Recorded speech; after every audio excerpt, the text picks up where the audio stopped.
done it? Have we done it? Nothing live yet. Part 2. Oh, mute myself. Oh no, it's there. It's there. New stream, who dis? Oh yeah, it's there. Nothing totally happened. Don't worry. Yeah, it's all a mystery. There we go. Okay, perfect. It has switched seamlessly. While you've been gone, ladies and gentlemen, you've missed nothing. Well, I mean, Twitch has been here the entire time. Nothing has happened to Twitch. It's just been YouTube because, well, I know. YouTube. We're past the halfway point, Craig. My body is ready. I'm going to be sleeping like a baby tonight, I think. Oh, I can't wait. So, if you basically are those people that don't click on the first link and want to look through the second link, here's how it's going so far. We've had a few incidents. Start the race, a collision with BDE Racing, Masked Devils, RSR, Esports, Amateur. An incident on the first lap for those three cars. Greenleaf Racing had a brake failure and went head first, literally, into the tyre wall at the Mulsanne chicane, and they had to retire after an incident. Then the Core Motorsports 2, they decided to park the car after losing control of it and rejoining unsafely right into Team Bushfink Racing Yellow, who lost a nose and went 3 laps down, now 4 laps down.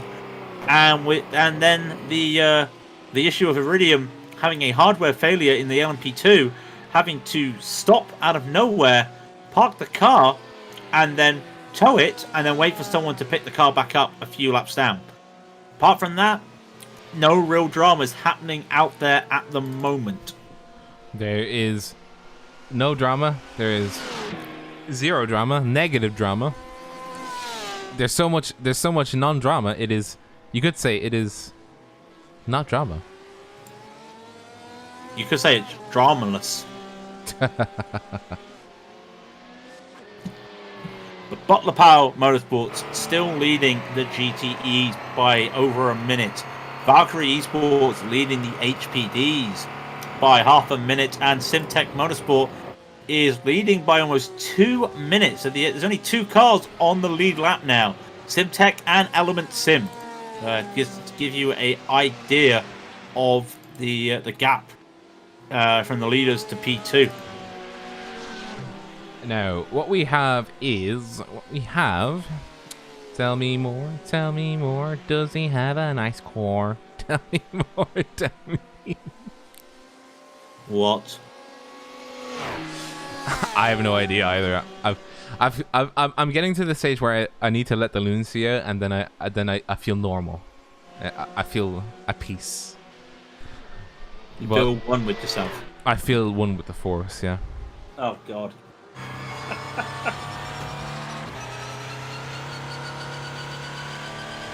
I do love this heady sound though. Just listen. Just hearing that. Just hearing the flywheel, which wasn't part of it. Which Audi. Why did you give it outdated sounds, Audi? But the flywheel just has a nice iconic sound for me for some reason. It's just like just hearing it go. Ooh, sorry. What is HR Scooter Ray taking a very brave line coming out of Mulsanne 1, going on to the the outer bits of the road where the car should not be, and very famously we saw, or well, I saw anyway, a car that basically hopped there and then slammed into another car, and my literal reaction was, oh my God, it's all broken. I think that was just a miscommunication. Scuderia probably expected the who was that, stage 1 to go on the right once they got off the chicane, and they just kept following the line, and probably Scuderia wasn't aware of that or just presumed and were wrong. So there's that. But no harm done. James Brown still catching Patrick McDaniel. The gap is now 5 point. Even with that mistake, the gap is 5.2 seconds to Blue Chew America in the LMP 1. And I cannot see, as Raidillon goes into the pits, the only Porsche sitting in P4 was catching up to RaceFox for a moment there. But now with the pits having to go away, and of course Schmidt already pitted, a two-lap gap between those two cars at the moment. And I've got to say, I look as Schmidt and RaceFox come out of the Porsche, the Dunlop chicane, and you just see the gravel with like lines in it, and I'm thinking, oh god, and is that cargo? Oh no, it's just the way they scan the track. Lines in the gravel trap that really throw me off. Yeah, you just trick yourself out, and it's like another car gone off. Oh no, please let it not be so. No, that's just the way it's the way it is. It's just the way it is. Don't worry about it. Don't freak out. What, panic? We have to panic? Panic with a K. Okay. for a K? You don't sound very panic. Okay, fair enough. I won't push you too hard. So, this is the current situation. If we go to our top 7s, well, top 14 for the GTEs, because there's 2 classes in there to talk about. The current situation is Simtech Motorsport is leading LMP1, Element Sim Racing in 2nd, Team Racebox in 3rd, Team Iridium in 4th position, Blue Chew America's Black in 5th position, in 6th is HCR Scuderia, and in 7th is Team Bushfink Racing Yellow. They're still racing, even after the horrendous accident they were involved in. It's good to see. In the HPDs, it is Valkyrie Esports 177 leading the charge, 28 seconds ahead of RSR Esport. In 3rd is Ascari Autosport LMP2 in the number 146 car. In the number 127 car, it is Blue Chew America's Platinum. Following behind them is the Medina's Driving School, being driven by Frederic Bassani. And then in 6th position is Blue Chew America's Blue, being driven by Dan Neese. And finally, Team Iridium LMP2 is still trying to cut its way back up through the GTEs. It'll still be, I think, like 5 or 6 laps behind. It is, sorry, no, not 5 or 6. It is 8 laps behind the leader of the LMP2s. So it'll take some time to get back up to it, but it's still going around. Frank the Tank leading the charge in the Butler Powell Motorsport Iron Team. Currently a minute and a half, almost a minute and a half ahead of everybody else. Core Motorsports 4 by being driven by Joao Oliveira. Oliveira. In the number 4 Core Motorsports. Vulcan Sim Racing in 3rd position, being driven by Luke McKeown. Fury SimSport Paddock Promotions in the 4th position, being driven by Sam Baxter. So he switched with Edward to take his seat back. Stage 1 Racing Red UGX is being driven by Bart Paré in 5th position. In 6th is Emma Gold for the Simtards Red. In 7th is the Simsa Esports Endurance GTE, being driven by Gustas Grimbergus. In 8th position is Adequate Sim Racing, being driven by Jonathan Dance. In 9th is Next Level Racing Endurance Team, being driven by Jeffrey Coleman. And the number 206 car, and number 33 is the CCTS Esports Gold, being driven by Casper Engels.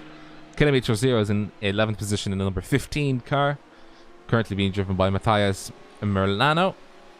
In the RSR Esports Amateur car, number 305 in 12th position, it is Edwin Littolf. In Ascari Autosport GTE, it is the car number 246 in 13th position, being driven by Manuel Tolentino. And finally in 14th is the Max Devils Esports Amateur in the car number 372, and 14th position being driven by Jonathan Ortuno. So just looking at the standings, if they stay the same, if the results in the LMP1 stay the same, ACR Scuderia will be taking the overall lead in the championship with, not ACR Scuderia, Simtek. Scuderia will be losing their lead. They'll be in 5th place. Follows the F1 style for the top 10. So they only get, at the moment, 10 points, and that would put them up to 47 points. But Simtek, sitting on 26, will get 25 for the win, put them on 51. And then Team Racefox, currently 3rd, sitting on 28 points at the moment. That will give them 15 points. That will throw them up to 43, if my maths is correct, not including fastest laps, which Simtek has gone fastest again, a 3:21.3. So Simtek, if they win this, they will take the overall lead in the championship. It's a little bit different in the HPDs with Valkyrie in their first race, the new boys, by the looks of it. They would go, well, that would actually put them around the top 5, maybe 6, yeah, top 5, just with this first victory and fastest lap. Valkyrie would take that. RSR leading the championship, they would gain a few more points, and they would also keep their lead. They're quite far ahead at the top of the lead, to be fair, about 14 points ahead, so they would keep their lead. And then for the GTEs, but the POW, they will be, of course, they keep their old German sim racing. They will launch up the field, especially with Core Motorsports sitting in 2nd. A 5-point gap between the two of them already, but because of the pole position, but the POW, that will give them another point. So that will put them onto 26 points to this race. And then if they get the fastest lap, that'll be 27. So they've got a chance of leapfrogging Core Motorsports. And also that would mean they would take the overall lead in the GTE Pros. And a quick look as well, we've got to talk about the AMs. It's all going to be different after this race. With Core Motorsport 2 out of the race for the amateurs, it will set up Scimitar's Red to leapfrog them by quite a lot, and stage 1 is well. Both teams, literally, I think whoever wins out of those two today will take the overall lead for the amateur. But I need to check. Core Motorsport, they pitted and finished at lap 57. And if we're due to go to about 190 laps, or 210 laps for the lead LMP1s, just under 100, just over 180 laps for the GTEs, that's not half distance. So Core Motorsports will not be getting any points for the amateur team in this race.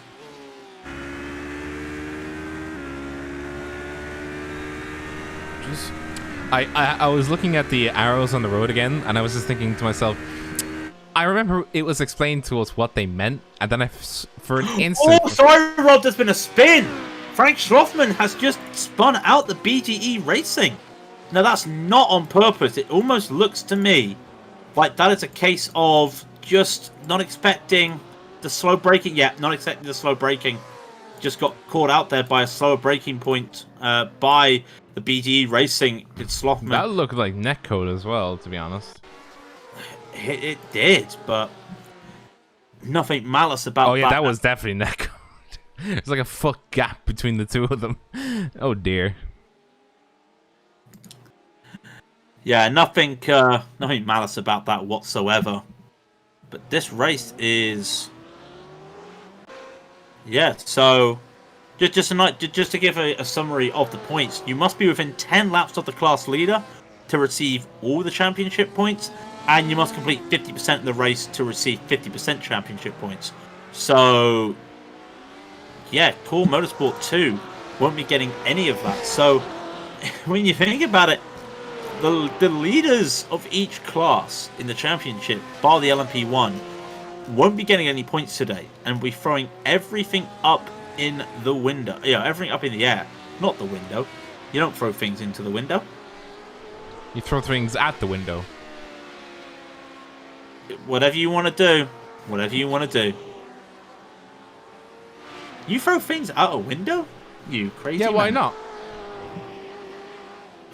Yeah, why not? Good point. Nothing's stopping me. Apart from the police. What if it's my own window? Why would you throw stuff at your... Whatever.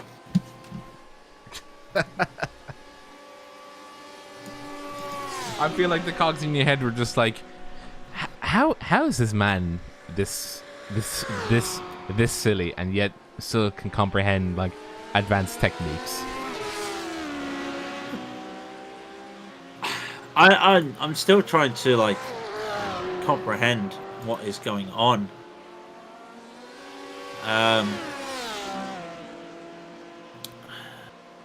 Back to the racing. I'm not even gonna let the gears grind in my head for that. Back to the racing,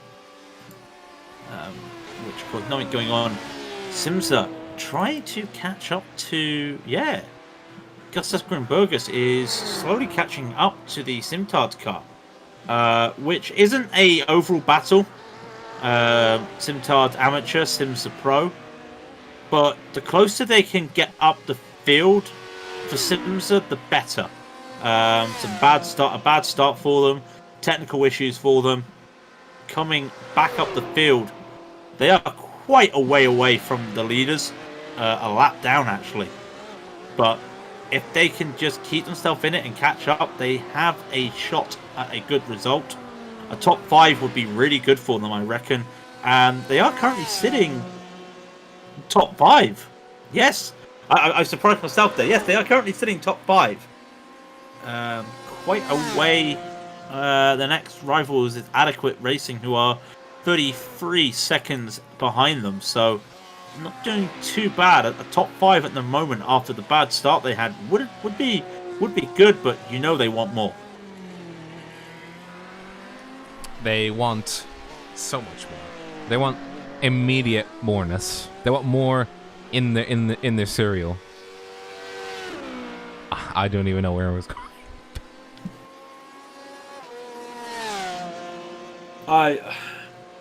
You've lost your sanity. You need another energy drink. Despite I forbid it, you need another drink. Yeah. I'm gonna go and just try and clear my senses, and then I will be back. But I will leave you in the able hands of Craig the King. See that before we go, by the way, that's the most exciting thing about your name. You can just add the, and you can make a nickname. Wow. It was always nice at school when it was King Craig, you know, in the books. Yeah, but there's a comma in between. I know, but don't worry, Rob. It'll be all in my fair hands. Do not worry. Now you made me worried. You should have said nothing. No, I'll be okay. I'll hold the fort while you're gone. Alright. Right, he's gone. Everybody knows. No, that's not. It's a good evening. We are 5 hours and 30 minutes left in the race. It's more action than let's be honest, than a WEC, a Le Mans race when you think about it. There's been some crashes, some failures. We've seen pit strategy going on. Cars getting held up by lap cars. It's just a bit of a normal Le Mans race when you think about it. Battles, well, I think there's battles happening, but then you realise that all we're looking at is more of a, just fighting each other. Leader of the HPDs in the pits right now. Neither of them doing... Oh, RSR Esports, are doing a driver swap. So they were 32 seconds between the two of them. RSR are going to take more time than Nathan Block coming in for his second stint in the car. He did a double stint last time. So in theory, he'll be doing another double stint.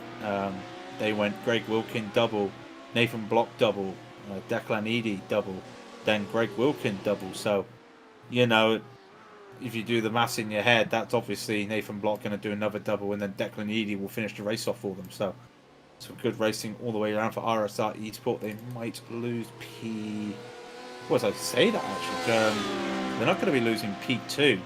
Ascari and Blue Chew in a trading battle at the moment. Ascari just hitting early, like 104. The early pit stops, 2 seconds behind Blue Chews, who will have to hit themselves shortly. Well, that 104.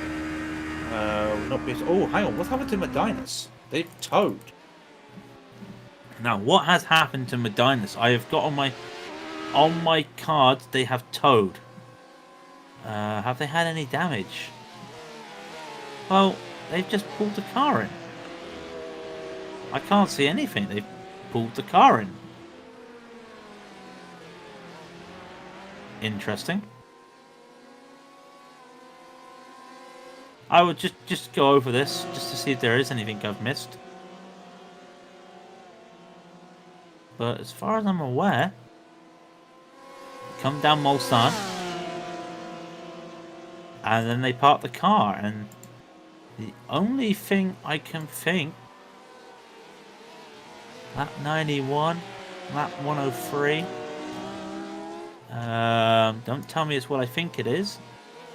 It's not a fuel stop because they can go another lap, but they run out of fuel?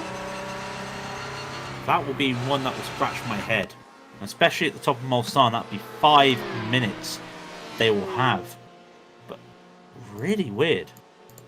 See if I can hear anything when looking at the cockpit. I mean, they might have run out.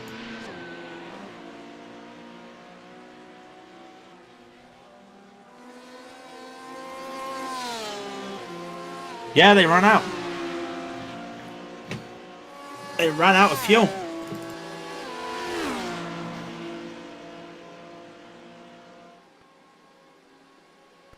Yeah, that definitely, looking at the replay from what I can see with the car like chasing and blipping, does sound like they ran out of fuel.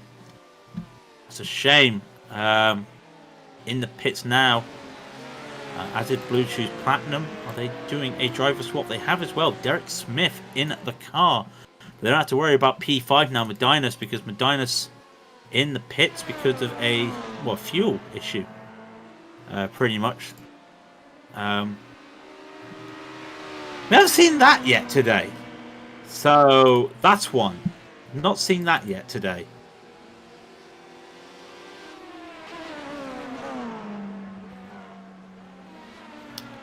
Got a lot of cars still with some damage. A few cars just really... You look at one Mars Devil's car and the back looks nice, and then you look at the other one and, oh, it's seen better days.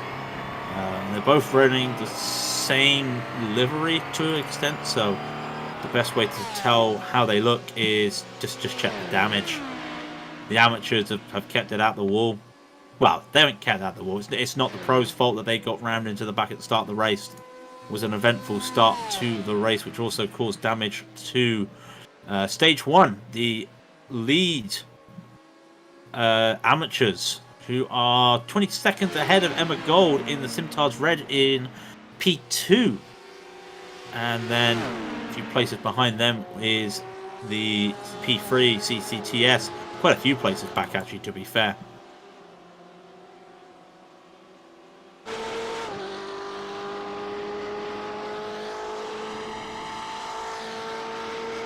Keeping our eyes around. So, that talk we were talking about earlier, the new damage model on the Mazda. Something I am surprised to see, but at the same time, I really shouldn't be surprised to see, because that should be, you know, what you expect to see in your entry car for the rookies. So it's a really good thing to see, and it opens up the questions: what else will we see with new damage models? It's clear there won't be a GTE with new damage models. Doubt that means GT3 will get new damage models. If those two classes will probably get them at the same time. Everyone remembers the NASCAR debacle. The NASCAR's their damage model wasn't exactly good. A lot of errors. But it makes you wonder, will they put them in? There's been no hyping of that damage model, so I stick to a statement I made start of the season for NIS where I said there'll be no damage model on NASCAR vehicles because of the season in effect. So we'll wait and see on that one. I might be wrong. I usually am wrong, don't worry. I've got to be right sometime, but I usually am wrong there. We will wait and see. It could happen. Also, the number of Porsches we've been over before, but it's this one BMW of Frank Slothman and the Butler Powell leading the charge as Vulcan Sim come in for a pit stop. Luke McCowan in the car again. He's already done one stint. Going to be going out for another stint, and they've had a good race. They ran up as high as P2 at one stage. As Stan Baxter in the Fury Sim Sport comes by them for a pit stop. He comes in as well, but Vulcan they've had a good race. Like I said, they got as high as P2, and then that all but changed. As Butler Powers, I was just saying, they come into the pit. They do a driver swap. Frank Slothman, Frank the Tank as we say, out of the car. Dominic Cissot into the car. And it will basically be seeing that same format now as they basically just go 1, 2, 3, 1, 2, 3 in terms of the driver rotation. Nothing special, Sims that had their issues earlier on with Tim and Risky having a hardware issue, so Gustav came in and did a stint where he fixed it. Like Gustav said that after Kawita was coming out that it would be Tim back in the car. By the looks of it, Tim has been unable to, so Gustav Grunberger's back in the Simsa car, and he's been in there for quite a while now, so he might be pulling double duty in that car. We'll wait and see.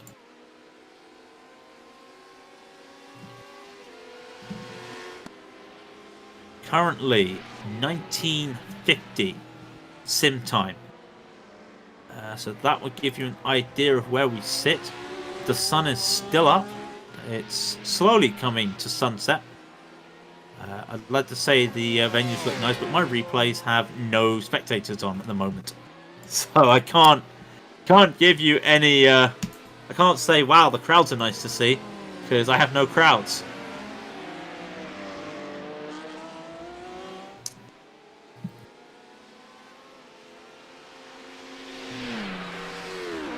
Lifetime. Just remember, my timing's available. There are times I will make mistakes, which is a lot of the time, and probably not catch everything, but we are doing what we can. And look at that. That's Bart Holston in Team Raidillon, who has been doing this race solo since Daniel Rendo had the hardware failure to start the race.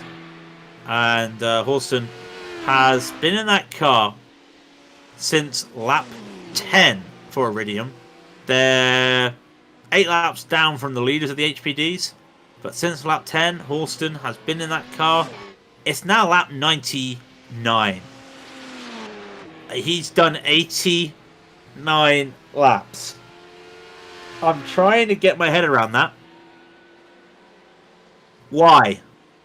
I mean, apart from the fact that you're in the race, that's insane. I couldn't do that. That is insane.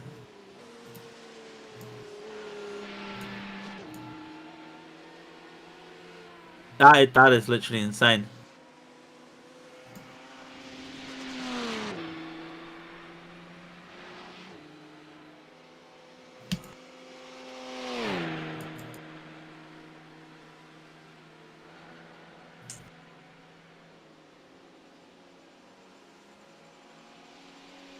Team Raidillon, the only Porsche in the race. The only Porsche LMP1 in the race. We've got loads of Porsches in the GTEs.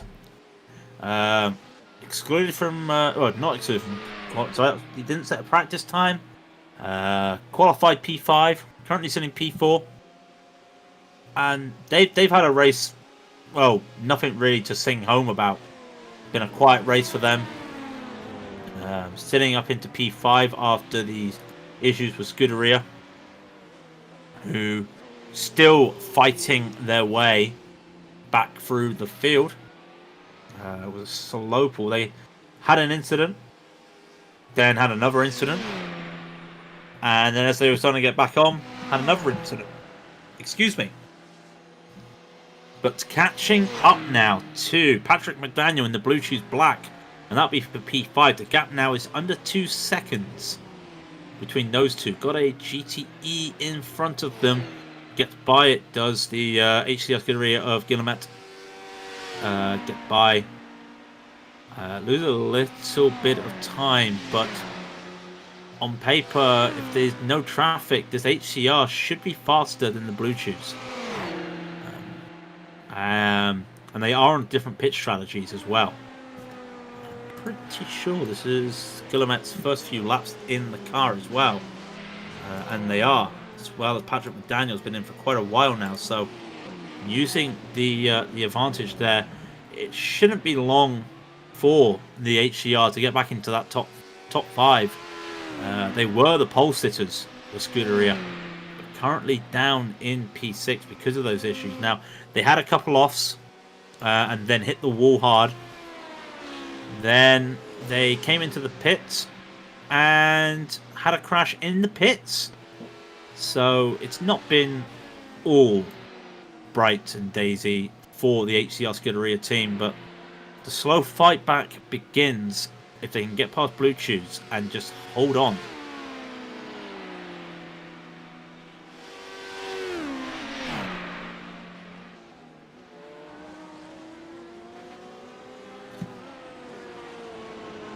How are we doing out there, by the way? I know it's very quiet out there at the moment. Is what not just on the race itself, but chat is a little bit quiet. I mean, we're all here now. We're all settled in, ready to just see the end, see the sun go down, and do night racing at the moment. 5 hours, 19 minutes to go. It's all very quiet out there. How's everyone doing in chat, by the way? Hope everyone's been enjoying the coverage. It's a little bit calmer than what we're used to. Such is the nature of LeMans, where you just you don't have to worry about big battles going on every 2 seconds like it's a sprint race. Guillemette having a issue by the looks of it. Was 2 seconds behind Blue Chews, and I don't know if they got held up by anything, but losing time to the Blue Chews. So I wonder if there's any floor damage to that car from the HCR Scuderia. Something just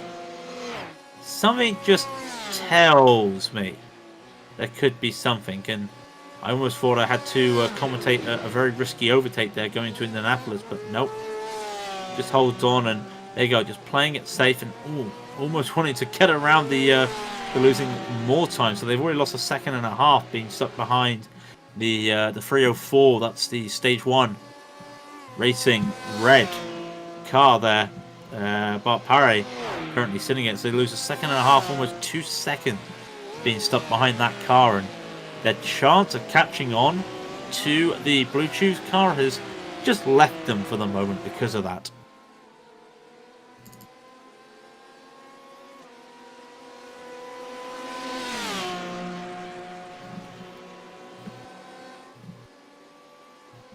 Now Grimberger's last lap set a fastest time for himself, a 3:51.598.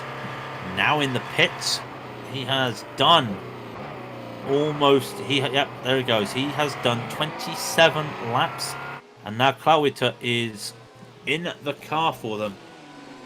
Both drivers doing some pretty solid laps out there. So it looks like Tim Brisky is unable to continue with that hardware issue, which would be a shame. The last thing you want for anybody is a hardware or software, just a general computer issue. And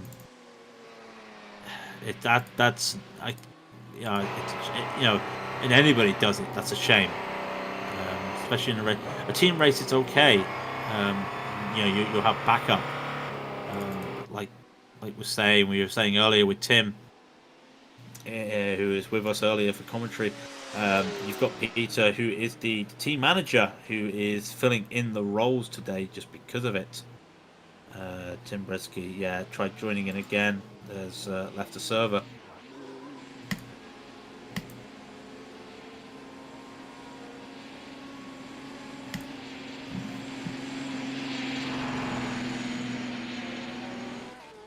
It's very, very weird listening to no cars coming down at the start-finish straight, and just one car parked up in the pits, for a pit stop. Sorry, Manuel Tolentino in the Ascari Autosport Ford, the only Ford out there at the moment, just holding it in, just waiting for the tires, and then he goes, and there goes the sound of that Ford coming down at the start-finish straight. It's currently sitting in P10th overall in the GTEs.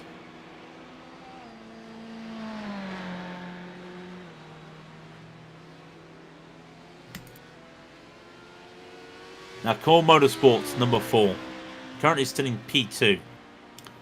I have to keep reiterating to people, how is that car still doing good times with a slightly bent wing? I know it's not a major bend. It's not like BDE with their Porsche with a huge bend on their back wing.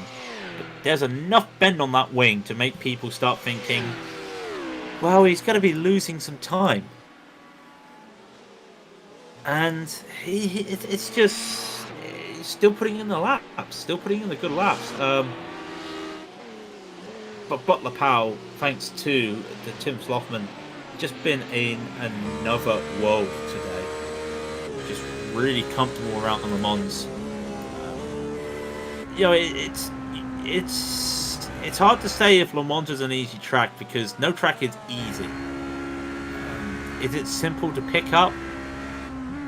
Well, to understand the corners, to know the layout of the track is easy. To try and race it and make sure you don't catch slowdowns or skip the track or, make issues, it's not that easy. It is, there's a reason why it's a 24-hour race. It's a test of endurance. It's a fun track, don't get me wrong. But it is just one of those things. I think top German driver Linus Tech now in the sim said to me once before, how are you able to drive so many Le Mans races in 1 week when it's ILMS or IMSA, and it's just the love. That some people do get bored. It's just like a Daytona, just the long straights, just drain a lot of people, and you can understand. I mean, it'd be more than long straights, because when you're getting from end to end, it's a bit that's the only rest that you essentially have during the rest of the race, where you can actually regain your thoughts. And I'm back, and I'm feeling much more cleansed and a better person. I wouldn't go with the second one, but yeah. Much better. I'll still make mistakes. So. Yeah, definitely. You've not missed much apart from Medinus running out of fuel. Which car is that? The 111 Medinus ran out of fuel. Did they take their pit stop? They missed their pit stop and had to tow. When was this? Lap 104.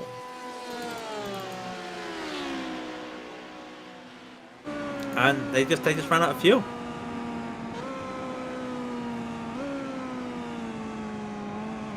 I know. I'm more trying to figure out where exactly this happened. Let me take.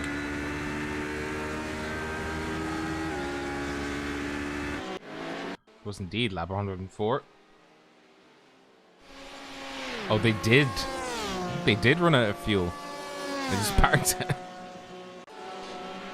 least they're up to speed now, though. Yeah, they had their 4 minutes or so in the pits. Lost That's a a lap. total shame. Yep. Currently sitting P5. So Bluetooth Platinum stays into P4, a minute behind Ascari. Valkyrie have extended their lead to RSR Esports. And we're still seeing Scuderia unable to catch Bluetooth and overtake them. They've come so close every time and just unable to make the move, which is it suggests to me that Scuderia might have some floor damage.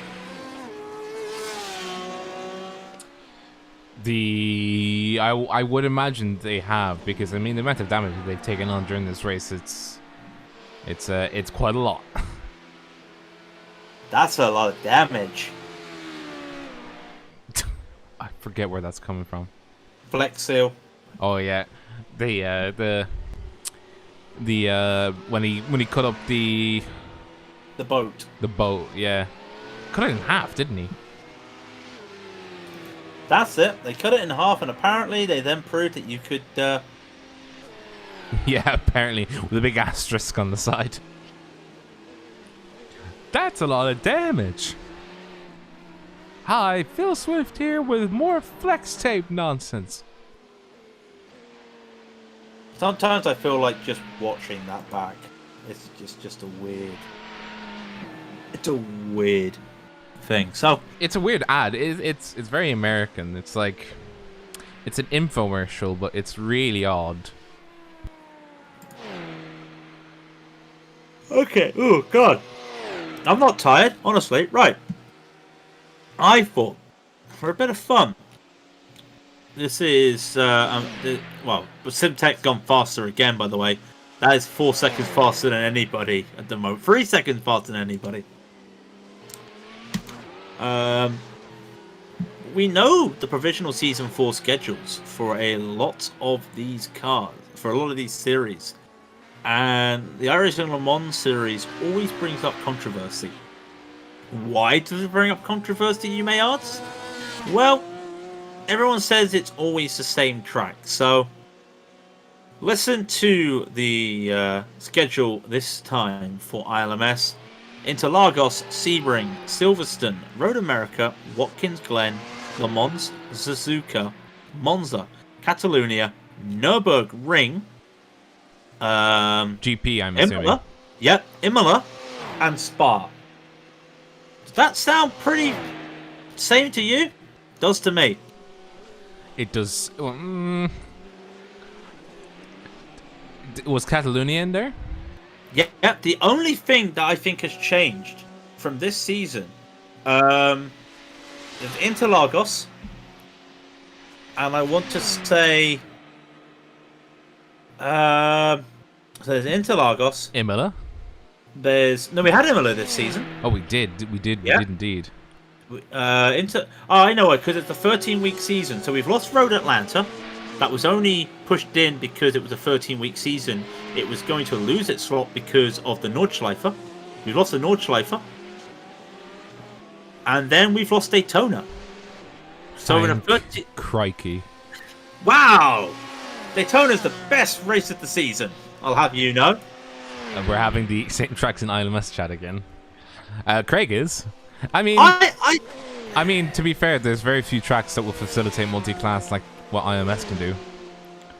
And as such, your selection is extremely limited. But unfortunately, I think a lot of people had fun at Road Atlanta this season. And it's a shame it was week 13. Because by the time people got to experience Road Atlanta, the votes were in. That's a shame. Interlagos back in after a break. Kind of knew that. It's still chaotic. Nürburgring being in there is the one that scares me. It's GP. It's GP. It's also part of the ILMS schedule, but you and I both know it's not the best for multi-class. Tim was here earlier saying it's probably his least favorite multi-class track, and that's even with Suzuka, because a lot of people don't like Suzuka for multi-class racing. I love Nürburgring, but it just doesn't feel like it's good for multi-class racing. They do multi-class racing, of course, but it's such a tight track that it brings a lot of opportunities for chaos, especially around the stadium section. As we're going in tonight. By the way, Jamie Pirate says it's a much better schedule without Daytona. Thank you for agreeing with me. Daytona, I hate to be the poopy head, but I really don't like Daytona. It's just so... It's literally 4 corners, if that, and then essentially the oval and a bus stop. It really is bad. It is, so and bad. That's why I like it only in ILMS, because of the different speeds in the 3 classes. I mean, we can agree to disagree. I know a lot of people don't like it. I just find, because of the closing speed, it produces better racing in ILMS than it would in another series. Now, is it a good track? It's still a boring track. You try and put a VRS series or a Skippy or an F3, it just won't have that. Your fun will be the start of the race, who crashes out. Crashes in turn 1. Yeah, exactly. I think that's my only reason why I want Daytona in ILMS as a personal opinion. It's just because it works in ILMS because of the closing speeds. Do I want it all the time? No. But that debate about having tracks in different, having some sort of cycle, you can have, but again, as we know, we're limited on ILMS. Like people thought that having the Catalonia track would breathe a new lease of life into it. But the problem is they went to historic. I mean, I can understand why they didn't go with the one with the chicane, because it's literally impossible for the LMP ones to go through there safely, I think. But like as a track, I much prefer. I don't really have an issue with either or, but I as to drive, I think I prefer the newer version. But if I could have one critique of the newer version, change that last section to be a little bit more friendlier, because I think historic people just go full tilt, and then you just have accidents. Like, I mean, people have accidents in the same class. We saw that in the GT1 series that we broadcasted this season. People were just having accidents coming through the Europe car. Yeah, through Europe car. And it's just like, if you can't even do that on a historic, which is a much simpler layout, hang on them. Yeah, it's like a hang on a minute. What's going on here? Yeah, it's the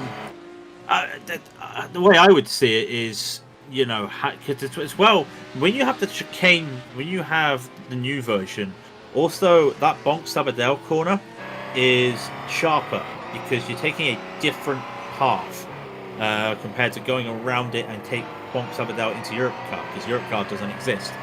And you could have, in the good world, you can have the best of both worlds. And like Nürburgring has the GP chicane and the endurance chicane, where the endurance chicane is a bit wider and a bit more high speed. Barcelona probably would have been better to do something like that, which would have then catered for the LMP ones, the HPDs, because they also do go to Barcelona, I think, for the European Le Mans series. So they've got to cater for those prototypes, the LMP2s and LMP3s. So that would have been a way they could have done something, is have a different type of chicane. And I think a lot of people would have preferred that. But again, with ILMS, it's Watkins boot with no chicane. Again. I mean, to be fair, Watkins Glen has slightly grown on me, just because we were able to brand the Three Amigos, and we had our own personal connection to the track. Yeah, but my issue is, I would like to see the bus stop, the inner loop. I would like to see that in an ILMS. LMPs can't take it at speed. Then that's the issue. Get rammed by GTEs. That is the issue. It's a shame, but that's not a fault of the track. That's not a fault of the sim. It's just the way the cars are designed. I mean, it flows much better without the bus stop, in my own opinion. Having driven both versions, it flows much better without the bus stop at Watkins Glen. But it's just that the Americans' fascination for like horseshoes really sort of annoys me. Like, the last half of that track is at least, interesting, but if you really think about it, if you go into the outer loop, right, through the first round mill, you've got 4 more 180-degree turns after that. That's literally, the proving grounds on, Gran Turismo 3, where it's an oval, and then another oval, and then another oval. That is not fun to drive. After that, when you get into the Three Amigos, that is fun, and then going up the hill is real good fun, because that is quite hairy. But beyond that, it doesn't give me fun. But at the same time, it has been said, that corner, the hill, up to when you connect back to the classic, so the first of the Three Amigos, as we christened them, that whole section can just be chaotic, and we've seen it with the GT1s again. We have seen it earlier in the year with the HPDs and the GTEs during ILMS. You get that corner wrong, you get the hill wrong, you lose the car, and then you go defend into a blind corner, the first Amigo as we call it, going up that hill. It's a great corner, but it's so tricky, and especially with how raised that inner curb is, and that causes the issues. But of course, it's also a case of Watkins wanted to make something that they were able to have bigger races instead of a basic track for NASCAR, and you can understand where they're coming from. Unfortunately, just the fact that it was it wasn't a flat piece of land. If it was a flat piece of land, I think they could have done something amazing. No, I prefer the height variation. Really? Yeah, because I hate tracks that are just flat, like Daytona. I do not count the NASCAR ramps or the NASCAR corners as high variation, because at the end of the day, that's just artificial. It's not the track following it. It's the track banking. And that, quite honestly, is super annoying when you're trying to enjoy a track. On the in-road, you can literally, if you stand at one horseshoe, you can see the other horseshoe, and you can also see the ramp onto the NASCAR one too. That track in particular, fair point, because of its simplicity, it is quite approachable in terms of multi-class racing, but oh my god, is it boring. No, that's a fair valid comment. There had been a talk, because the moto layout is there in the sim. Unfortunately, the moto layout is quite narrow, but it flows better as a track. They put more thought into the MotoGP layout over the actual road layout. That is what really grinds my gears, because if they had made the MotoGP layout and widened it to fit multi-class racing, I would imagine a lot more people would like it, even though it's still flat. the corner variation and the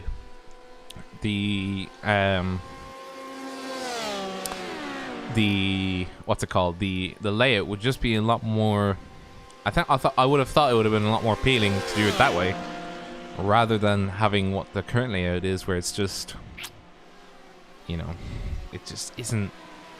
It's not the greatest in the world. Well, one thing I've also noticed, this is something I did notice, because we've got the IELMS, the Endurance Series, and that's every 2 weeks. So that will be Sebring, Road America, Le Mans, Monza, Nürburgring, Spa. And, you know, that's kind of a repeat, but that's also a good 6 tracks to have for your 6-hour races. Monza always delivers. For some reason, for a track that everyone knows is chaotic, it always delivers for an endurance race. Road America is such a popular racetrack, as is Sebring. Le Mans is Le Mans, Spa is Spa. But I've noticed the other tracks in ILMS are where they're going to for the GT Endurance Series, which is the new 90-minute single driver series that they're having. So it will be Interlagos for 90 minutes. It will be Silverstone, Watkins, Suzuka, Catalunya, and Imola, and that'll be 90 minutes in the 5 GTEs, and especially with the new aero, which will also be affecting for the ILMS. That promises to be quite interesting, and I like the change up of having not only the alternate weeks, but for the first season, using the other tracks that the ILMS doesn't go for the 6 hours. I mean, if you, I mean, with the 6 hours, and with the GT Endurance, because it's only one class, you can have a lot more. Your pool is just that much bigger, because, you know, with the LMP ones, you do need a particular length and width to be able to handle them safely. But with the GTEs, I will honestly argue they're a lot more nimble, and there's a lot more tracks that are open to them. You know, you have your Nürburgrings, you have your Nordschleifes, you have the circuit tracks. You also have, you know, tracks. Oh, sorry, just seeing Ascari kick the back end out. You know, your Brands Hatches might be at a stretch. 90 minutes of GTs at Brand Hatch, I don't think would go well. I think that's just it's too fast of a GT car to go around Brands Hatch. I know IMSA has done it. First season I ever did it in IMSA had Brands Hatch. Don't think it's been seen again in that type of speeds. Yeah, but with IMSA, you have at least two. You have 2 classes sharing the track. If it was just one class, it might be a lot better. It might be a lot more approachable. I think that's part of the charm. The part of the thing is just like you have only one class, and you know what's going to be in that class.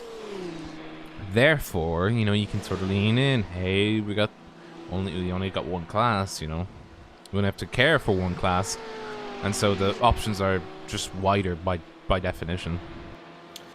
Yeah, no, I mean it does open up some ideas. Imola's getting popular now, and it's a good track for multi-class. But something like a Phillip Island, dare I say Bathurst, would just be a stretch for the GTEs, but just that would be the limit.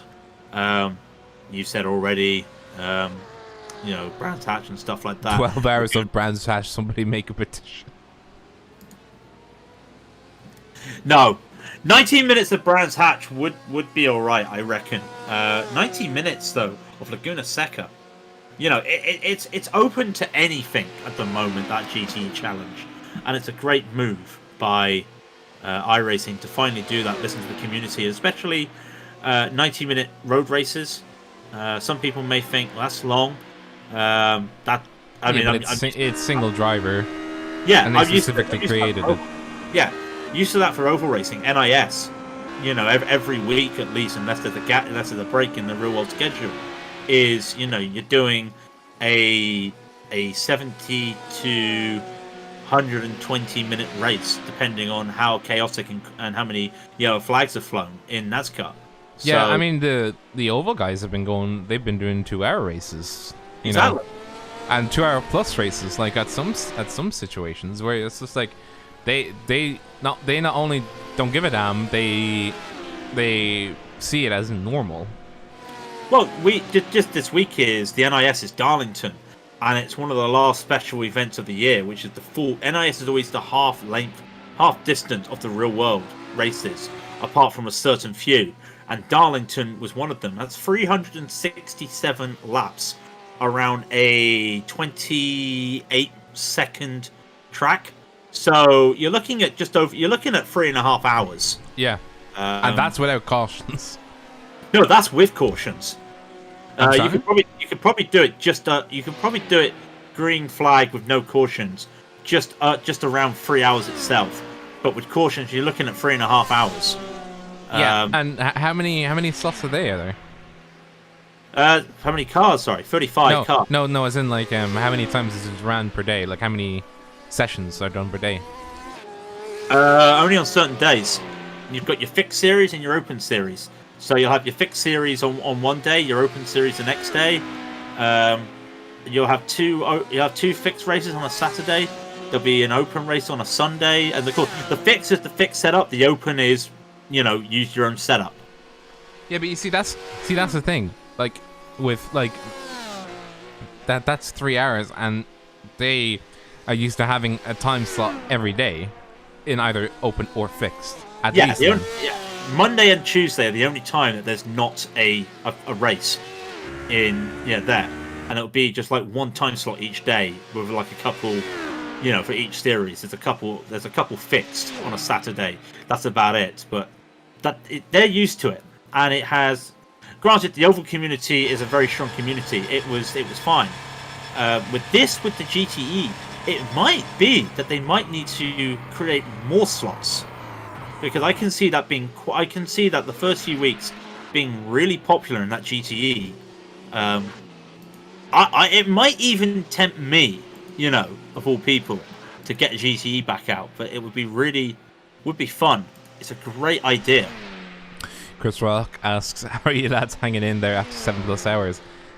Whew, it's a doozy. But we're past the halfway point now, and it's all looking up. And to be honest, it's nowhere near as bad as what Nerbs was. Nürburgring was definitely a lot more stressy because the lap times.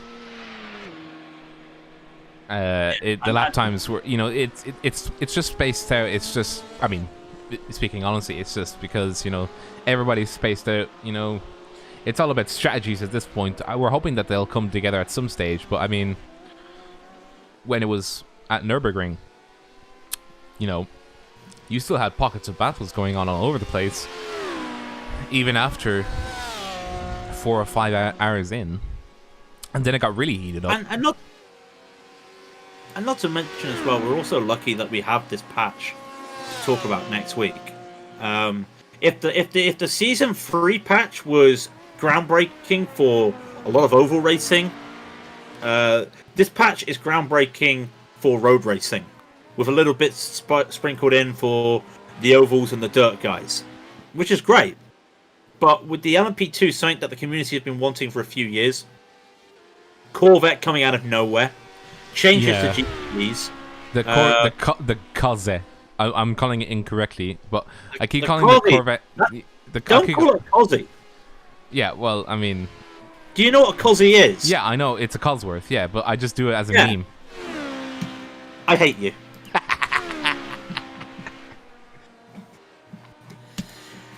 But no, lots of things that are happening on this patch, which we only know about now, and come Tuesday, Wednesday, when the full patch notes come out, we're just going to be like, ooh, that's literally going to be us, without a shadow of it. We haven't talked about the beta UI. That will be the UI, which it has. Like everything in the world, it's got its people for it and its people against it. And it's something that iRacing want to move away from the website idea and go to a UI, and I think a lot of that as well is because Flash is going to be ending soon. It's ending at the end of this year. Yeah. So for most of the majority of web browsers, so time is not on their side. And to be honest, I think a lot of people, I think there are some features that are missing from the UI, for the beta UI. Like, people would like to see like just a standard timetable kind of idea, where it's just like, okay, up next in a timetable format, what can I see up next? And like, and for all the series, I think that is a fair point. But for a lot of stuff, the beta UI is actually a lot more navigationable. Its navigation is a lot better, I would imagine, or I felt anyway. Especially now, given the fact that, like, it's just so much more responsive. In the leagues, in particular, I think the league section is quite well done.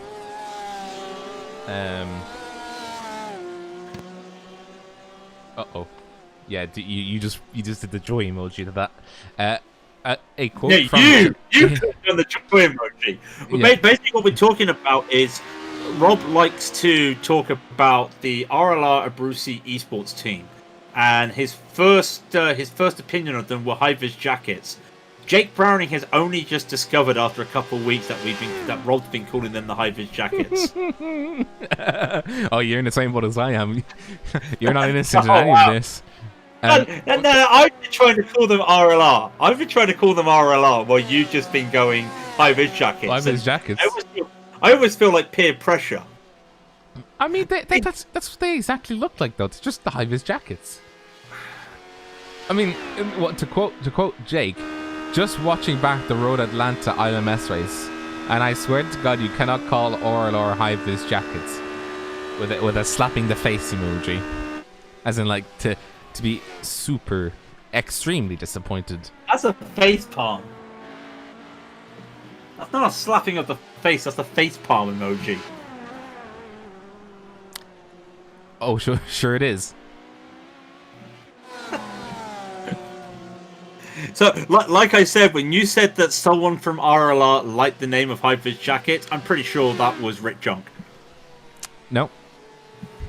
Wow, okay. Not naming my source, but I'll give you one freebie. It was not Rick Junk. Right. Okay. Jake is now going to be finding that out. And then like trying to discover who and just be like hunting down. Eject them into space. just do an ELMS with them, and then literally with a minute to go, I'm crashing the car. That's what you get for saying they're the high-vis jacket and liking it. You should not listen to that Irishman. I've started a trend. It has happened. It has happened. Yes, we did get your pit entry, Jake. Do not worry. It's beautiful. Chris Rott was saying about the chance of an Aston Martin GT3 or GTE coming. It's been rumored. Nicky Team has, hinted at it. Whether or not he's trying to draw an opinion or something, we can't tell. That's just the way Nicky Team works. Let's be honest. My only interaction with Nicky Team was when I went up on the inside on the LMS race. What was his response? Don't hit me. Oh. That's a good response. Not gonna lie. I mean, I definitely had it coming because, I turned in... I turned in onto his inside going through... turn 6. On Interlagos, so, that was my bad. Well, I just wanted to get past. Yeah. Yeah, I think I know the corner you're on about now, yeah. Oh dear. So sometimes you just have to do things, Sometimes you just have to not... you're not murdering Nicky Team, but you're just getting on the inside of him and giving a friendly hug as you're going by. Otherwise known as wing damage. So, Racefox, been in the pits for a while now. They did do a driver swap, Kevin Crosney. But they've been in the pits for a while. Have I missed something? Who's been in the pits for a while?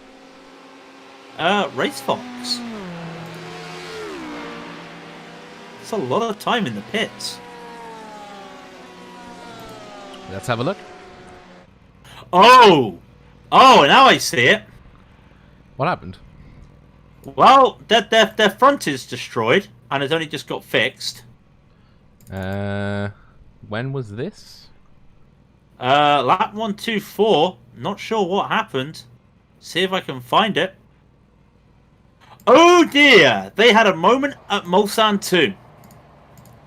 And they hit the tires. They overshot the corner. Literally halfway through the corner, they overshot it. Lost the car and went straight into the wall. And the side of that nose, the side of that wheel arch there on the left was completely gone. They're finally out the pits, but I think they're down. I want to say they're down into P6.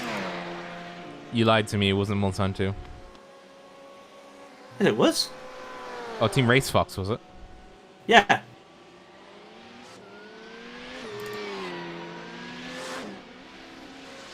Yeah. Big damage. I'm on the wrong lap again, I think. But Shh. We will gloss over it. There was no mistake. Here is the replay. Here it is. Oh yes, they did indeed, and they got the same. They got the same treatment as Simtech Motorsport did when they went into the gravel. The gravel is definitely not taking too kindly to these LMP ones going around and disobeying the laws of physics, and that is a lot of damage. Can we see? Oh yes, it is. At least it didn't knock out the lights, and at least it was not in the middle of the night. And they are back going again, but they are down in 6th position. yeah, to give you an idea, they're just hitting Mulsanne 2. They also did a driver swap, by the way. Kevin Crosney came in, hitting Mulsanne 2 right now. Scuderia, the next car up the road for them in terms of positions, is just coming around, about to hit Indianapolis. So that gives you an idea of the gap between them right now. There they go, into Indianapolis. Race Fox just coming down to Mulsanne. So that's a good gap between the two cars. But at the same time, Race Fox have also done a pit stop and a driver swap. So that does help them out. In terms, but again, that's again their strategy. Just a little bit outdone. But Martin Schmidt, in all due fairness, has done 90 laps and then puts 1 foot wrong. You can't blame him. You know, 90 laps. That's... I don't even want to start counting how many stints that is. The average stint is 12 laps, so it's 12, 24, 36, 48, 60. So that's 8. 5. That would be impossible, actually, now that I think of it. Because each stint is about... How long is it in it? Well, it's 12 laps per stint, so that's 30 minutes. Or... So 10 is 30 minutes. So they're running around 40 minutes per stint. Sorry, just having kilometers there going off at Mulsanne 2. So it'd be 40 minutes. And then, so it'd be 5. So that's 2 hours. So that's about 3 hours he was in the car. Doesn't look a lot, but then again, these cars, these LMP1s do very far, well, do faster laps per se. So that would make sense. What is the gap when they cross the line? I'm just curious what the gap is. Actually, are they down a lap? Yes, they are actually. Yeah, yes. No, they've lost a lot of time actually. They lost 2 minutes from 42 seconds, and they would have lost even more because of the damage they had. They had to carry around from Mulsanne 2 all the way to the. And they're only 34 seconds behind Scuderia. So I mean that's not a good thing when essentially you were ahead of them by quite a ways. You were essentially a lap ahead of them, and now you're behind them after making such a mistake. What is Scuderia doing? Shouldn't be leaving on a straight. Got lap traffic, or got traffic lapping you, because that is indeed the Simtex coming to lap another LMP1. The only car that they have not lapped is the car of Element Sim Racing, but they are 2 minutes ahead of them, so plenty of time to work with. So if they need to do a splash and dash, they've got plenty of time to do so. And you know, it's getting nearer and nearer to the time where the strategies have to be aligned. Essentially, they have to start making sure that the strategies are putting them in the place where they need to be. But it's looking currently like the Simtech Motorsport LMP1 team is going to come home with time in hand ahead of the rest of the LMP1 field. There's still about, 80 laps to go as well. Simtech looking at doing 210 laps at this pace at the moment. Lap 128, so yeah, just over 80 laps to go. Only 2 cars on the lead lap right now, but Element will be caught shortly. I mean, with Simtech doing 2 minutes faster, you've got to think about that. 2 seconds faster. Well, 2 minutes would be amazing. 2 seconds faster than any other car. So in a few laps, probably in another stint or so, that might be the whole field lapped by Simtech. Just been a strong pace by the new race. To be fair, the Element holding on. It's a shame now about Race Fox, but does open up the battles. They're now forced to make a chase up the field, which won't be easy. But hopefully they don't have any long-term damage from that little excursion. Checking the cockpit, steering wheel straight. And that's been one good thing today, is that with all these crashes, somehow suspension hasn't been permanently damaged and steering wheels have been straight. Just hearing the very, like, the echo in the distance from the Porsche 911 or the 991 specifically.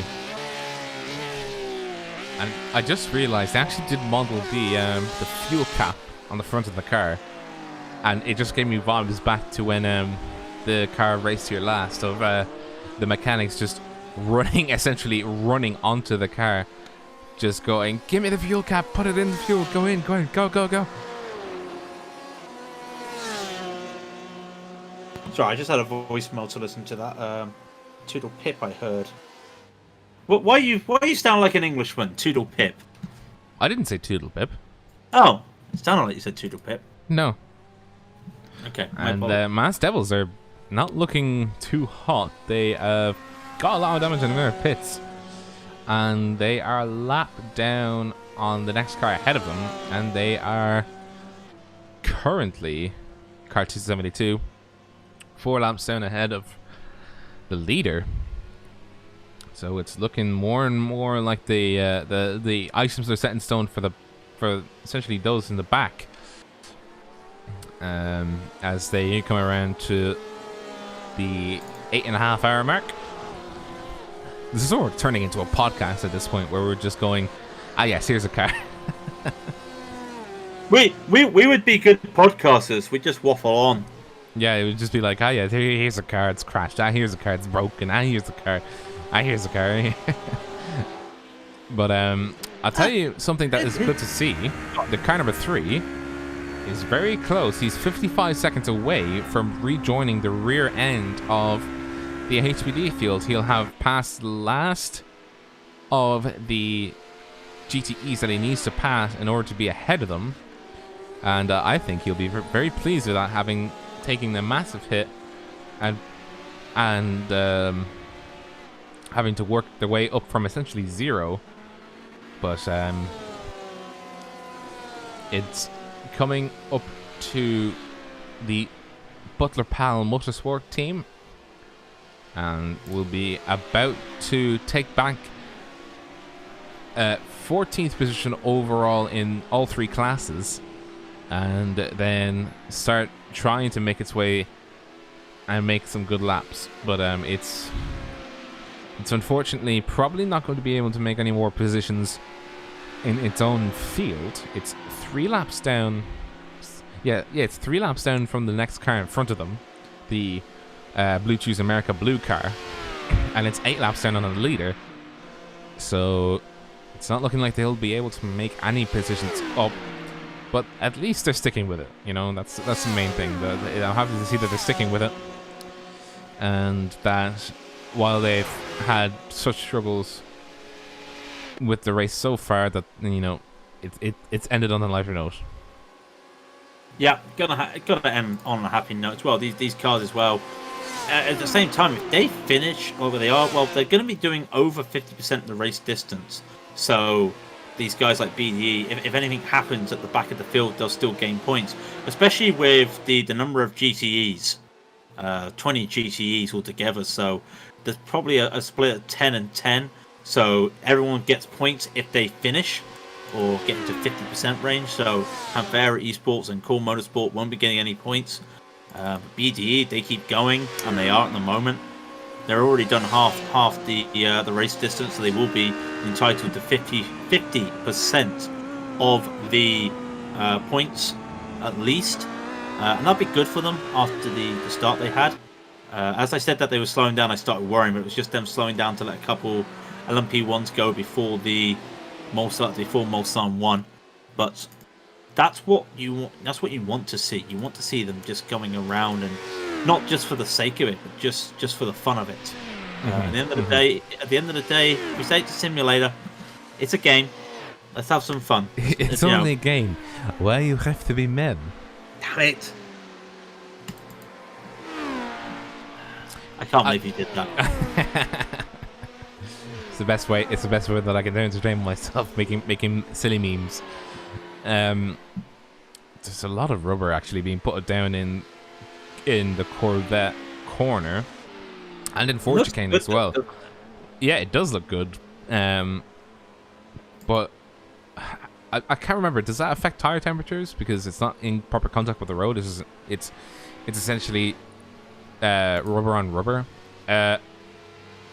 Just want to point everybody out to the teleprompter at the start-finish straight. It's broken. Not the 24-hour Le Mans one, but the one that has the iRacing footage on it is quite broken.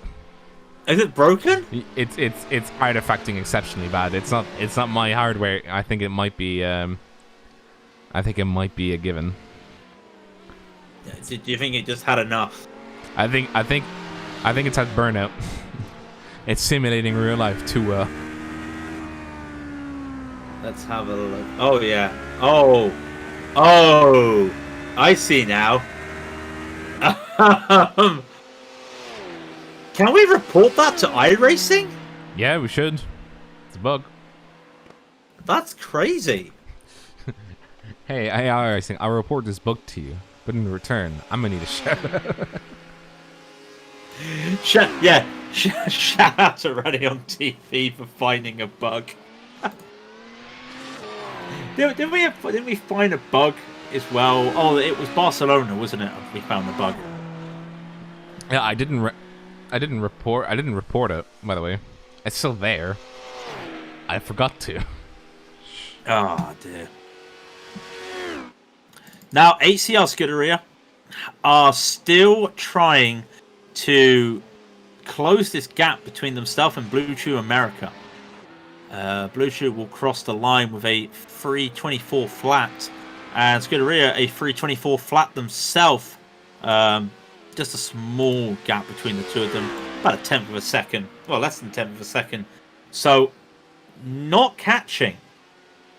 It feels like they're catching, but I think, like we said before, there must be some sort of floor damage because Scuderia are a fast team. They have a fast car. So it does not make any sense for them to be having issues like this. They should really be on the front, really be on the back of that Blue Chews car. Not saying Blue Chews are a bad team, I'm just saying that Scuderia have a fast setup. So it's quite interesting to see that. But Guillemette doing all he can to close the gap, and yeah, I think that says it all right now. It was 4 seconds before they hit Mulsanne. It got up to 4.6 seconds. So I think that really says what we were expecting, that there's definite damage. But Scuderia's done a spin at Mulsanne 1. Keep it up the wall. Yep. That wheel spin, though, I just went on to the right time. Oh, yep. That's a spin. Yeah. That's a big spin as well. Like, the car just goes right for no reason. Very weird. Well, that brings Race Fox into the contention. Into the battle. Yeah, the intention. HCR now are 12 seconds behind Blue Chews, but Race Fox 18 seconds. Doesn't sound like it's a close gap, but at LeMans, that's the equivalent of, well, less than a pit stop. By the time you finally get into the pit box type gap, so that's what we're looking at in terms of a time difference. So Race Fox might actually get a P4 back. They won't get P3. The Porsche of Team Raidillon will get P3 at this rate. The Porsche yeah, everyone trashes the Porsche right now. It's Audi season, but this Porsche looking like they're going to get a podium. Wait, did you say Team Iridium? Yeah. Oh, in LMP1, I was just like, not in LMP2, they're not. You didn't even give. I was just like, which car are you talking about? But also, yeah, still the. I'm actually gonna pull up the replay for this. Hang on.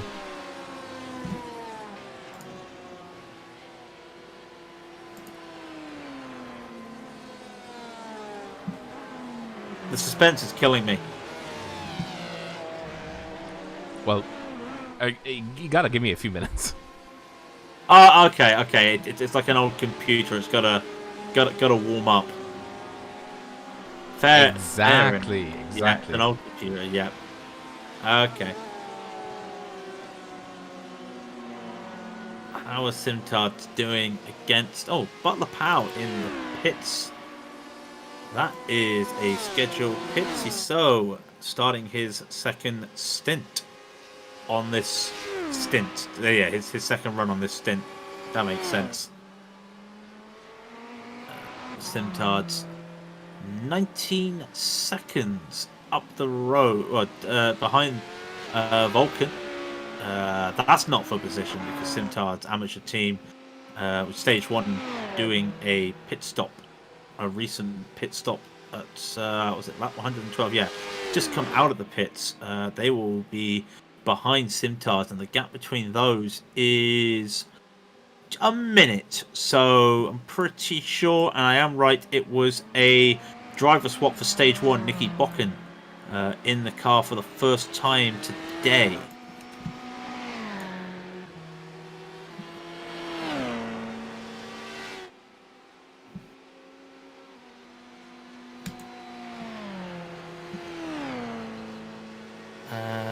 Jacob Smith. What's happened to Jacob Smith? Oh, Blue Shoes just came out the pit. That's why they were very slow. I wonder what was going on there for a moment. Blue Shoes has gone in for the pits.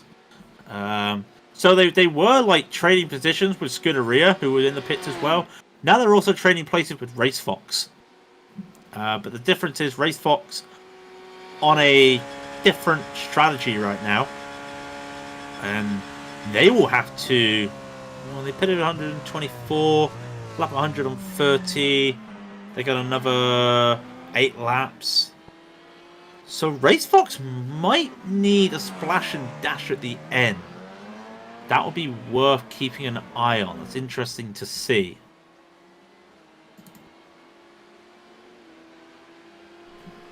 So, are you ready to see the messed up board? We're seeing it again, are we? We're gonna be seeing it in the replay. That's not meant to be looking like that. That's very messed up. I love the camera angle. Love it. I had to make that very quickly. That's why it took a few minutes. I'm doing it on a wireless keyboard where the mouse is on the keyboard and it's a touchpad mouse. Yeah. It's impossible. We've got one for our laptop because unfortunately somebody spilled stuff on the keys, so we can't use the keyboard on the laptop. Right. Did you spill? No, it wasn't me. No, it wasn't me. Did you spill Mountain Dew on the keyboard again? A funny story about that. I knew somebody that bought a brand new keyboard at a LAN event, and he literally was showing it off to us, and then spilt his Coke over it. Only opened it 5 minutes earlier, and got it wet in 5 minutes. Nice, nice. The IQ on that move was 0. Not to mention then, as a bit of a fun. Some of the guys bought him a baby bottle, so he didn't feel anything. Oh no! To the point when he tried to show it off that nothing dripped, so he turned it upside down. It then started dripping. Not over anything, over himself.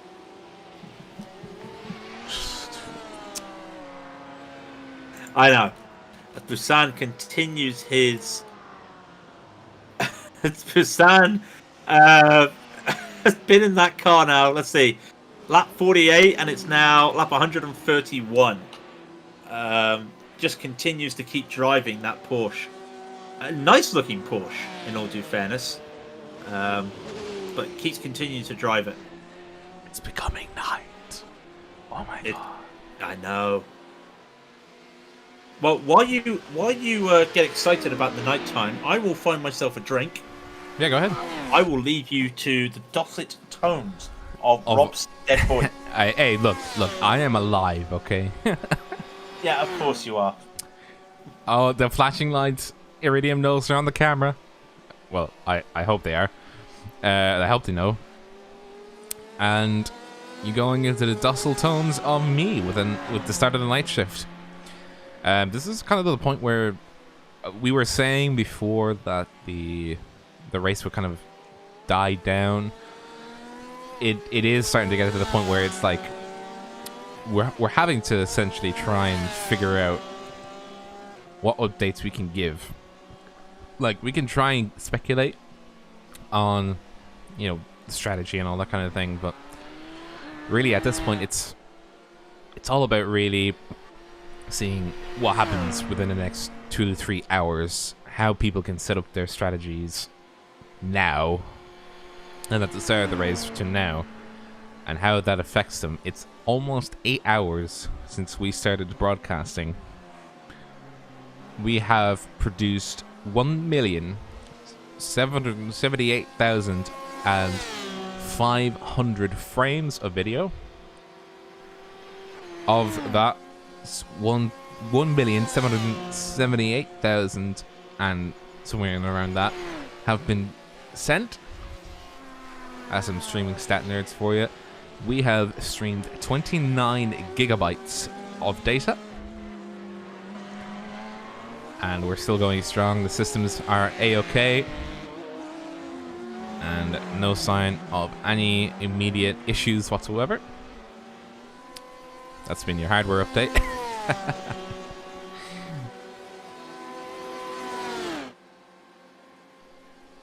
Just looking down the listing order, the closest battle that I can think of is the car 606 versus Stage 1 Racing Red, car 304. An amateur versus pro, but the Simsa car is actually lapping a bit slower at the moment compared to the car 304. Might be due to traffic, who knows? But what I imagine the Simsa guys are thinking of now is, how are they going to even get near the Fury Simsport guys?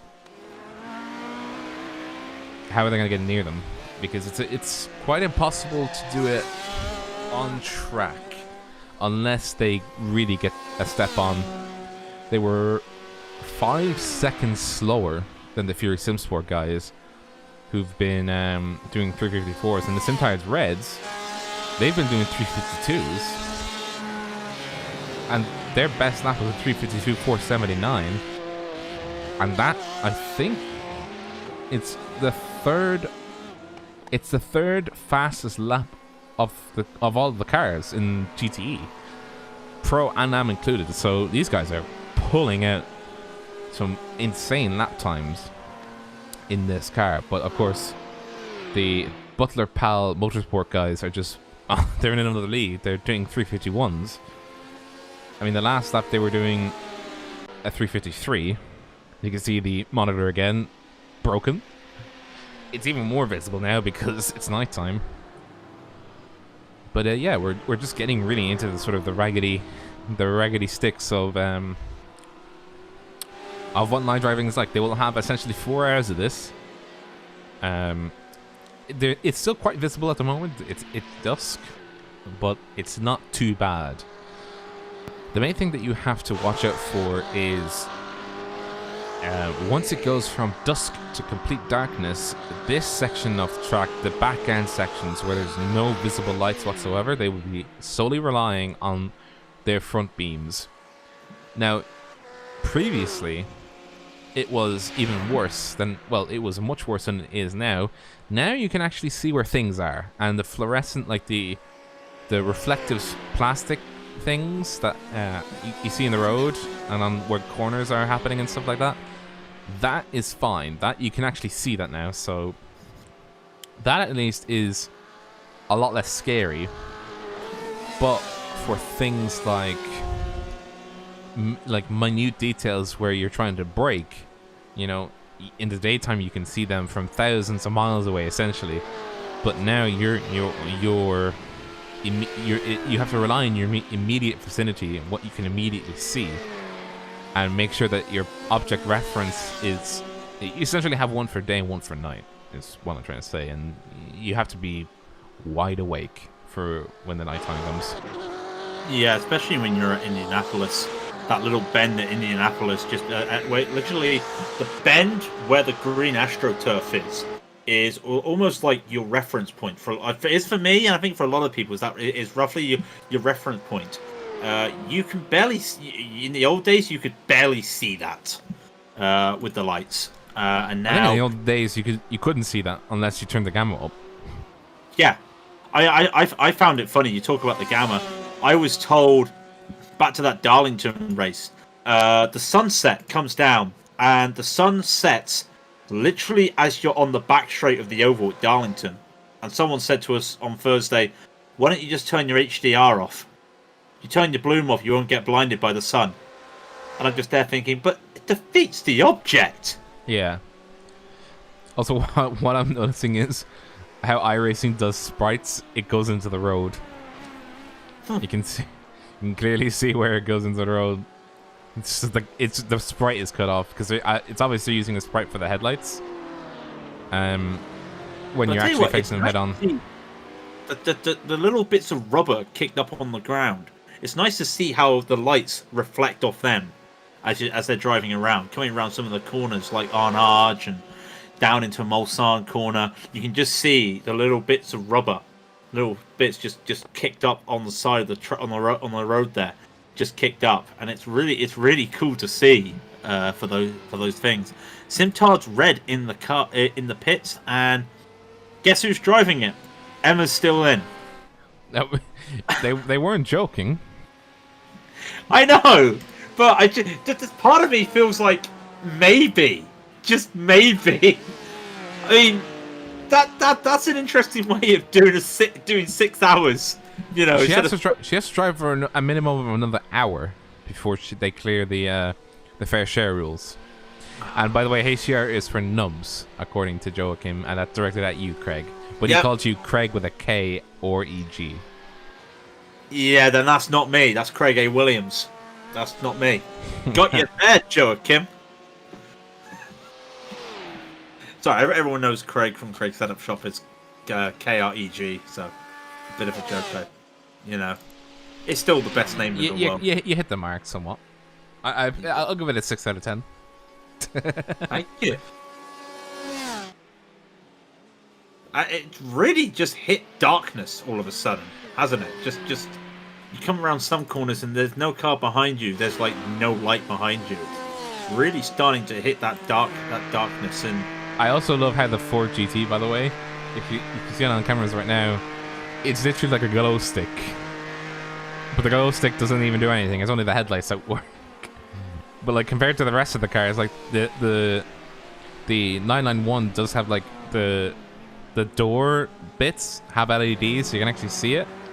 But like the Ford is the only one where it's just like, yeah, let's put big lights everywhere, and you can see where things are. Now, doesn't the Ferrari have lights on top? I can't remember. One of the cars have. Oh, the Porsche, wasn't it? The Porsche and the Ferrari both have lights. Yeah. Yeah. Where is the M8? I'll get a comparison to the M8. The M8's. Oh, CCTS has had a moment somewhere, and I don't know where. And a few laps ago, because their back wing is slanted. And the M8 has as well, but it's on the rear. Oh, I think it has more than just that. I think it's got front end damage as well, because it might be the same front end damage that they had previously, but that rear wing, that's not looking healthy. No, and that was literally their last lap, 114. I would not be surprised if that's coming out of Arnard, coming into Indianapolis. But that is a lot of damage. What teammate is it? Is CCTS? Not 114. Here we go. Yeah, that wing was straight. Oh, wouldn't you know it? Guess which corner that happened. No! And they did it to themselves. Okay. No!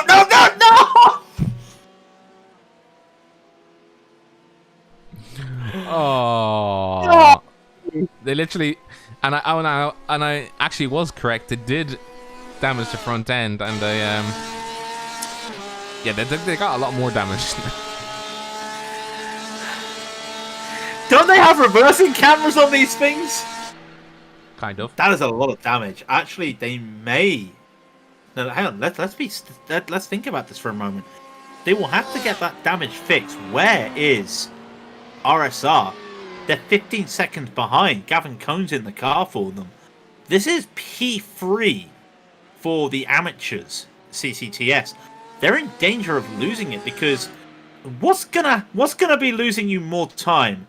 A wing that isn't straight or a splitter? Both. Just in different ways. Yeah, but which one's going to be more? Which one's going to be affect the front you more? splitter, a lot more.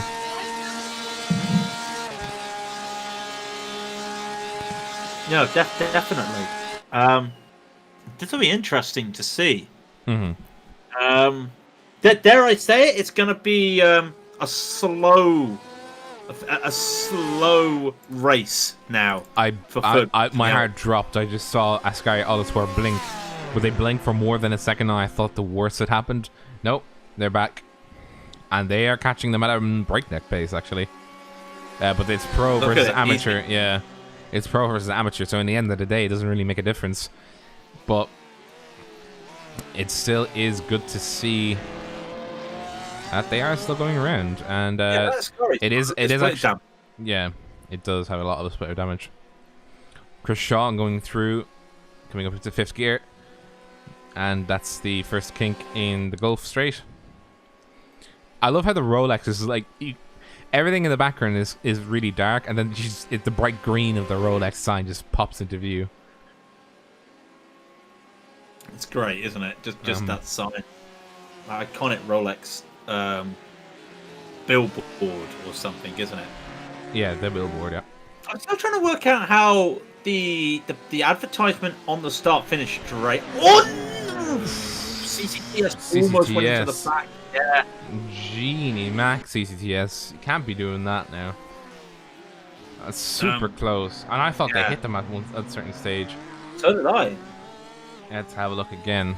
Did they? How close were? I want to see. Oh, they were like an inch away. Let's just have it. Oh man. Well, if there was netcode there, one of them would have been spinning. They would have ejected Ascari Autosports into the wall at Ascari. Or sorry, not Ascari, Arnage. HC Oscar Rear James Brown in the Discord was saying he thinks his 100% success rate of winning despite getting a penalty is under threat here. And then Torrentino brings up a very interesting thing for Ascari. This has to be the hottest September day in French history. 1,000 Now, degrees remember how we Celsius. started? Yeah. Remember how we started at like 41 Celsius? Yeah. Like everyone was talking. Remember we were talking about when we were talking about nighttime, they were talking about 22, 23 Celsius. I think the Fury guys were saying that their car kicks in when it's nighttime. But I don't think they were expecting it to be this warm. No, and I don't think I think it'll stay this way for another little while. But it is trending downwards. So my prediction, the Raidillon TV temperature prediction, it'll probably bottom out at track temperature of 22 degrees. In 4 hours, you reckon 22? Probably in 4 hours. Wow. Okay. I hope you're right. But this is, yeah. It'll take a while for the temperature to bleed from the track. And then some. Yeah. It's a very hot racetrack. I mean, it is France. I mean, it may be in September, but at the very same time. Let's actually go into the row bar. It's still not too bad out. I'm just trying to find a car that's on its own. Going down. Here we go. On board with Lucas Adam of Vulcan Sim Racing. You can just see, like, you can see the straight, and you can see the fluorescent items in the distance that you can, like, that react with the light coming from the engine or from the car. Not the fluorescent, but it's like it's the reflective pieces of objects around the track that react with the light coming from the car. But other than that, that track is it's not bright anymore, and it's only going to get worse. How was going to get? Well, how about pitch black? Because this is a real world. RSR Esports, by the way, 2 seconds faster last lap than CCTS, so the gap's down to 12 seconds. Chris Shaw in the slightly damaged Ascari Motorsports car there, also gaining 2 seconds on CCTS. Now, I would try and get some of that fixed, because some of that damage could probably straighten out the wing. It's not going to completely get fixed, but surely whatever they do would be better than what they've got right now. Am I right? I mean, by my reckoning, they're probably losing about 2 seconds alone from the damage that they have already. I'm not sure why they haven't pitted. Because the time that it would have taken for them to get it fixed, 4 or 5 minutes, it would have probably put them back into sync mode with their strategy. But I think they're just trying to see their strategy, come what may. And so they're gonna have to sit with a broken wing. Sorry, excuse me, with a broken wing up until the very end of their current stint. And if they actually go ahead and not repair it, they're gonna be continuously losing 2 seconds. RSR will get ahead of them just on pace alone because they won't have damage. And this is going to be quite interesting from here on in. Well, SimCity Esports, on the back of Stage 1 Racing, it's not a race battle. It's more of just a position on the track battle. It's the pro team of Simsa against the amateurs of Stage 1. And this is what they need. They need to get by this because they need to try and catch up to Fury Simsport, who are about a minute and a half up the road, maybe a little bit more.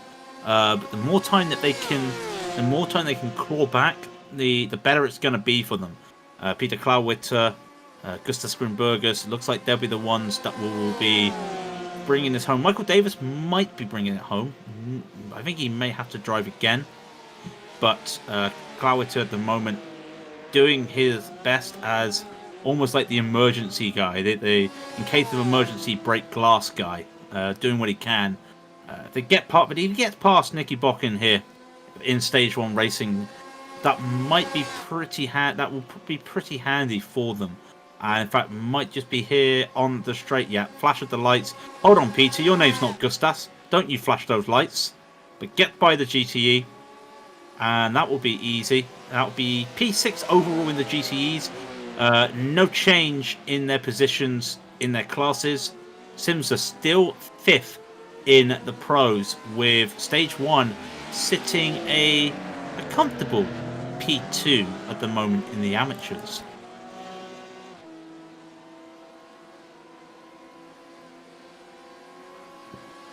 Oh, my apologies. Aunt Pfeiffer, thank you very much. Respect on commentating 12 hours straight. Well, we have had a break. And we have been taking occasional breaks. So it's not been completely 12 hours, but we've been surviving.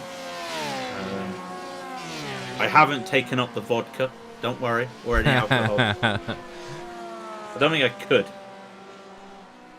Yeah, I can't either. No. Not much happening, per se. And really, now it's starting to get pitch black. It's hit that time. And we were saying sunset would be around 8:30. It's now 9:13 in the evening. Still not pitch black. So I would like to know what day-night cycle iRacing has taken. Everything just blinks for a moment. I thought, oh, it's gone pitch black. Then I realised, no, that's Sam Baxter blinking. That would have been hilarious.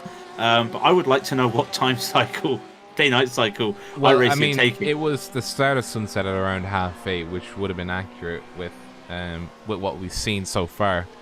But again, the sunset doesn't mean that the sun completely sets and that it just goes like to zero light being generated. It's the sunset. You still have a bit of reflection from the clouds and all that kind of jazz, so you still have light hitting the track. But mostly now at this stage, once the sun goes completely down, and the night sky greets us, it is starting to get exceptionally dark out there. And it's where it gets dangerous. Yeah, absolutely, yeah. Some of the guys in the chat are saying, big ones, please. It is starting to get dangerous. And I can agree because, like, look at this. Look at the background, there's nothing. You can just see a spotlight, that's it. Joking wants to know how much water we've gone through. Not enough, if I'm brutally honest. No, not enough at all. When I took that last break, I made sure I had 2 drinks ready for me. And it wasn't enough. I could feel my voice getting hoarse, but my voice is not going hoarse, but my mouth is dry now. Yeah, the top of my throat is a bit dry. I think it's more than hoarse. It is more the better word than hoarse. By the way, Iridium finally on the back of the HPDs. Finally got through all the GTEs. That was a long time, let's be honest. 8 laps down from the lead HPD. And finally got there after all their issues. So that's good to see.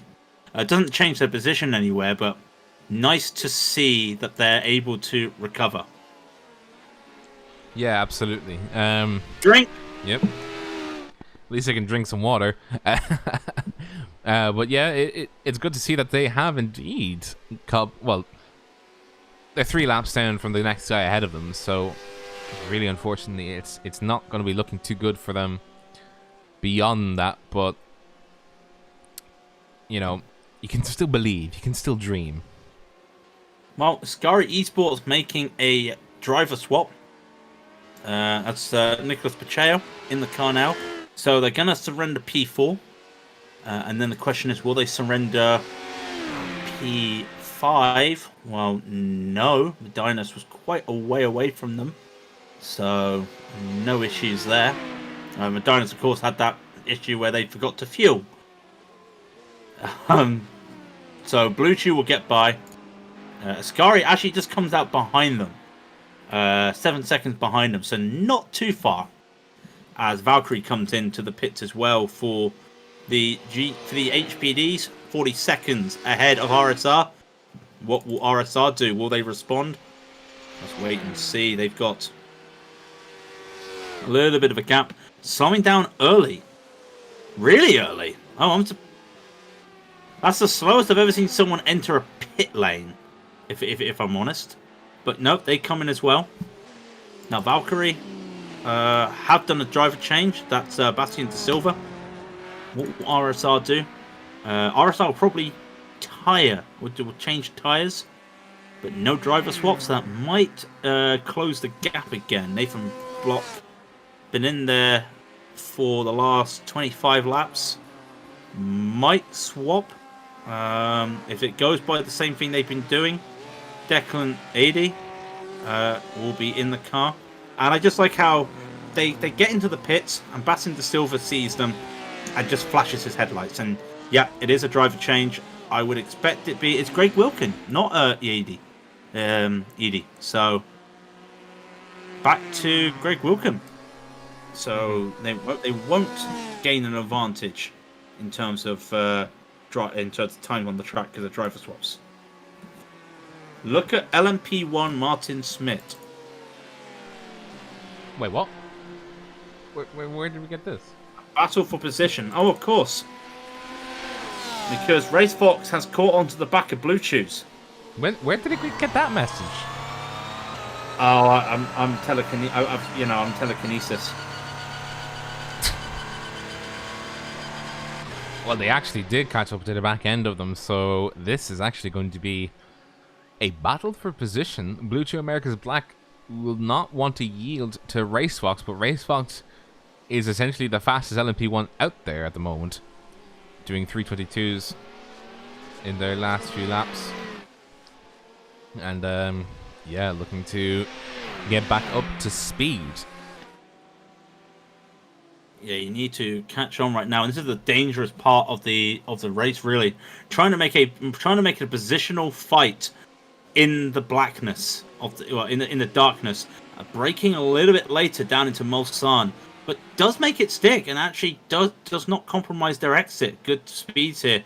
They're both Audis, so they're going to be equal on boost to see who gets more boost. This part of the track is you boost to an X amount of number.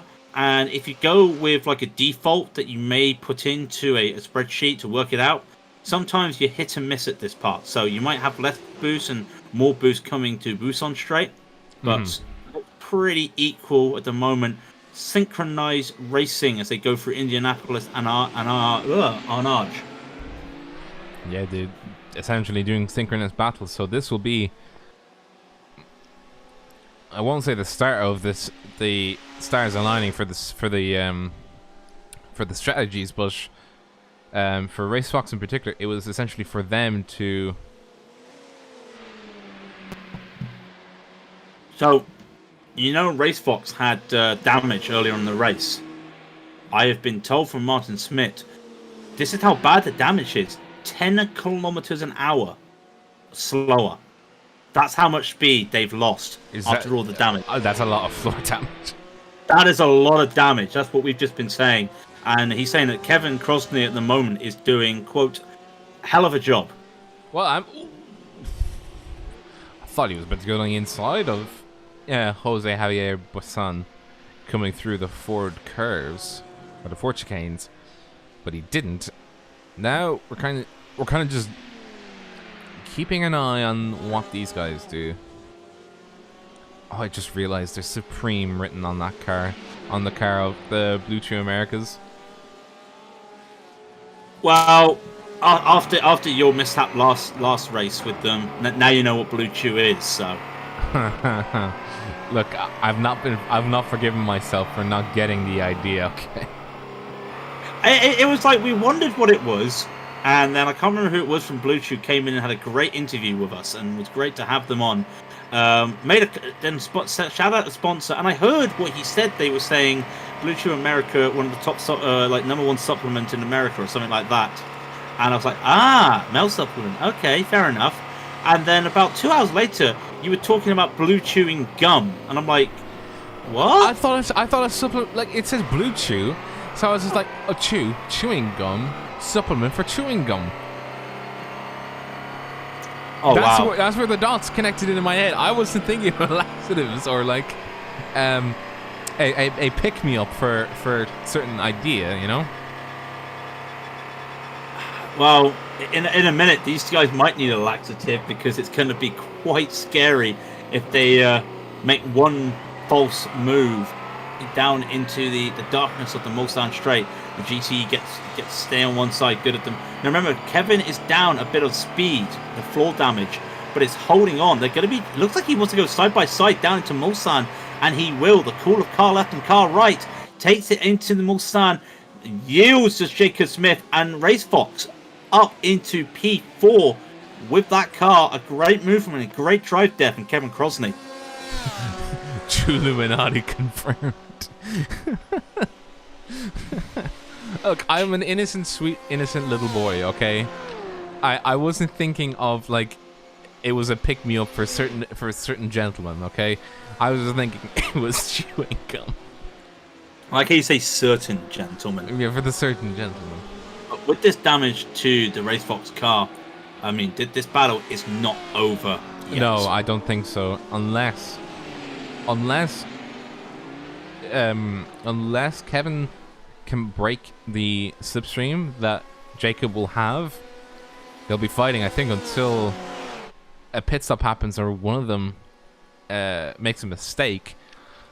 And I just, like, with the speed difference that Kevin has to make up in terms of just flying through the corners, I'm amazed that he was actually able to catch up into the rear end of the Blue Chews America's car in the first place. New Chew order.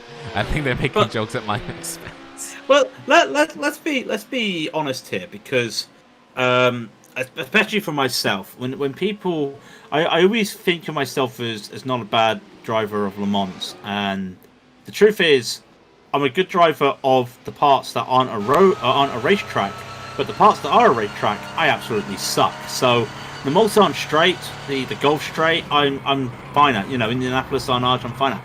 But it's this section here, the real racetrack, the Dunlop curves, the Dunlop chicane, going to Virage, to Tête Rouge. That section, it's where a lap is basically a good one or a bad one, is these sections. And you know, I remember trying to learn the track, trying to find out, well, I'm still 3 seconds slower than these top times. Why am I 3 seconds slower? Then I realized I'm a second slow in that whole section before you get to Tête Rouge. And look at what Kevin's done. He's basically got the racecraft and his ability at that section, at Dunlop and Virage to Tête Rouge. It's just, or the essence of Tête Rouge, has just basically just given him, look, a 2.5 second lead. He doesn't have the top speed, but he has, as Joker said, I am bad at the good bits of the track. Yes, it's true. But you can see how Kevin is able to use, you know, his ability on that to basically get through. And okay, the Mulsanne isn't the best part of the track. Okay, Joachim, you're right. But in all due fairness, if you can't do the chicanes, the Mulsanne chicanes, you're going to suffer. You could be fantastic at the... you still got to put it all together. You could be fantastic at the first and last section of Le Mans. But if you're not good at getting those chicanes and keeping your speeds up, you're still going to struggle. And both these cars are fine with that. It's just that Kevin, in that damaged Race Fox, has done a fantastic first section. Kevin just did a 3.34 before breaking point. Should that not be top speed? No, I don't think so. I imagine. Well, I've seen 340 on the clock. So, if I go to, see, Blue Chews are actually Blue Chews are 3 kilometers up on Race Fox just on. Yeah, and TBR is doing 340, even though they've got way more. They had way more damage. They're the front end gone. So Schmidt just saying that their top speed is 338. They hit 334 there because of slipstream. So without the slipstream, they would be struggling. Well, it doesn't seem like they're struggling at all. They've got a 2-second gap ahead of the Blue Chews Americas. So, you know, it's looking like Kevin Crosney is just putting in the immediate work. Yeah, apparently they're struggling to do 330. So that just gives you an idea.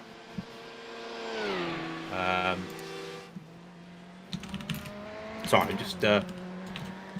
just being asked if I want an interview, or do we want to interview somebody? So we shall. Craig, you just got BM'd, by the way.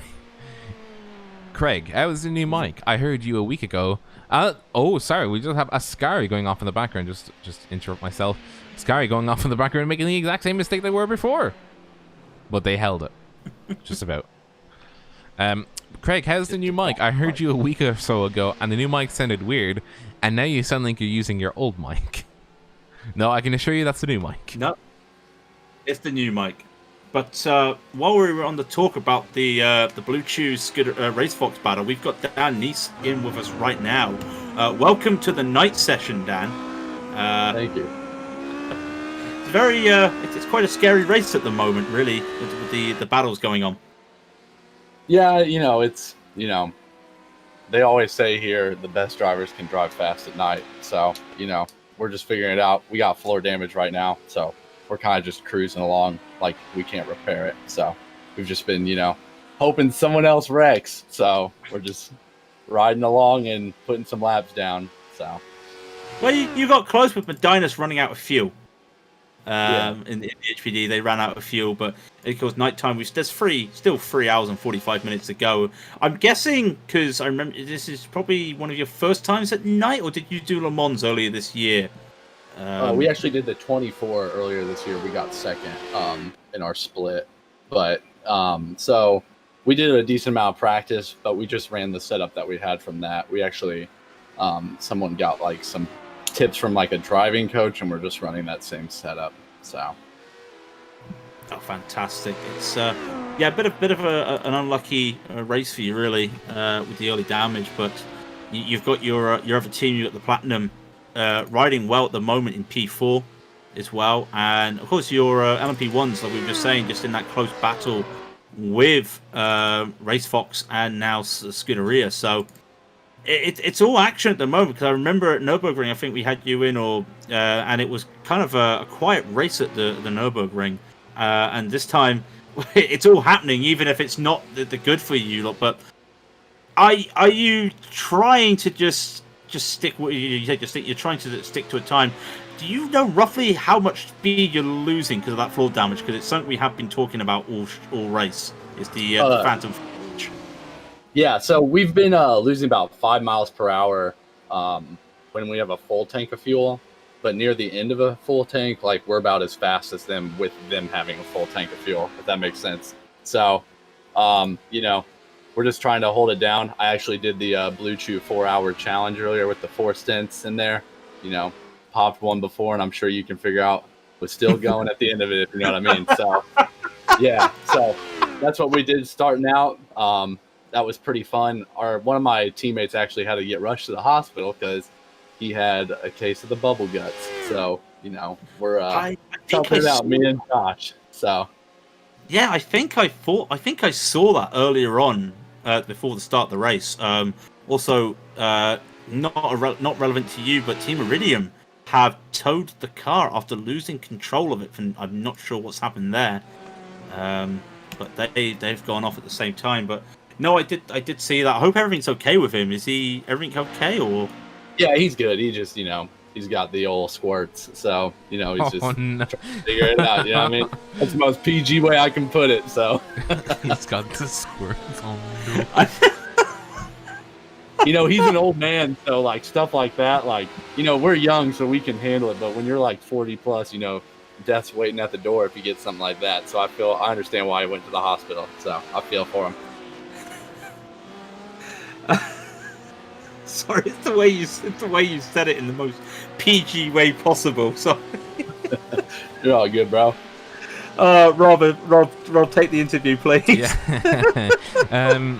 What's the main goal for the car anyway? Is it just try and see what you can do in terms of speed, try and just keep putting laps in, or?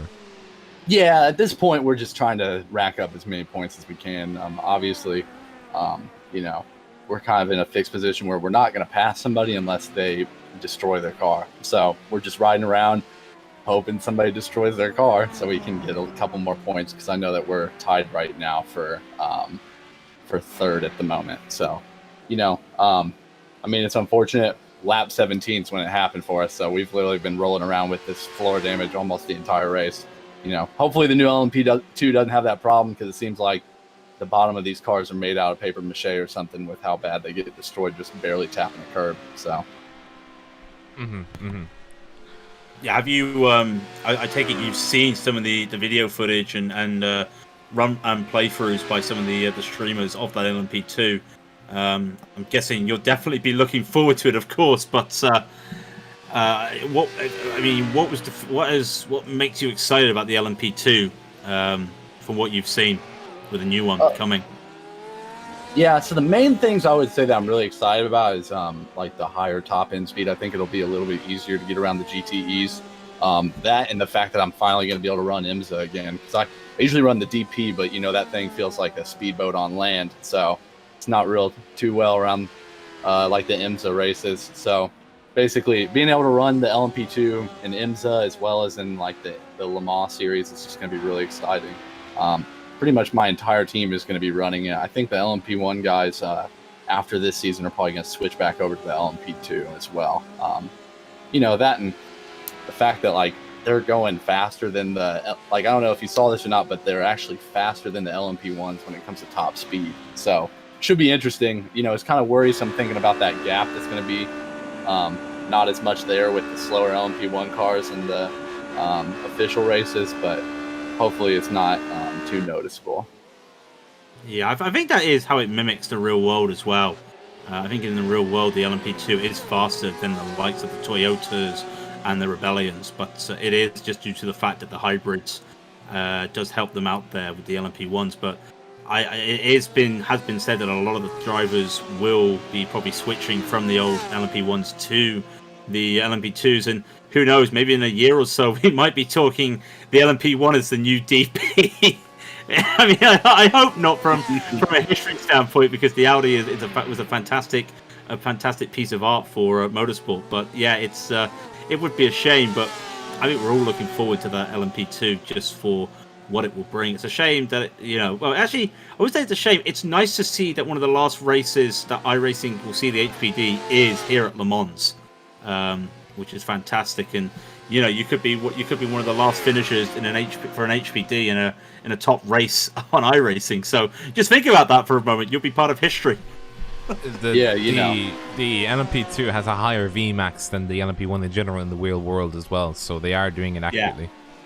Yeah, that's awesome. Yeah, I figured as much, and I just figured I'd let you guys know real quick. Jake DC'd, so looks like the LMP1 car is going to be towed now. So I guess he throughputed. So much for that battle, I guess. But yeah, Oh, he did. Yeah, he already throughput it. Yeah, I just saw it. Yep.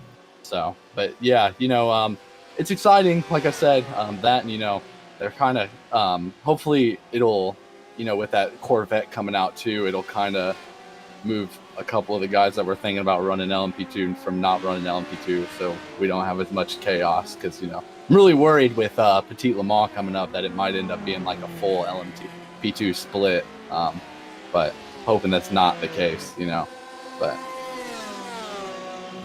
we'll wait and see. I haven't got anything to add, Rob. Have you got anything? But I do like that about Petit Le Mans. I can't wait for Petit Le Mans, to be fair. Yeah, that's gonna be a. Wait, was the Petit Le Mans today as well? Wasn't it? No. They couldn't go to Watkins Glen in the real world, so they went to run a 6 hour today. So, but they've been doing it for all the events that they do this year in IMSA. They're actually just doing like mini events as well at the track. So they're doing kind of like 2 races a season. So. For example, they did like I think a 2.5 hour race at Sebring, and then later this year they're doing the actual Sebring 12, and then same with Petit Le Mans. They ran like a 6-hour today, and then later in the season they'll run the 10-hour race. Yeah. Well, hopefully we get to see you out there in the new LMP2 around these tracks. But for the moment, still grinding in that little HPD, giving it one last thrash around Le Mans. It's great to talk to you again, Dan, and we wish you the best. And as much as we don't wish anybody to have a crash, it would be nice to see if you can get some competition, just so you're not just driving around without a real target of trying to beat somebody. But we wish you all the best, and hopefully we see you all in one piece at the finish line. Sweet. Thanks so much, guys. One more thing I wanted to add before I left real quick. So, speaking of my buddy with kids, so I'm not even joking. This morning, he comes in Discord, and he was like, hey, so I know Le Mans is in Germany, but how does that big of a track fit inside that country? Like, this is a huge track. And he was being 100% serious, not even joking. He's got two things wrong. It's not in Germany, it's in France. Yeah, I almost spat my drink out when you said that. When you said Germany, I thought, what? Yeah, you know, 40 years old, probably got dementia already, but you know, that's how it is, I guess. But thanks for having me in, guys. I hope you guys have a good rest of your day. Yeah, you too. You too. Take care. See ya. Germany. Okay. Yes, Le Mans, the famous French track in Germany. So, while we've been gone, as we were saying, Blue Cheese America, Patrick McDaniel is now in the car. They had a fur put. They will lose a couple spots. They were battling with Scuderia and Racefox. Racefox now. They are now down 2 positions. So Racefox are and on their own. I'll tell you what else happened. Hugh Barter came out of the pits for Raidillon in P3. He came out right in front of Guillemette there for Scuderia. Got to Tertre Rouge, went wide at Tertre Rouge. Got to Mulsanne 2, went wide at Mulsanne 2. He's now 15 seconds behind Guillemette. It has not been a good outlap in the first lap there for Hugh Barter. And he hasn't actually been in the car at all yet this race. So that's his first lap. And, you know, getting in the car at Le Mans we were talking about is never easy. To get in the car right away and here you go, it's pitch black almost. Yeah. That's a different challenge. Yeah, hi, you might practice in the daytime, but it's nighttime now, buddy. Strap yourself in because you can barely see a thing. Basically, but looking at the times, in all due fairness, Blue Tubes haven't lost a lot of time. Okay, they're down a lap, but they're behind Iridium, only about 2 minutes behind Team Iridium. So they've got off lightly. That could have been really bad for them. And Bushfink currently in the pits at the moment, and that's a scheduled pit stop. They're just quietly doing their own thing after that horrible accident earlier in the race. Look at this. Like, you're seeing what the driver can see coming down towards first Mulsanne.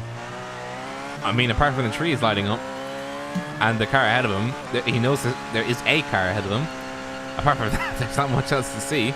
But at least in the Porsche, it's a bit more light. There's a bit more things lit up. You know, the Audi got it's very dark. I know it's brighter, isn't it? Because they got more light. I've got it completely wrong. There is some sort of cockpit light in the Audi and the Porsche. Yeah, all of them have cockpit light. It's more so what they can actually see outside. I mean, it'd be impossible to actually see the driver if I were to do this. Just making sure that he doesn't get shattered. He's fine. I wouldn't be able to do this. Wouldn't be able to see the helmet of the driver. I can't see his eyes, but you know, I can at least see that he's got a helmet. I mean, if you saw bottom split where they zoomed in to a helmet, you do not want to see what's done to that helmet. No, you don't. I've seen it. I've seen it, man. Exactly. So, Jan Volmer's back in the car for Element Sim Racing. Still in P2. They're the only 2 cars, really, Sim Racing and Element Sim Racing, and SimTech, still on the lead lap.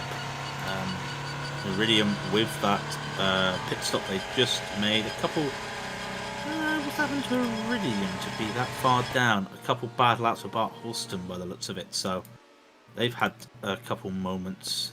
Oh, did he come? Oh. What happened to Bart Holston then for him to do 2 laps? Did he speed out of the pits? Might be, because he went into the pits again. Uh-oh. Okay. Bushfink blinking. Don't blink, Bushfink. Stay alive, you know. Listen to the Bee Gees when they sang "Stay Alive," you know. Now, what's scarier? An LMP1 flashing its lights or an LMP1 blinking? Oh my god! I'll tell you what's worse. An LMP1 of Patrick McDaniel coming to Mulsanne 1 and coming to brake, and a GTE of Fury Sinsport blinking as you're braking. That was scary. Okay, that was scarier than anything I ever thought of. Yeah, it's one thing being spooked out by a car blinking behind you. Oh no. Oh, I actually got the shivers looking at that. I just saw the car blink, and I'm just like... and the exit as well, and then it was a bad exit because it was a miscommunication again. You know, at the end of the day, it's like, it's a GTE doing what he's meant to do. Yes. It's just that you think you can get around it. You know, that is probably the worst corner in terms of communication, because everybody does something different, and you're just used to it. But you have to swing out wide as you come out of Mulsanne 2. Sorry, you don't really have a choice. Just to say, the car of ACR Scuderia taking another pit stop. They did not take tires, so they are going to be taking just fuel. Them and RaceFox did the same. Team Iridium did take tires, so they are now 1 minute and 23 seconds behind the car of Team RaceFox, who, after their accident, has managed to claw their way back up into third place. So it's very well done by them. Big shout out to Kevin Crosney, who basically has wrestled that car to be one of the fastest cars on the track in LMP1 class. He's faster with than... damage. Yeah, with damage. Yeah, he's 10 kilometers down, but that doesn't stop him. That to me is still mind-blowing. With damage. Still doing as well as he can. Now, Nathan, this I need to get back to your question about my microphone. Teething problems. You hit a button that meant to make your microphone sound better on a platform like Discord, and you think it makes it sound better, but it doesn't make it sound better. And then you hit another button, and it doesn't make it better. So you start with a clean slate and work your way there, and then remember that technically a microphone doesn't need to be so close to you, because it's not like you're doing classic football commentary and you've got the microphone literally right to your lip. So teething problems. We all have to learn. I still think it doesn't sound the best in the world, but it's good enough. You'll tweak it over time. Don't worry about it. I think it's good. I might need to get some soundproofing in my room. Maybe just stop any echoes. No, it's not too bad.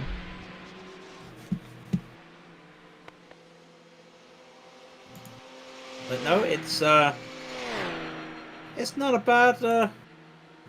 bad upgrade for us. In all due fairness, some big things happening recently for Raidillon, so including having the good the ability to have our broadcast scheduled on iRacing's website, which helped us a lot. First stream on there, 30 plus concurrent viewers, and yeah, a lot of people interested. A lot of people interested. We've got 700 viewers from just on one race last night. Yeah. Yeah, I think that was one of the most popular videos that we've... Well, one of the most popular things that we've done to date for the series, so... At least we've got the knowledge out there that we're broadcasting the LMS series, so hopefully next season there'll be a lot more traffic coming our way, and that's the plan anyway. Yeah. We started with LMS, and we started from there, and now we're here. Started from the bed, and now we're slightly above the bottom. We started below bottom split, and now we're above bottom split. But that's as far as we've gotten. No, we're not. No? Okay. I mean, to be fair, bottom split don't have to talk about corner names or corner numbers. It's just easy. You know, have our crazy ways. Ooh, who's that just gone off? That's Gavin Cohn spinning in front of Race Fox there. That's the RSR Esports losing the car at Indy and taps the wall. Tapped the wall. What damage is on the back of... I can't tell what damage is on the back of that car because there's no car behind them. A bit of left rear damage, I think. Yeah, that's what it looks like. No wing damage, but they definitely hit the wall. Momentum took them in. There we go. Got some streetlights now. Yeah, a little bit of damage. Can't be helped. They went as far as they could. The splitters. Well, I don't think you can bend the splitter any more from where they were.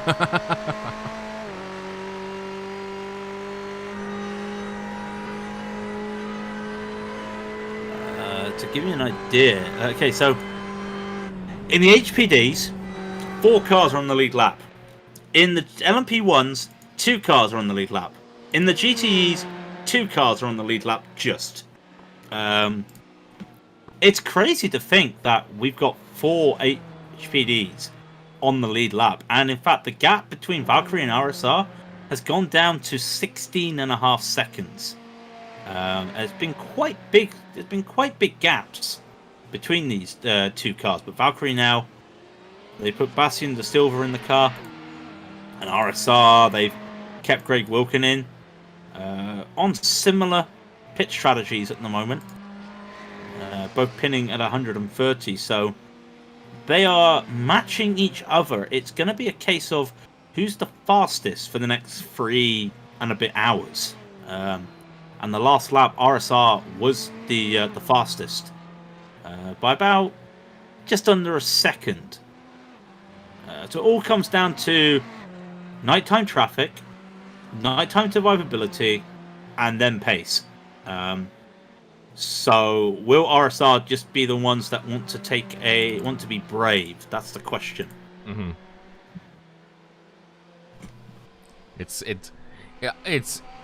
It's very spread out right now. It's like there's one car and then there's another and then there's another. It's kind of eerie that the only thing that this car can see, which is the car number 305, all you can really see is lights. That's it. I mean, a cockpit view, and you just look at it, and yeah, I mean, thankfully, these new lights just brighten everything up. Like we were saying. Imagine it driving on the old lights. This would be a nightmare. No, I don't want to think about it. I have done this before. Yes, so have I. Oh, why does the wheel look bent on Simsa? Or is it just the fact that they've not got the steering wheel straight? Yeah. Simsa Esports, you're in the pit and you scared me there, Gustas. Your steering wheel wasn't straight, and I thought you had steering damage. Toad. What happened to them? Who? BDE Toad. Let's have a look. Oh, I can see why they towed. Oh, they've got some damage. Let's have a look. They're coming. Oh no! They hit the wall in the middle of the Porsche curves. They hit the Michelin wall, and that car is crabbing really badly. Oh no! Do you reckon they'll fix that? Is the question. Oh, I'm not sure. That's a lot of damage on that car, and that is heavy crabbing. Well, there's still a lot of damage on the CCTS car, and they haven't pitted. Really? Oh god, they haven't. Yeah. And they've been overtaken. I mean, they should have fixed it. They've been falling back for ages. They spent 2 minutes fixing it, and that's about it. So they've not fixed it. Oh, they have tried to fix it. They have tried to fix it. So yeah, but that's a lot of damage. I place severe doubt if it's only been 2 minutes. That's definitely more than just 2 minutes of a job to get that done. I mean, give me 5 minutes and I'll bend that wing back. Seriously, but that's crazy. So it's coming to the stage where we're seeing damage, damage on a lot of cars. Emma Gold coming into the pit. The amateur was running P3 overall. In the Scimitar's red, Emma is coming in now for another scheduled pit stop. Continues to just be good. Now, I don't want to say there's different in the driving because they're both driving the same times, but Lewis Jordan Charles had one invalid lap over his 77 laps. Emma's had a couple more. I'm not saying one of them's the better. Risks. But yeah, probably taking more risks. Nighttime, cooler track, so you think you've got a bit more grip. It is totally natural to see at that time of the night. I mean, everyone's making mistakes. You know, if you look at the lap times of a lot of these drivers, Surak and Senol for Simtek, they've made mistakes. They went purple last lap, by the way, and want a 320.7. So it does make it, but it's also just a real, like it's a great look at Louis Jordan Charles, how he does 77 laps, has one invalid lap, and makes one mistake in those whole 77 laps. Mm-hmm. It just shows off that ability he had.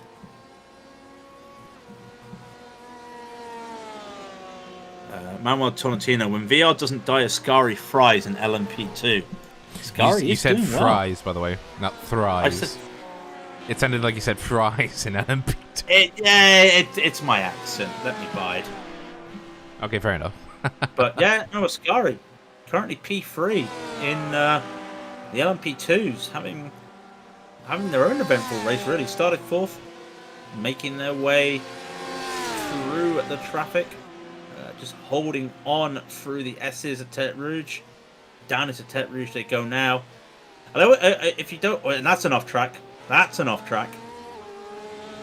You look at Ascari, and if you're not careful, you think they're part of Blue Chews America. But you just got to be careful. But then you see the massive Ascari on the wing. It's like, oh no, it's definitely Ascari. They have near similar liveries just because of the color scheme, but they do have a somewhat more unique livery with and that's Josh Patterson for Blue Chews going off at Mulsanne 1. They just locked the brakes there. Yeah, locked the brakes. Ooh. Keeps it out though. Keeps it out the wall. Good save.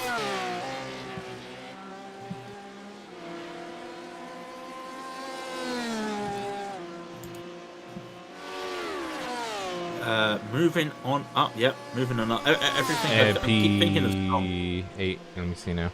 I have to weed out. It's 1, 2, 3, 4, 5, 6, 7, 8.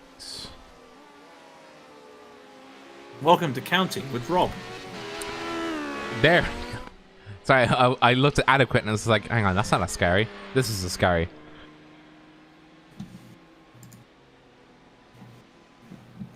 That's not Ascari. This is the Ascari.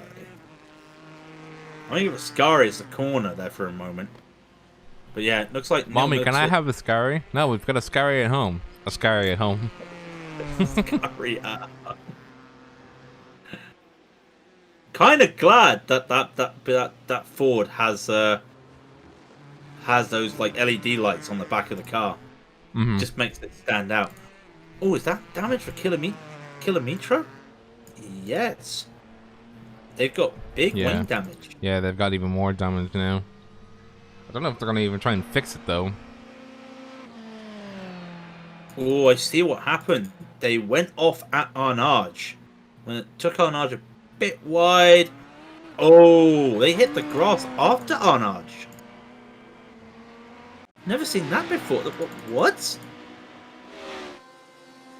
What on earth happened there? I've never seen that before. They took the runoff of Arnage so long that they ran out of AstroTurf, hit the grass, and the grass pulled them into the wall.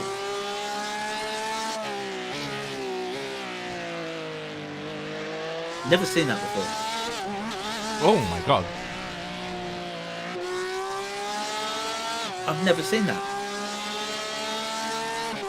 How? How do you do that? That really is. Yeah. Let's have a look again in the cockpit and see how Oh, much the cockpit's steering scary. wheel jerked. Yeah, Because the cockpit is scary. Yeah. Still normal. Yoink. Yeah, that is something that you're never and the steering wheel rack is bent. That does not look good. That's the bent steering wheel. That is, but you can see they're trying to turn right, and they're unable to. Such a weird incident. Not on them whatsoever. In all due fairness, that is just, it claims another. You could say claims another victim, And they'll be overtaken. I think they'll be overtaken by the CCTS guys and Mass Devil's Am. so that will put Mars Devils into P3 in the amateurs. Mm-hmm. Oh, no, it's Kilometer is a pro team. What are we talking about? Yeah, Kilometer Zero is a pro team, so. But they're back out. No, they've not got that fixed. They have, you know. How? The wing's still bent because that won't get fixed. Yet the steering wheel's straight. They're now sitting in P14 overall. But yeah, it's a straight steering wheel. How do you fix that? You buff it out. That's why. That's how. Rob's just absolutely confused. I don't know. There's been so many cars in this race that have just had damage, just phantom popped out. Well, it's like when we did Nordschleife, the ILMS at Nordschleife, and the amount of we had 3 LMP ones that all took severe damage, and then in about 2 minutes, it's just popped out, no issues, and they're back racing again. It just surprises me what some of these cars. It amazes me. Well, it amazes me just as much. Like, it's just how can this damage be so easily fixed when you could hit a wall in a wrong way and it just ruins the entire steering rack and it's not repairable. It's just like, hang on a minute.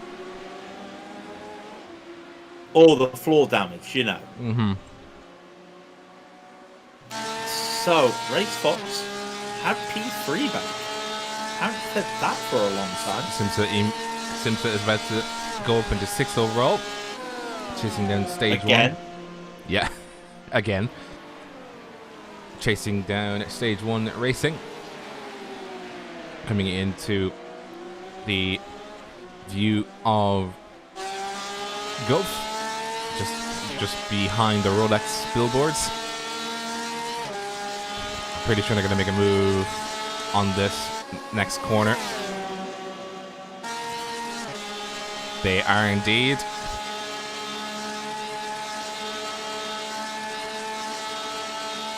Come on. Let it go. Let it go. There you go. There you go. So back up overall into P6 for the GTEs, but again, still holding on to their P5. So you're going to look at really where is Adequate. And Adequate are, well, they're just on the Gulf Straight. They're about to hit Indianapolis, so about 25 seconds, 20 to 25 seconds gap between Simsa and Adequate. So that's the real battle that Simsa is having right now for P6. Slowly, they need to catch on to Fury Simsports. But that's a big gap they've got to overcome. That's almost a 2-minute gap they've got to catch up to. Mm-hmm.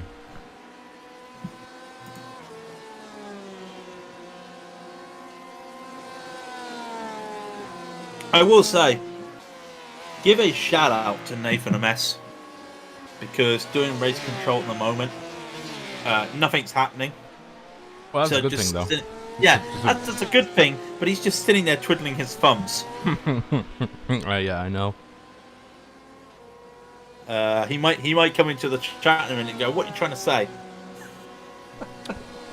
Well, I mean, now that he said that, he is going to come in this chat. Yeah, I probably started something, haven't I? Oh yes, you have.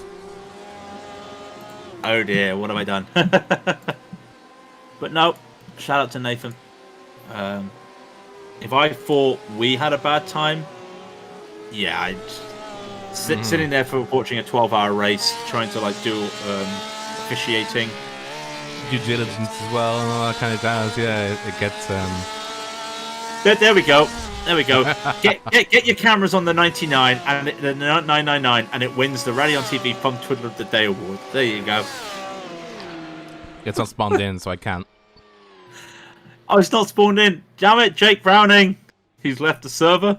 I do like how the Rolex time actually syncs up with the actual race time left. That's good. That I just love those little things that iRacing do with the track, like the Ferris wheel. It's great how they got the Ferris wheel in all due fairness. It's one of my favorite parts of it. You know, having the Ferris wheel. They got the Ferris wheel working at Daytona as well. So the track temperature currently at the moment is 28 degrees. The wind speed is 13 knots.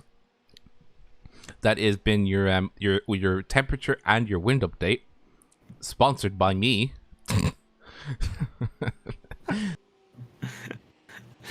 What are you selling? I don't know. Shoes. Okay. But yeah, I'm. It's a bit of a change of cameras, but Jake left to play Daisy. He literally just left a man to his fate. Yeah, I'm off. I'm off to play Daisy. This is pretty straight. In all due fairness, though, I think that's a good thing that there's not been anything to look at recently. This has been quieter than any 24-hour race I've ever seen. In all due fairness. But they say, don't they? They say if you want clean racing, you do league racing, and this is a good advertisement for league racing. Well, this is not a great. Say that that's the leader, Simza. Mm-hmm. That's Simtech. Sorry, did they hit the wall? Let's have a look. No. Simtech going off at Arnage, and do they hit the? Oh, the car very snaps barely. to the right. Very barely. Wow, that sharp snap to the right. Update on the 4-stint Bluetooth challenge. It's still working.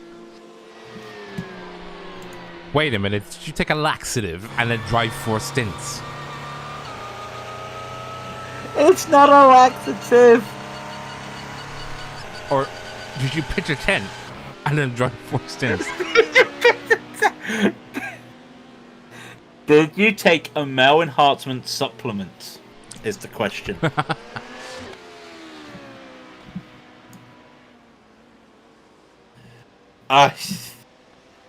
Moving on swiftly. Look. Let me have my moment in the sun. I wanted to have a joke at it. That was my chance. You can dock a wheel anywhere with enough imagination.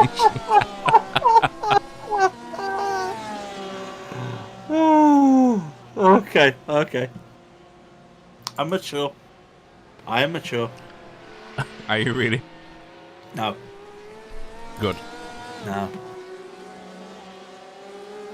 So, Vulcan Sim, they just set their fastest lap. 3:52.8. But they are a minute and a half behind Core Motorsports, and no fault of their own. Just pace is just really. Some of these drivers have picked up the pace as the nighttime has come. I would say it's more how we went into nighttime more than nighttime itself, but it's still hot out there.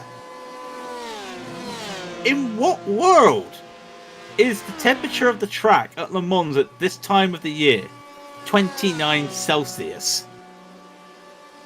It wasn't even that hot when they did iRacing's 24 Hours of Le Mans earlier this year. I'm still baffled at this. Can someone from science explain this? Explain what? Why it's still very hot on the track when it's nighttime?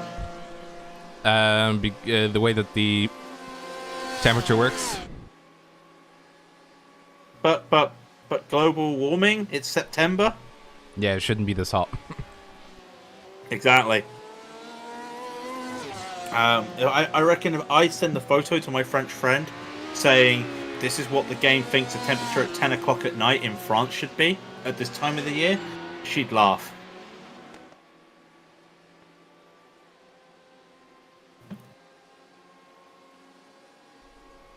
I mean, I'm laughing too because we don't have to drive it. I'm glad of that. We can sit here and laugh.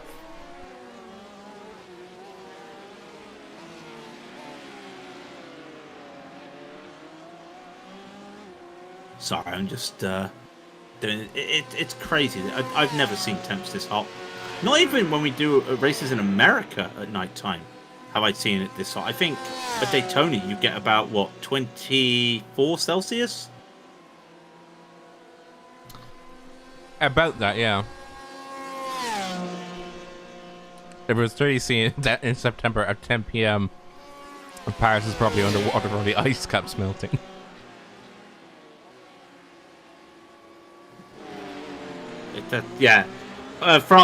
Paris is always warm, in all due fairness.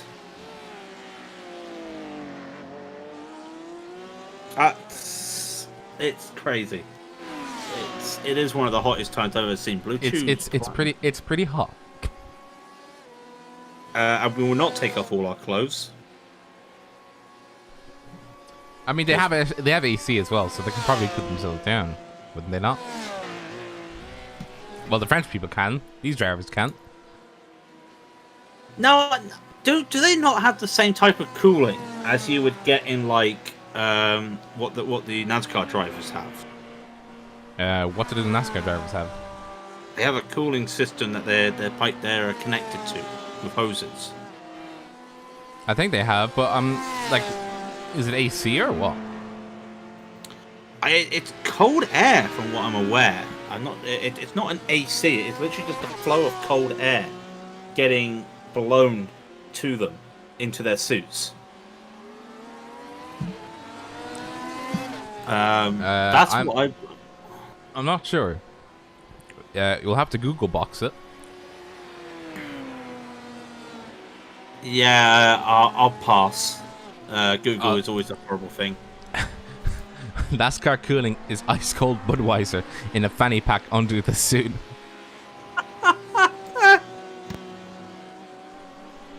I mean, ice cold Budweiser is really nice. I'm not gonna lie, but seeing how their sponsorship in America is disgustingly obvious, yeah, I'd agree with that. So they have a cooling system, which is just almost like their undershirt they wear underneath their overalls has a load of copper pipes sewn into the shirt, which basically just puts cold air through. But I do know they have a system which, it goes to the back of their helmet. Because if you notice, their helmets have a flare at the back. Yeah. It's the same thing that they're now using in IndyCar, that type of system, because they're now in a closed cockpit. Mm-hmm. Yeah, but I doubt that would cool you down. Well, it would put cold air onto you and keep your body temperatures cold. Problem. What problem? Car 153, Team Iridium, LMP1, Hugh Barter. Oh, now he's popped back in. I know he's blinked again. Yep. Oh, he's back. Up. No, he's fine. He's fine. You scared me there for a moment. Imagine having to run a super hot race and having to chuck a bottle of Coke right after. That would literally be the opposite of nice. Counterpoint: don't be sponsored by Coca-Cola. How about sponsored by McDonald's? And then you finish the race, and you And have you to have hold a a nice- Big Mac. I mean, that would be a really nice way to end the race, and you just get a nice Big Mac for free, even though they cost like pennies in a dozen. Or drink milk in the Indy 500. See, drinking milk, that's nice. If you're been sweating in your suit, driving around in the Indy 500, and you get a nice big chug of milk afterwards, I'd chuck that down immediately. I would do it immediately. I wouldn't even give a care in the world to the repercussions if I did do it. I just do it. And it's kept cold. In all due fairness, though, if you know how nowadays it's a big deal where they have a list of what type of milk everyone's preference is. Yeah. What would your preference be? Whatever doesn't taste terrible. Oh, okay. I mean, I'd be weird. I'd go semi-skimmed, but they don't have semi-skimmed in America. Isn't that like 1% fat or something? I'm not sure, but we have Original is probably semi-skimmed. the original, like, non-skimmed is probably the best. It just tastes so nice. You'd smash 2 beers together like Stone Cold. I mean, I do that as well. I mean, I'd be 316 all over those beer bottles, you know, or those beer cans, you know. Those beer cans. I mean, I'd ask JR to come and commentate on the way that I smash the beers together, and then just the Stone Cold Steve Austin theme tune plays. Oh my god!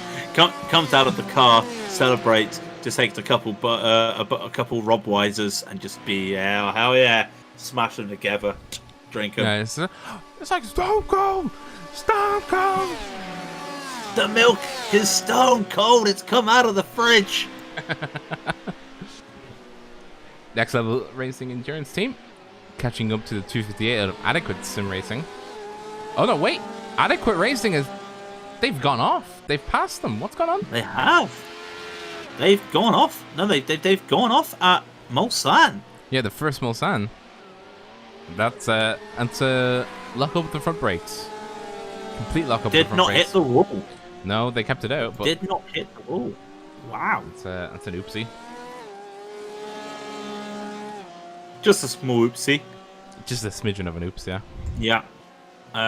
So Chevalier for next level now in front by 8 seconds. After that, and getting a nice little toe from Emma Gold, who that Simtard is still P5. Really good drive there from Simtards, especially being that they couldn't qualify. Yeah, I mean, to be honest, that is the biggest thing about it. It's just like the Simtards just, you know, starting from the back of the grid, they're in 5th position overall, leading the amateurs by 46 seconds. And it's big. It's big pog from them. And it's not like we talked about it earlier, how they would only be gaining they'd only be gaining like 40 seconds from not having a driver swap. But they still have to take tires and everything. So they've not gained a lot of time from only doing one driver swap if they have to do 2 6-hour stints each, 6-hour stints each. So it really has just been a case of, the car's been safe, the car has not. I'll tell you what, that is scary. I've got Simtards Red on the chase camera, and they literally turn right onto Arnage, and in my other mirror, it's pitch black, apart from a LeMans sign. There's nothing lighting up there's nothing lighting up the Busan Straight, but this Porsche light. Oh, and also the Porsche Chevalier right behind. But there's nothing else. Is almond milk as big of a deal in the EU as it is in the US? Not really. No. No. We just stick to our big boy milk. I didn't even drink milk. I don't know why. Oh, I used to be intolerant to it or something. I can't remember. Maybe you just didn't like it. Maybe you're just a scrub. Maybe you're one of those weirdos who doesn't like milk. Not because they're lactose intolerant. It's because they don't like milk. I'm not lactose intolerant, but I will say I don't drink hot drinks. So how can you not drink hot drinks? Coffee? Just never liked it. Tea? I had a bad experience as a kid taking a hot drink up for somebody, and the drink The drink. The drink spilled over my hand as I was a kid, so it was not a good shock, and I think it put me off. But you can have cold coffee, ice cold tea. I mean, sorry, a frappuccino. You know. So what essentially what you're saying is, you won't drink a hot cup of tea or a hot cup of coffee because you spilt it over your hands. And you said experience. Ouch. That might be the reason. It was traumatic. Yeah, well, I burned myself on a big boiling sauce of meat. I still eat meat.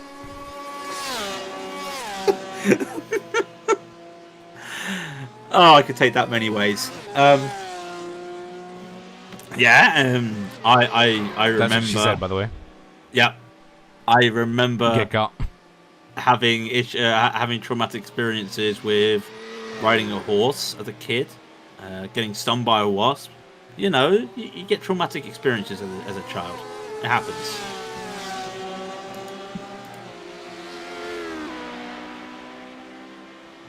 Daniel Neese says squirts confirmed. That's why I was trying to hold it together. Right, now it's past the 75% mark. We are 2 hours and 56 minutes away from the end of the race, and now it'll be starting to be the time where, as I said before, that the situation and the strategies must start to align. Otherwise these drivers will have a very big issue on their hands when they try and make it all work and come together. I think a lot of these, like ourselves, are pretty broken. Like, I'm not broken, but it's just like you're starting to feel it now, Mr. Krabs. Starting to feel it now. Starting to feel it now. Oh, just watching Bastian de Silva there in the lead at the Valkyrie.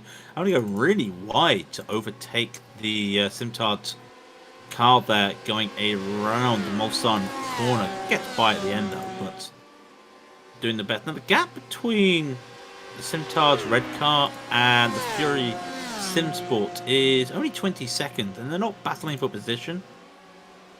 But then, when you look at it, that puts Simsa a minute behind their next competition. So they are starting to catch. I know that sounds weird, being it's a minute gap, but they're still on the same lap, and they were going 2 seconds a lap faster the last lap compared to Fury. So Simsa are starting to catch the back of the pros. They probably won't catch Vulcan or Core or Butler Powell, but they might get a P4 out of this if they keep going, if this pace keeps going, especially with... I want to keep saying the night getting colder. It's not getting colder. Let's forget about the night getting colder. Just looking at the Team Iridium LMP1 car, they are coming into close contact with the HCR Scuderia. They just pitted, so they will be out of sync once again once they go by. But it's starting to close up now. Essentially, I'm thinking there will be... There will be 3 more pit stops, I think. I think 3 more. And if any have a splash and dash, they'll be in real trouble. That's what I'm thinking. I'm thinking one team might need a splash and dash. We'll wait and see. Been pointed out to me, by the way, we were talking about the issues in the amateurs.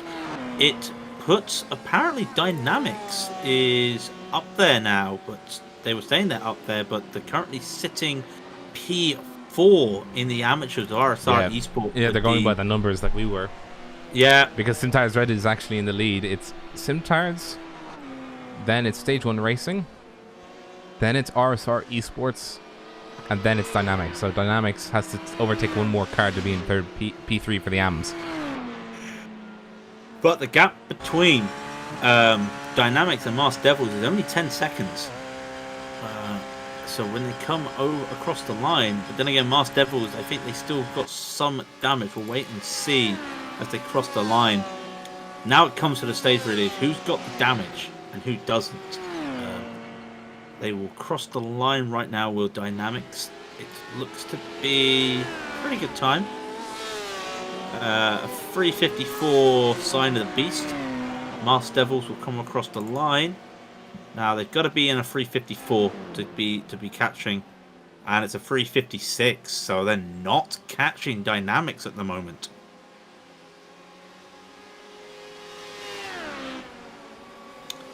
Yeah, that car looks pretty much stable, so they must have floor damage on the Masked Devil's car.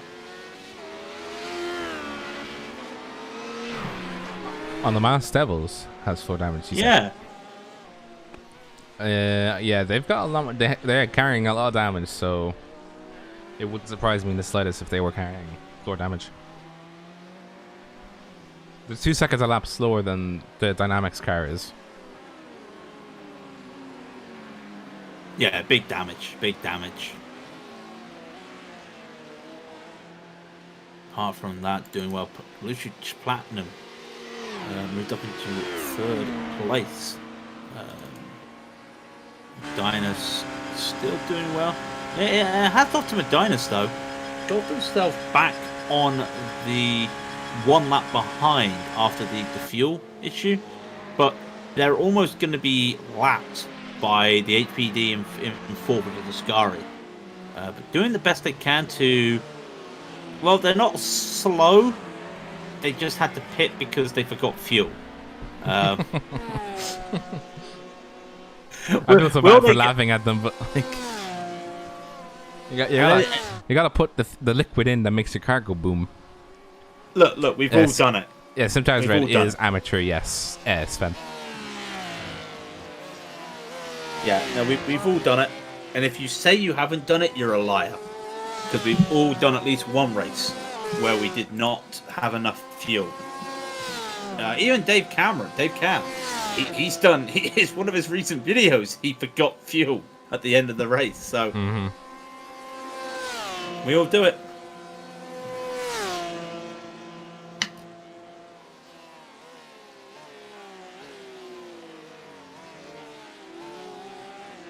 Oh, I should not just taking the big swig out the drink. Not the bad idea. What are you drinking? Just squash. What's squash? It's orange juice. Oh. Well, I didn't know that. I don't know why we call it squash in England. Just don't worry. We're weird, I know. Because that's what happens after your brain has to pronounce squash. Your brain goes squash. What doesn't go squash? I'll tell you what. I'm just about to see. Is this happening? Element Sim Racing is about to lap Race Fox. So yeah. Element Sim Racing are about to lap Race Fox. 2 second gap, and that would just basically just putting them out of contention. Sans any sort of big accident, which, you know, touch wood, doesn't happen at this stage of the race. Scuderia in the pits, just coming out. James Brown still in the... Just got back in the car. He did a triple stint, sorry, earlier. So now back in. Guillemette did a good job there, recovering after the issues.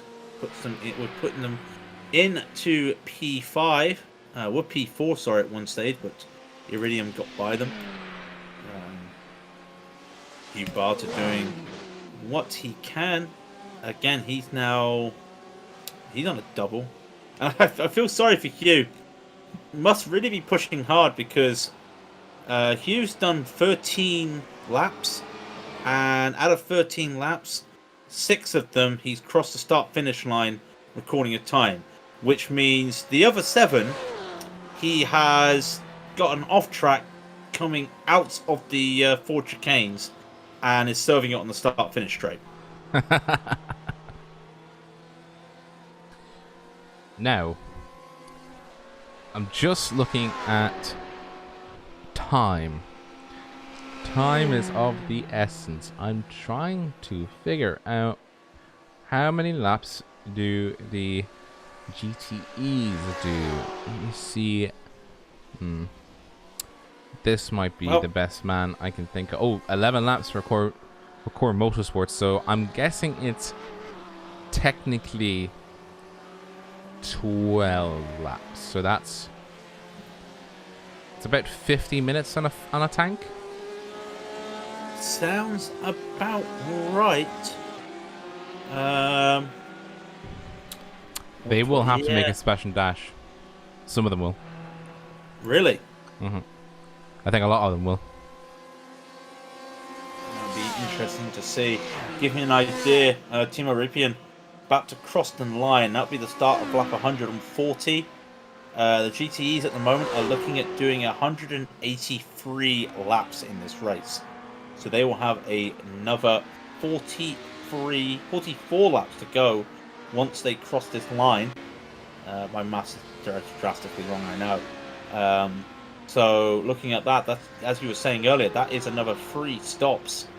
But I think you might be right. They might have to push it to 4. Just thinking about that. I'm just looking at the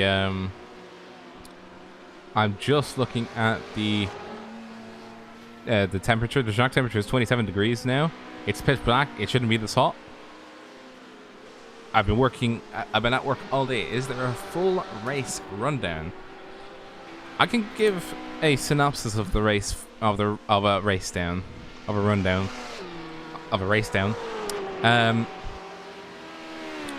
The first hour was quite eventful. We had a few retirements, so the retirements at that stage were within the first 2 hours was Core Motorsports 2, Greenleaf Racing Green. Those were the two within the first 2 or 3 hours that retired. Since then, we've had Panthera Esports, Mass Devils Pro, and CCT. Oh no, they've actually retired now. The CCTS guys have fully retired. That they couldn't fix the damage that they had. Also, the crabbing race we had with the Mass Devils and BDE, and I think there was another car involved in that incident as well. Yeah, there was a three-way. There was a three-way incident coming into the first Mulsanne chicane. Yeah, Simtars had a bit of netcode into Dynamics, and Dynamics went into BDE. So BDE took a lot of damage to start the race. Been racing with a broken wing. They recently had quite heavy suspension damage. As you were giving the rundown, I thought I'd have a look into their cockpit. That steering wheel is not straight, and they're continuing to race. And now thinking about that and seeing them trying to go through Porsche curves, oof, yeah. But that steering wheel is not straight, and you'll see in a moment as they come. Yeah, you can see that coming around the little karting S's. Not a straight steering wheel. That would be scary for me. Yeah. And I don't think they were able to fix... the CCDS guys weren't able to fix their crabbing damage, so they're the latest casualty. So BDE will be able to take another position. They'll be open to 16th position. So they've outlasted 4... No, wait. BDE was the one that did get the damage. Yes. But CCTS is also, because they had a heavy hit, didn't they? Hit the wall. Yeah, they did. So BDE Racing is still going.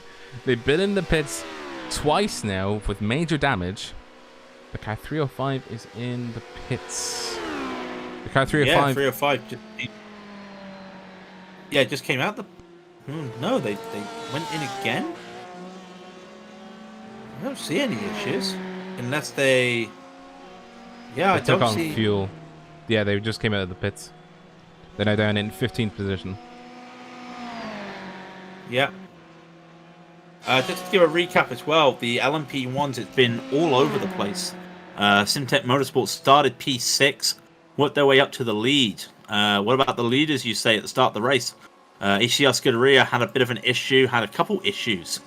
Went off the track a few times, had an accident in the pit lane. Race Fox themselves, they also got into a bit of bother. Bushfink Racing Yellow was running P3, and they've got lots of damage.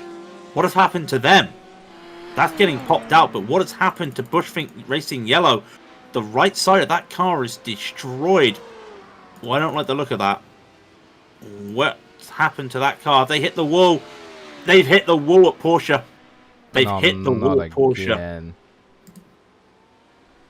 And how much steering damage is on that as they hit the wall? They might be all right with steering damage, but that's a heavy hit. No, the steering wheel is not straight for that car at the moment.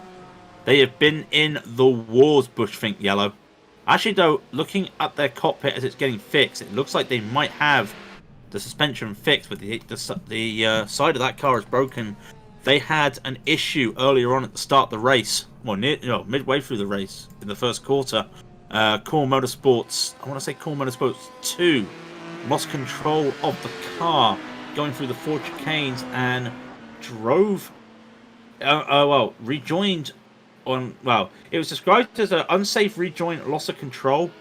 Bushfink had nowhere to go and drove right into the side of them, and they lost their nose.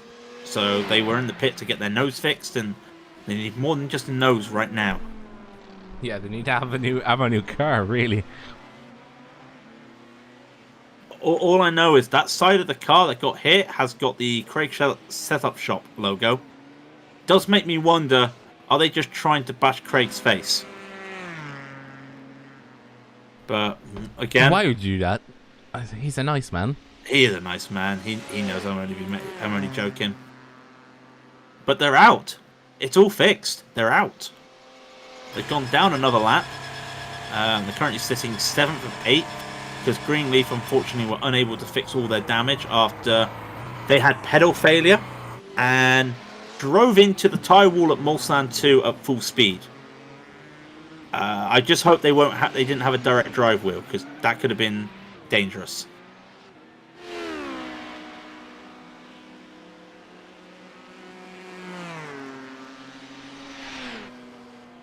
Race Fox Martin Schmidt in the car now. They were running P3, now out 10 seconds behind Iridium. And because of all their accidents, they're on different pit strategies.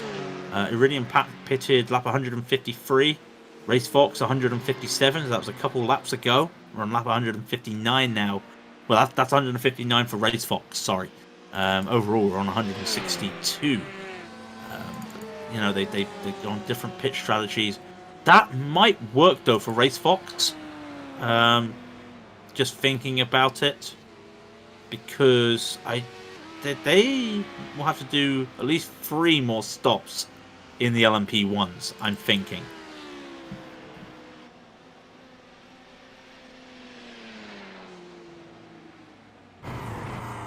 What's going on in the LMP2s? Valkyrie Esports still leading. It's starting to actually get extremely pitch black right now in the Race Fox car. Like, look at this.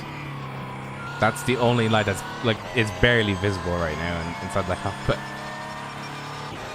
Yeah, the only lights is what they're putting on, and some more lights there in the HPDs. By the way, we've not had any retirements in the HPDs so far. Valkyrie Esports still leading. They're 25 seconds in the lead from RSR. It's a big battle between those two at the moment. Just seeing who can hold on. They're on the same strategy at the moment. Blue Chews Platinum sitting in P3 with Ascari in P4. They started 4th, been just slowly making their way. They're 37 seconds behind Blue Chews. They could do something again with the last pit stop. We'll be able to see who's driving what or who's in what car.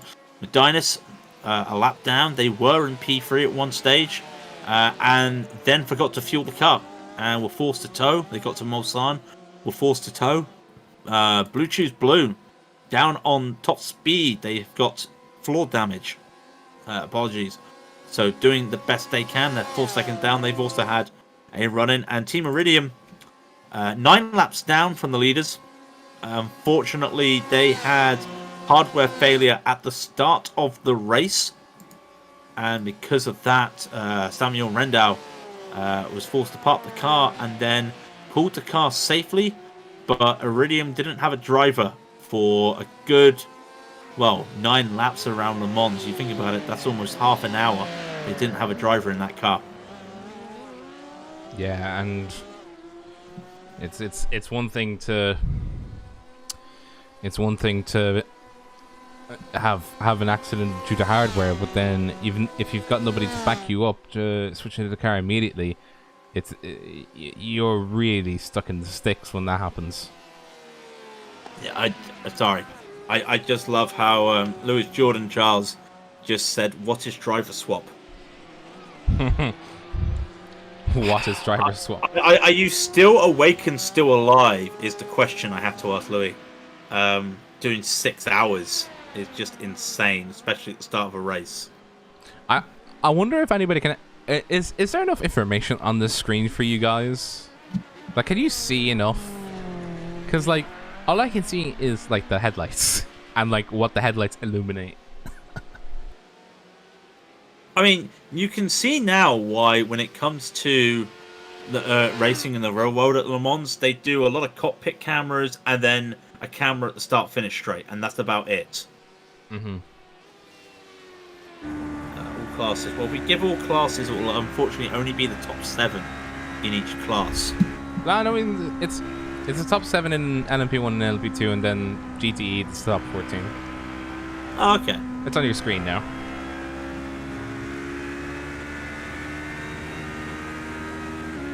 Yeah, that's a lot. Just what we need in order to do fairness.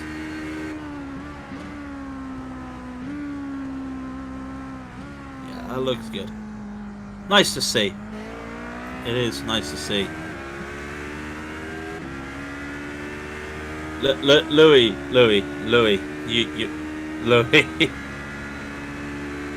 you're insane. Your arms are dead. How? I mean, Your arms are dead, and then you went to play football. I couldn't do that. No, neither could I. I could not do that myself. You know, I'm just thinking, this could potentially be the last race we ever broadcast with the HBDs. That's what I've been saying. Scary, isn't it? He's a goalkeeper. That's even worse. Oh my god. Wow. That's crazy. I mean, just as crazy as Simtech doing a 3:25.40 last lap. I don't think anybody's even done a 3:21 that is not Simtech. I need to check this. Simtech has done a 3:20 as their best lap. Elo's done a 3:21.558, so yeah, they have. And Team Race Fox has done a 3:21.316. Bushfink has done a 3:20. So half of the LMP field has done a lap that's below the 3:21 or below 3:22. It's not too bad. No, not too bad at all. Wait, and Bushfink did that. Oh, but Bushfink did that before they had their crash. And you can tell that car's not right because that was a free.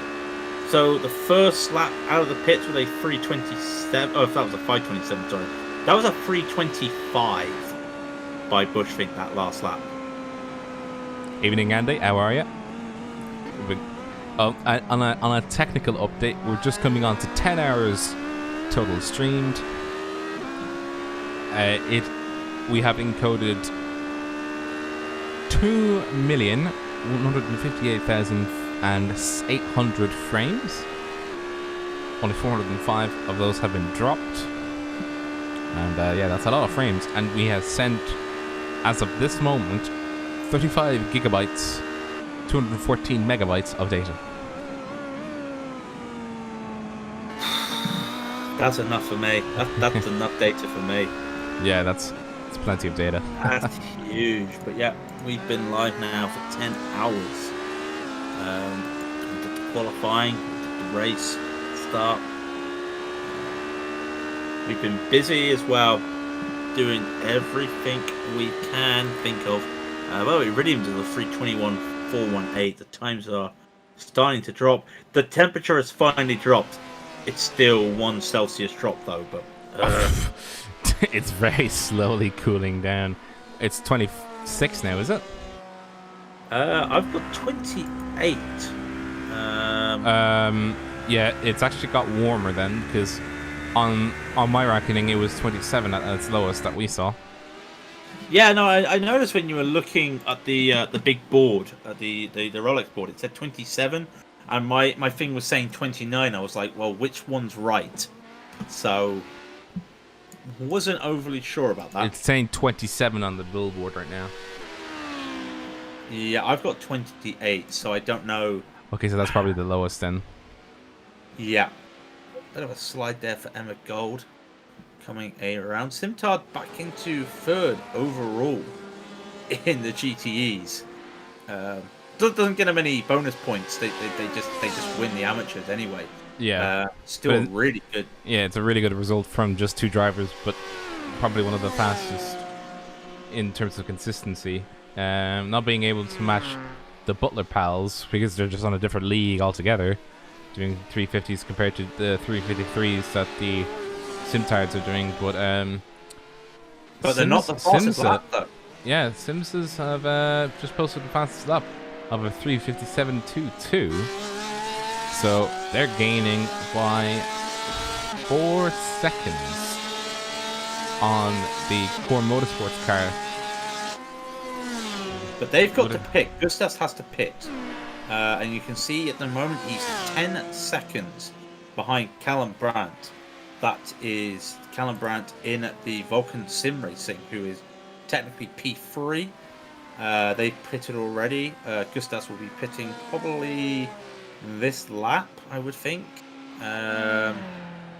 If it's not this lap, it's the lap after. Simtard and Butler Powell still have to pit themselves at the front, so I would expect... Yeah, I'd expect them to pit now, but 10 seconds. Be interesting to see the gap once they pit. Would probably be about, 40 seconds? About that, yeah. Yeah. I was reading chat as well. Emma, who needs fuel? Yeah. I think you need fuel. I think you need fuel to go fast, or fuel to do anything with the car. It could be an electric car, or just use solar power. This ain't Formula E. I wish it was. No, I don't. Gutenberg just does go into the pits. No, I like electric cars. So that's just I like electric cars, but Formula E is around tight tracks and it's not it's silent, so it automatically ruins it for me. I still remember the first couple years of Formula E, where it was. Yeah, so do I. I wasn't really watching. They had an electric DJ. Everyone always talks about the first Formula E race. The only thing that happened in the first Formula E race was how was it Vern went flying? Yeah, it was Vern. yeah. And that's the only thing I remember. Oh, and also the annoying DJ. Yeah. We've got no sound to and the the, engine. and the fact that they had to have 2 cars, and the pit stop was basically them getting out of one and going into another. And I do around the time that F1 started doing driver briefings, like recording driver briefings, they wanted to try and do that with Formula E. It didn't work because they exposed a lot of issues with Formula E, a lot of issues with that pit stopping. People were not putting the seat belts on properly or something, or they were trying to they were basically just breaking every rule of the FIA, and if it ever got out, Yeah. it was basically, and then it did get out, and then they were just like, oh but in all due fairness, the race director in Formula E, I think, is a fantastic guy, and I'm surprised they didn't get him to do Formula 1. I mean, I still prefer what's his face, the guy that does the briefings for the Formula 1. What's his name? It's not Mosley. I don't know. Cause I got to be honest. Ever since Charlie Whiting died, I never caught track of who was doing what anymore with the officiating in Formula 1. What I will say, my biggest issue with officiating in Formula 1 at the moment, I'm a person that doesn't like the inconsistencies. I don't like how they're still sticking with having a guest driver as like a steward for the race. I think you need to keep the same people doing the officiating for every race, because you're going to get these inconsistencies. It would be like we've got Jake Browning, who's who helped Nathan and Mess today, and it would be like next race, okay, forget Jake Browning, we're gonna get Rick Jump, and the next race we're gonna get, I don't know,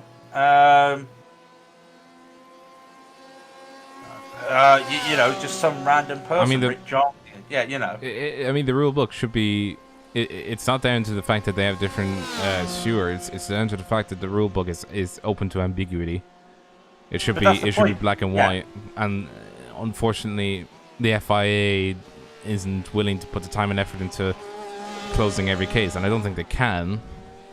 So there isn't transgressions, and with stewarding, it's all open to opinion. Like, everybody has one. So at the end of the day, you're not gonna. That's why when they say the stewards thing is final unless you appeal it, it's to stop people from just going, oh, he doesn't like this person or whatever. But I mean, like, if you look at it in the broad sense, 99% of the things that were handed out were done in good order. But the one that I thought was really bad was the 5-second penalty they gave to Sebastian Vettel when he went off. Canada. Mm-hmm.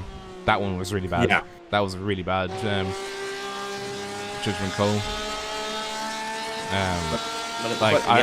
I was trying to figure out what he did other than go off the track. And I'm just like, where's the incident here? Where's the 5-second penalty given for? Like, drivers did done much worse. They allowed Senna to keep his title after he rammed Prost off the road. And I mean, like, he was very unapologetic about it afterwards. So you look at the F2 race last week. The F2 races last week. So you've got Mazepin pushing Tsunoda off the track at Les Combes. Sorry, they kept saying Les Combes in the commentary box, and it annoyed me. And then the next race, the day after, you've got Dan Ticktum gets forced off there at the same place, forced off and loses the car and hits Roy Nissany off. And just because it was Dan Ticktum, everyone was like, it's his fault. Well, Mazepin gets a 5-second penalty when he was on the outside and pushed Tsunoda off, and Nissany doesn't get anything because he's crashed out the race. But the consistency was there. And then with the Mazepin issue, they then basically give him nothing for what he did after the race. And where's the consistency? Especially also the pit box issue, where they investigated him for an unsafe release and came back and said, "Now, you weren't in the wrong. It was the other team in the wrong. So why did you investigate him for the unsafe release?"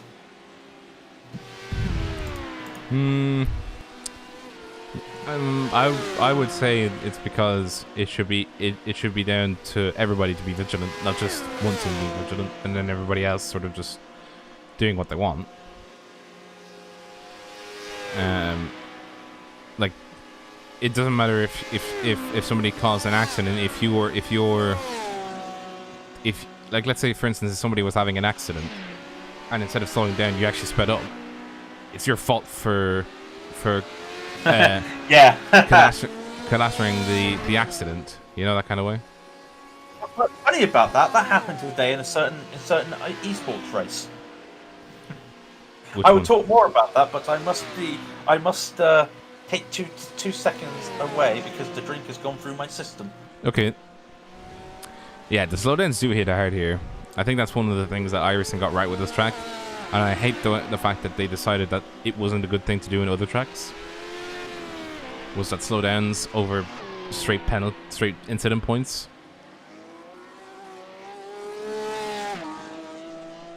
Because if you're gonna give an incident point to people and it's an endurance event, they're just gonna take it until they can't take it anymore. But they've already gained a huge advantage. With the slowdowns, they're punished for it in a much more effective way, rather than just saying, "Oh, you've got an incident point, but you've also gained like half a second." and a half a second, and you do that every lap, and if you do that for like 50 laps, and then you use the other 10 instant points wherever you please and not get a penalty, like the other 9 instant points, then you don't get a penalty. 50 times half a second is 25 seconds that you've gained unfairly, but you're not punished for it. With the slowdown system, you're punished very severely for it, and that's a good thing. It's a lot better than having the incident points around the place. Because I mean, the incident points shouldn't be rubbing salt in the wound. They should be for proper transgressions. And when you have stuff like what you can do here in like Le Mans, when you're exiting something like Terre Rouge, and you can take, like, if that slowdown wasn't there, you bet your bottom dollar that for like the first 10 laps people will be cutting that as much as they possibly could, like to the point where it'd just be ludicrous for LMP1s. Ooh, Valkyrie is pitting. Yeah, I was about to say, it's the same as they are. What's going on here? It's the same as Spa. Spa's identical with that issue. They need those runoffs. Valkyrie is pitting, as is RSR. So, are these doing driver swaps is the question. We'll wait and see. But as you were saying, yeah, the off-tracks, Le Mans got it right, and you think of what they've done with Le Mans, why can't they issue something like that to Spa? As everyone knows that the off-tracks at Spa are very finicky and inconsistent. Is there a way to make them consistent? Well, would getting rid of them and putting slowdowns. Yeah, that's very true. Like, it's all a balancing act from an iRacing perspective, but that is poignant, where it's like, okay, it's the inconsistency and how they enforced it is pretty bad. Like at Spa, like the fact that so many people were complaining that the incident limit was removed, that the incident limit was 48, and then they removed it. But by removing it for like the 24 hours, what they essentially did was they opened the floodgates to such a degree that people were racking up 1,000 incident points, like 1,000 individually, because they were just going off track wherever they could because there wasn't anything punishing them. That should give you a very clear idea of why the slowdowns should be in place, because like when you have like top drivers, they will abuse anything and everything they want. Sorry, we do have a car going off. What car is that? Car off at... Oh, it's Next Level Sim Racing. They went off...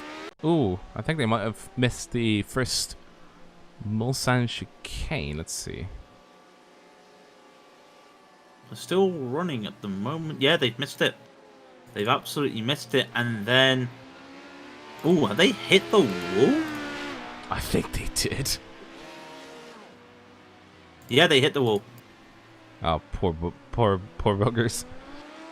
Well, they've already got some sort of nose damage already. But they've hit the wall. Is that because they're locking the brakes? Yeah, they lock the brakes. Just tap on the wall. A little bit of a reverse get around. And they were a bit lucky there. George Blum was a little bit lucky. I have just had a weird text message. www.claimyourcompensation.for-your-injury-now.uk. That's totally not fake. Yeah, it's 100%. We're 100% not fake. Have I had an injury? Yes, I spent 12 hours commentating. My throat is injured. I want compensation.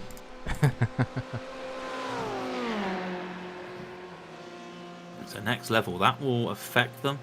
Where are they currently running? 7th in pros? They were running 7th in the pros. I don't think they'll be running 7th now. Actually, no, they are. So they got off a little bit with that little mistake. But any gap they were chasing adequate with, it has disappeared. Speaking of gap, Simza, I was looking. We were saying about 30 seconds in the pits. Well, their gap between Simza and Fury is, as they cross the line now, let's just have a look at what the gap is. It's gonna be 40 seconds is the gap now, so they are closing.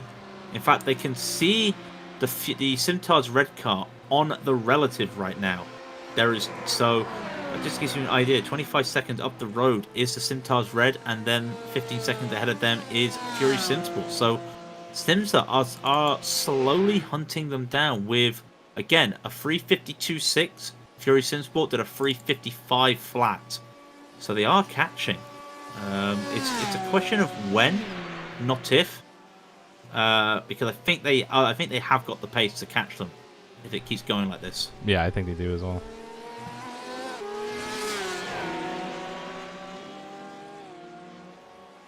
So just keeping an eye out. That picture going down Mulsanne though, trackcams22.com, as I mentioned before, that's always an iconic picture. Looking down the Mulsanne straight. But at night time, that just looks weird. It's black, and then there's just like little white dots trying to light up the area. That's just so weird to me, but it's what you expect at night time.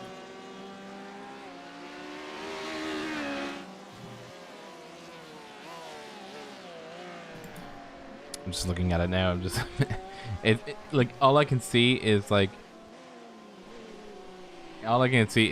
just the lights, and then that's it. Like the lights on the car. I know I could then try and figure out what the car is, but like really, it's just like it's not possible. So frankly, we have now gone almost. We're going to be going. We're not going to be going 7 hours without a penalty, are we? Last penalty awarded 5:09 British time. It is 11:50 British time. Yeah, we're at 6 hours. We're almost 7 hours since our last incident. Well done, everybody. yeah, well done, guys. Jesus, It has actually been like 6 or 7 hours since the last incident report. That's crazy. That is, yeah, honestly, well done. Well done to everybody. But again, that's just Le Mans, and a lot of it is because you've got those runoff areas, it's a wide open track, it's high speed without being high speed, if that makes sense. Mm-hmm. Yeah, I get what you mean.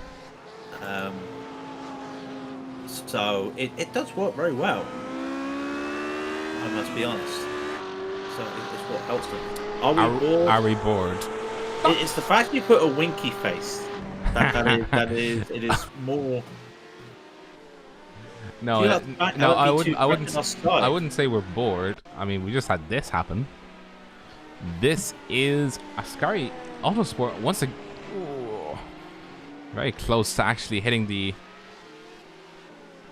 Very close to hitting the outer barrier. Car number 399. We did not see that now, but are we bored? No. We're just tired. I mean, we could be doing a 12-hour podcast at this moment. I wouldn't find it boring, if I'm honest. Yeah, it's not boring at all. It's just that, we've been going for 10 hours now, 10 and a half hours coming up to it. Speaking of, I'm actually going to take a 10-15 minute break, so I'll be back. You go for it. I will hold on right now. I will hold on to the fort right now, I mean. Jaron Hessel's in that dynamic sim racing. Losing a spot going around Indianapolis. Just hit the gravel. Losing it to the 305. That's the RSR amateur team. So it's not a battle for position. Just track position more than anything. But would like to get past them instead of being held up, especially when the car does have the the splitter damage on the RSR. Now, I would love to find, just for my own well-being, this damage in the HPD, but I cannot find it. That caused on the dynamics. Unfortunately, cannot find it. It is, like you say, it's racing. Mistakes are made. 9 hours in, concentration levels will be hitting a bit hard, especially with people like Emma doing a 6-hour stint in the car. Lewis, I don't know how you did it. At the same time, I don't know how Emma's doing it. It's insane. Oh, that's car 15. Looks like he's had an excursion. Kilometer Zero has had an excursion there. Has a spin at Mulsanne. He locks the brakes, just to complete 180, and then does another 180 as he waits and gets back. Almost hits the wall on the inside, but keeps the car out of damage. But that's Milano in the Kilometer Zero car, who is still racing. I thought they had damage that would keep that steering wheel not straight, but I must be thinking of something else.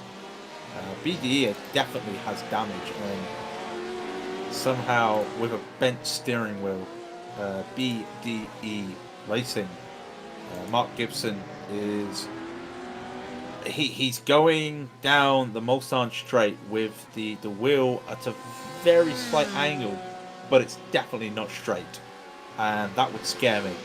Just one wrong move and you're going to be spinning that car.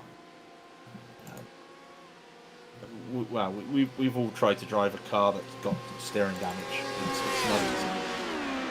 Hessel's slowing up behind Stacey Dunnigan in the RSR car. RSR currently sitting P3 in the amateurs.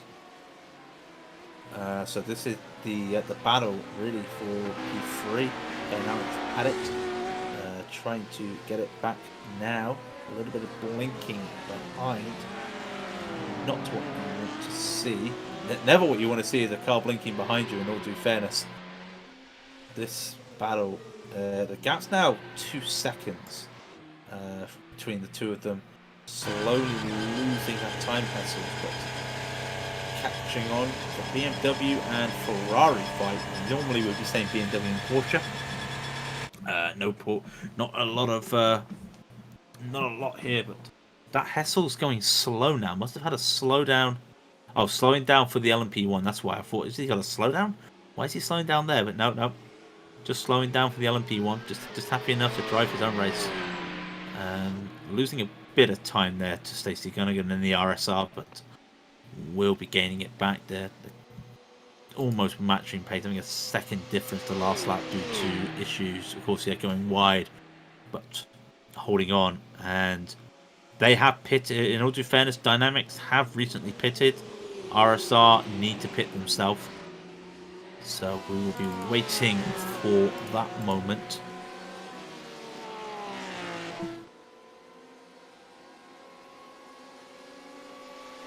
Where is Simza?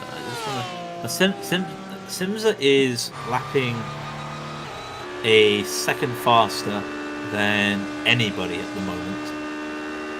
So they're doing well. They can get past Simtard and then catch up to Fury Simsport. They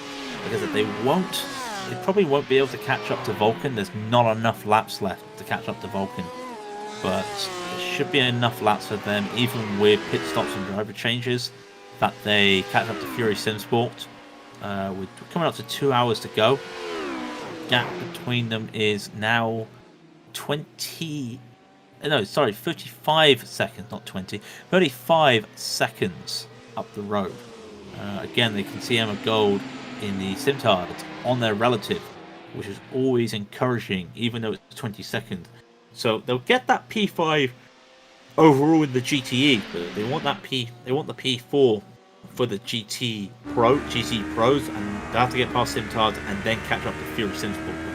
And keep an eye on that. The fastest car on the track at the moment is Simsa. They did take the fastest lap as well, so we'll keep on with that in a moment.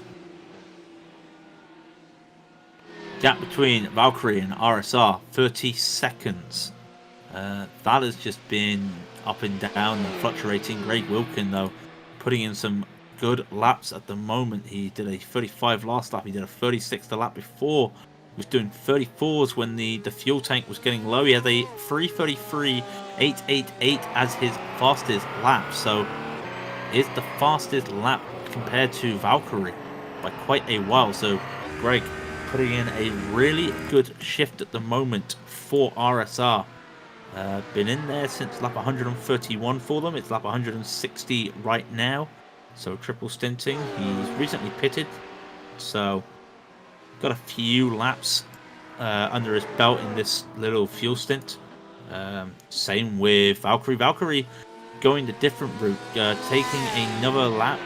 They were matching pit stops at one stage, but Valkyrie just stretched it out another lap with the pit stops, which will be crucial at the end because we think that some teams will need a splash and dash, mainly the GTEs, but we'll work it out for the rest of the field. Raidillon, Race Fox, Scuderia. Well, we'll ignore Race Fox. They've managed to catch up. They're a minute ahead of Raidillon and Scuderia. Gap between Raidillon and Scuderia is 26 seconds. Can't give you a good idea of the lap times at the moment, mainly due to Scuderia just pitting, doing their first pit stop, but they were doing 23s, but at the same time they've had 5 invalid laps, which means they went off at the 4 chicanes and forced to slow down. So they had the patience, they had the speed, consistency. They're just unable. Just that last 4 chicane is just causing a little bit of issues for them. But they can see on their relative, Vatenian is there in Iridium. They can see that Porsche on the relative 23 seconds up the road. Let's see what they can do. It's a hard battle. Yeah, hard battle in P2. 30 seconds after 10 hours is fantastic. And yeah, they can say, you would say it is almost signed sealed in the rest of the classes, but as I've said all along, anything can happen. And you think about Medinus in the LMP2 for getting fuel, that caused them issues and they lost some time.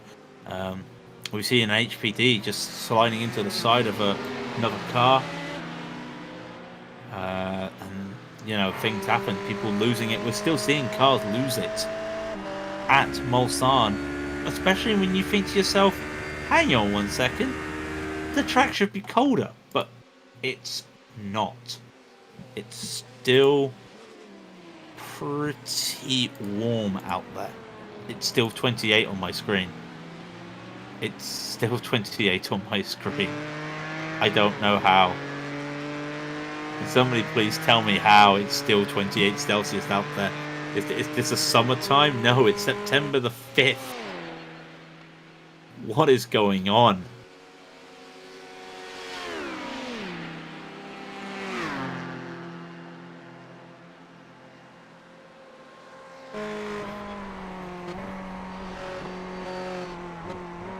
So, not a lot happening at the moment. Just seeing the cars doing their thing. We know of about at least 3 cars with floor damage. And BDE still in a scheduled pit stop for BDE. It is indeed for BDE. They're doing the best they can. Up to P16th overall in the GTEs. Getting another position in the amateurs. Overtaking CCTS as they come into the pit. So that puts them, I'm going to say it puts them 5th in the amateurs, or is that 6th? 1, 2, 3, 4, 6th in the amateurs, sorry, 6th in the amateurs, but that will be very helpful for them in their first race. Yeah, actually 6th, yep.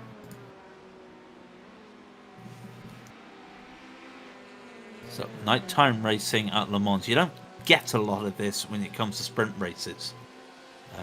You probably see sunset races or sunrise races, but you don't see a lot of sprint races in iRacing that have nighttime happening in the in the race. So your real experience of this is when you're doing the endurance races. So it's a real test, and a lot of people a couple of months ago would have been doing 24 hours. I did not this year. Most people would have done the 24 hours and done what they can there.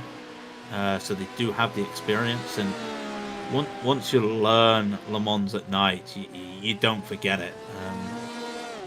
It's the same really with the Nordschleife and Spa. Once you've done it at night, you pick up what you're looking at, and that's it. It is like riding a bike. Your first lap will be a little bit weird, but you get out there with no issues.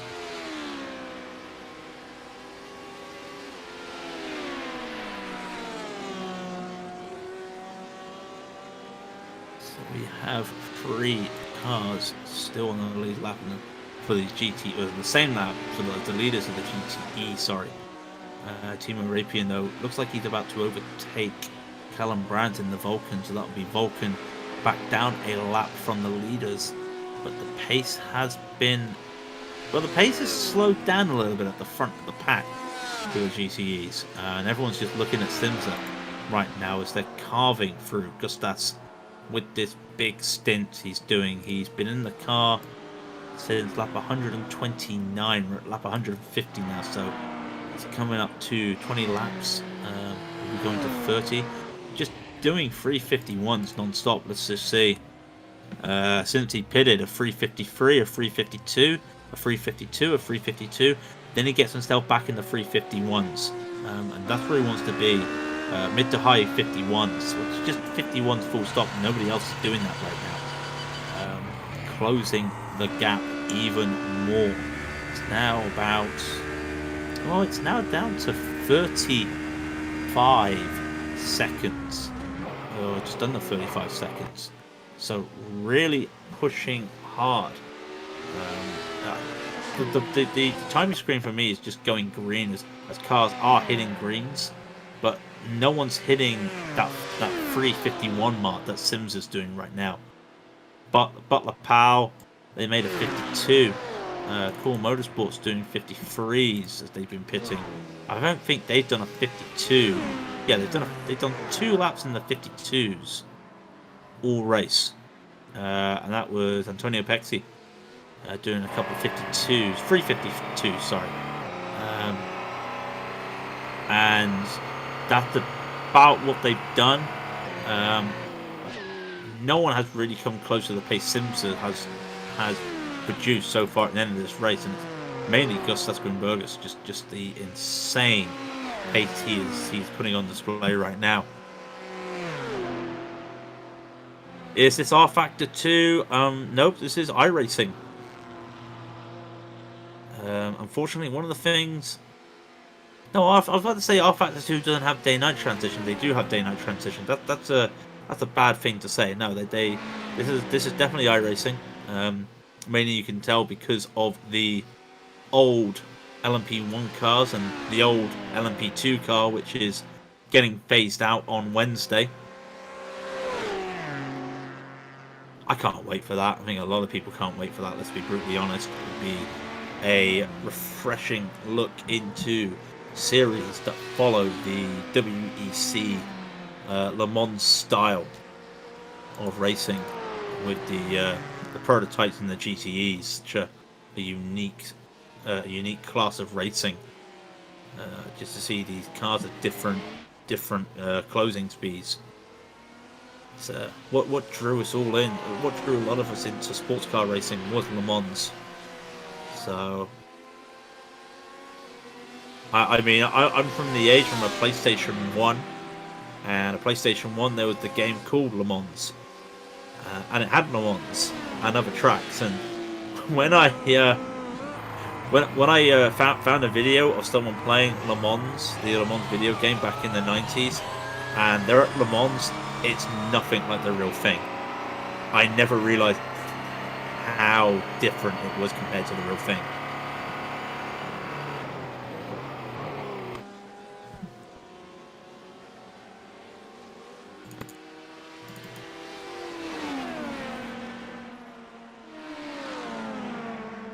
James Brown for the Scuderias. catching up to Iridium. Iridium had a really slow lap last lap. Was that an out lap? No, it was not. A 3:32.5. What happened to Iridium last lap? It'd be worth checking. Did they have an off moment? I don't see it. But by the looks of it, they haven't blinking out for me. I can't say. That's a shame. But a very slow lap last lap and another slow lap, a 3:30. Now, what has gone on?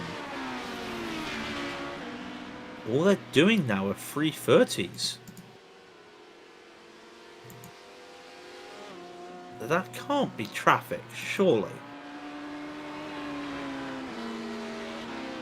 I will have to keep an eye on that because they were doing 3:25s. You don't just lose 5 seconds. So what has happened to that car?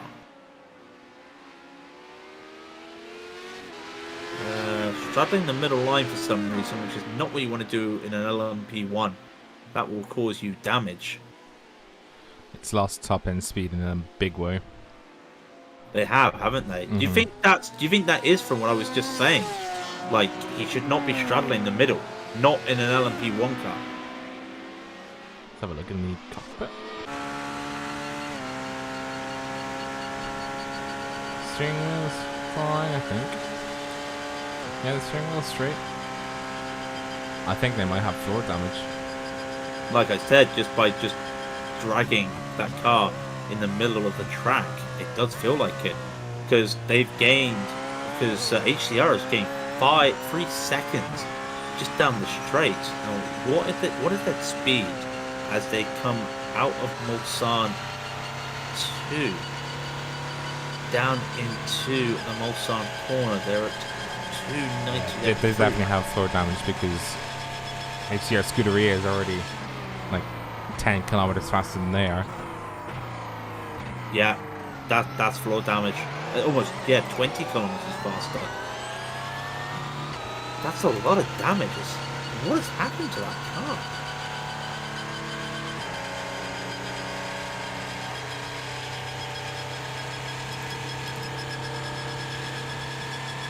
That's weird, that. We'll keep an eye on that. Anything happened to cause that, or is that just the floor damage? Yeah, it's floor damage by the looks of it.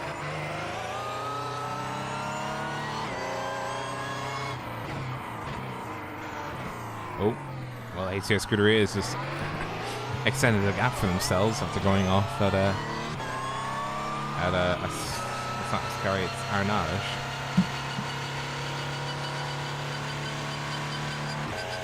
Yeah, it's definitely a case of fraud. That's a lot of twitch there from HCR Scuderia. They're not pushing. That's just I think that's almost like a lock of braking there. Yeah, just lost control. They kept it in just about.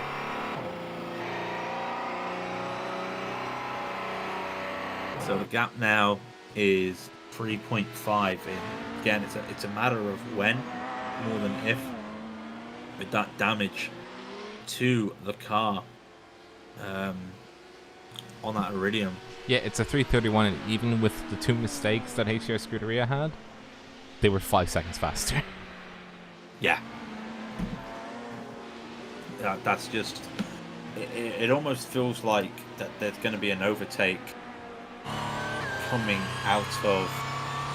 Well, they have to serve a slow... Vatanian is serving a slowdown from the Dunlop. So, again, that brings HCR Scuderia. They're seeing the car, and I think they're going to be perplexed at how the car is just getting slow.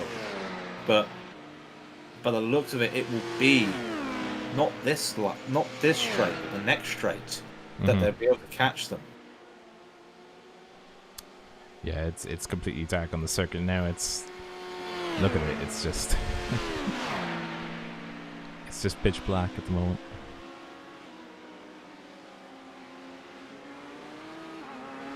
now it's night time. It's 11:21 in the race time.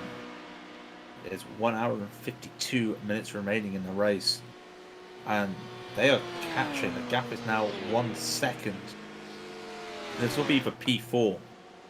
3-lap gap in their race strategy, in their pit strategies, but they're just catching that extra 20 kilometers and more that the HCR Scuderia has is just showing its worth. And again, if it's not this straight, it will definitely be the Gulf Straight. That's probably the longest straight on the track at the moment. That they is it the longest straight or is it the first Mulsanne? I always forget, but they're both two of the longest straights, and I don't think he wants to send it here yet. Plays it safe. Doesn't want to be too aggressive, especially at this time of the race. But we'll get it. Well, hopefully this time. Team Raidillon essentially occupying the middle. HS through the rear going around the outside, but I mean, he just has straight line speed, so off he goes. Not sure what the flashing was for, but that's it. Gone. Yeah, 10 kilometers an hour faster than Raidillon was coming at the end, just at the braking point. So, what's with the flashing? What is with the flashing? Is that games? Is that what we call gamesmanship? That's very weird. We'll see. Does he do it for Porsche? No. Let's see. No. Never seen that before. No, neither have I. So Scuderia back up into P4, and their gap to Race Fox is just under a minute. So I don't think I can see them overtaking Race Fox. Ooh, that looks like that's Brown having a moment with Grimbergus there for a moment, and Daniel Nice. Daniel Nice hits into the pits, and Vatanen has spun. Vatanen has spun. What on earth? Did he just he lost the car? He took too much speed into the four chicanes. Almost rejoins unsafely, but just stops the car. Yeah, So, he had to brake for the 919. Just lost the car. Yeah, just too much speed. So gap between, and that he's now lost it going into the Dunlop chicane, and that'll be a slowdown and a little bit of a weave. So it was a 10-second gap before that between Iridium and HCR Scuderia.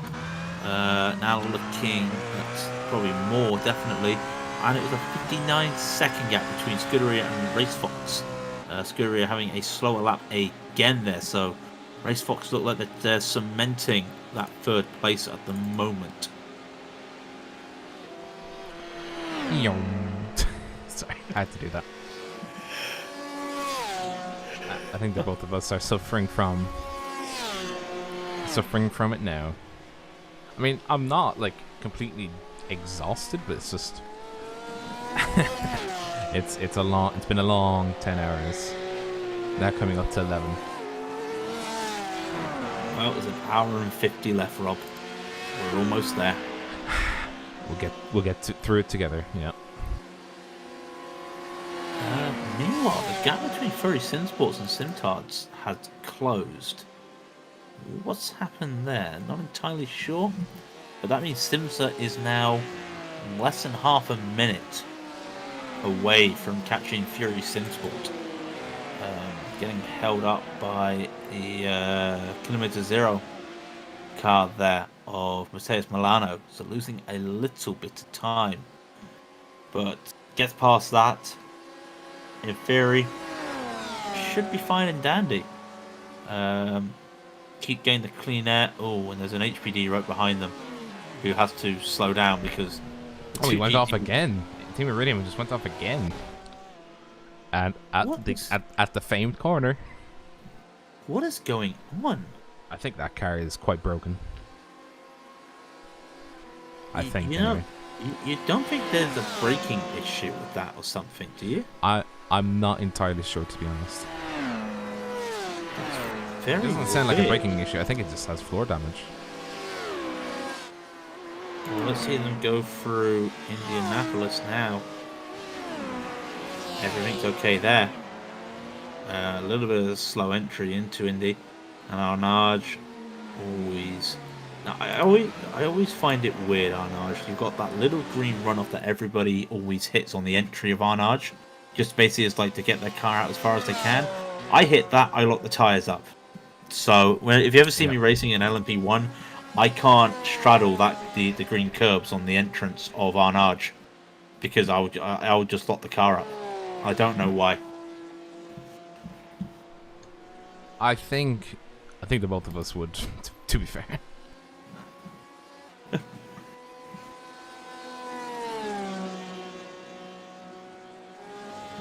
Right. So, I am curious. Oh, now they're pitting. On lap 7.4, so 12. Not even 12. 10 laps. Mario has done in this stint, and he is pitting. So, are they trying to fix something, or see if they can fix something, or are they just changing up their pit plans? But they're now 30 seconds behind HCR Scuderia. Yeah. Also, sorry to everybody that's just joined in. It is iRacing, not R-Factor 2. But welcome. I have no idea where the R-Factor 2 came from, but yeah, it's plain old iRacing. I'm gonna guess that's like LeMans, something like that. We had a LeMans race, didn't we, on R-Factor 2? The LeMans Virtual, yeah. Yeah, the LeMans Virtual. Possibly that. You know, both sims have their differences and they've got their pros and their cons, so I'm not going to tell you buy this game or buy that game or simulator. So we're all here just to enjoy some good racing. And it has been good racing, let's be brutally honest. We've not seen cars make collisions with each other, proper ones that have taken cars out for a good 5 hours now. But it's just been really solid racing. The story of Simster trying to work their way back up the field. The story of Scuderia and Race Fox having a really bad start. Some good stories around the field. Simtards Red, their story of practically having to basically set double stints by the drivers as well in this 12-hour race, which is helping them in all due fairness. Core Motorsports back in the pits for, well, they're just doing their scheduled pit stop. Oliveira has been in the car for a little bit now. I think this is his, yeah, it's the second stint. He's dragged that out 13 laps, sorry, on the fuel. It's a really good run there on the Porsche. Is it the only Core Motorsports? They still got the number 1 car driving, but they lost the number 2 earlier on in the race. I always wonder, where's Core Motorsports number 3? I'm sure there's a 3rd car, but not racing today. Yeah, there's meant to be 4 Core Motorsports cars. I have no idea where the other one is, the number 3. Well, Edward May driving the Fury SimSport car there, holding on to the P4 overall. And we were talking about their bubble race earlier on. It's not going to be... They've literally been on their own most of the race. And, oh, Callum Branch, is that an issue with Callum Branch? Was he just pitting? Just a bad pit stop, so that's fine. Fury SimSports having a very quiet race beside themselves, just going past the faster cars, the slower cars, sorry, letting the faster cars by them. But very shortly, with an hour and 43 to go, Simsa are catching, and the last look I saw, the gap was 28 seconds. Simsa will probably see that Fury are in the pits right now. We'll see if they respond. They pitted lap 142, it's lap 154 right now. But see what they do. Do they dart in? They do not. They go out for another lap, so they will take the position away. They might actually... They'll get past Vulcan Sim Racing as well, actually. Is that Vulcan? Yeah. They'll get past Vulcan, who... Yeah. And they're chasing... So they've gone up into what will be P4 overall, and technically P3 in the class for the GTE Pros. Doing well. Good comeback here from Gustas. Hey Dominic, how are you? Yeah, we're doing good. Just we're feeling it now.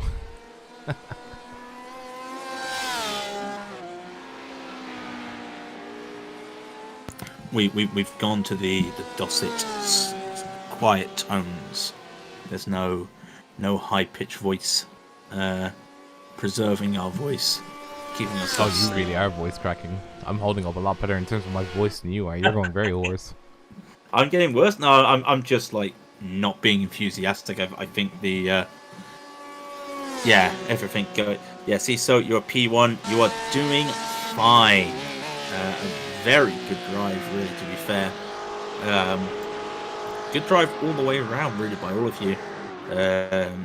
Set up by yourself at the start of the race. Well, set up with yourself with your long stint at the start of the race. Frank taking a early bath when he went for the qualifying, and then took a single stint, went back in for a double stint, which really sealed the victory, really, early on. So, good work there by Frank. And then Timo's just bringing it home for you.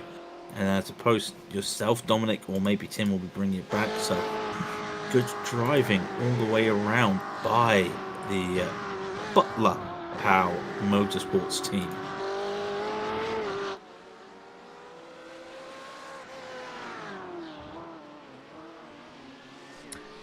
I'm just looking around now. I think my prediction that the strategies will bring them together has only, well, it's not worked. My prediction is off the end of the scale in terms of how wrong it is, but I think at this stage we are looking at the main battles for like the lead. Unfortunately, there's just no real. Well, there is a battle at the moment, Rob. You've got 3 seconds between RSR Esports AM and Masked Devils Esports AM. Granted, they both need to pit, and they're on 2 complete separate pit stops. Sago in the Masked Devils car has pitted 11 laps ago, so we'll need to pit before Stacy does. So a later pit stop for RSR might help them, because I reckon Masked Devils might need to do a splash and dash. But we've been saying that for the last couple of hours, that a lot of these GTEs might have to do that. So we think we'll get a better idea. That's a slowdown for Zago, sadly. We might get a better idea once we hit this next pit stop what's going to be happening, because I think after this pit stop coming up, there'll be one more pit stop.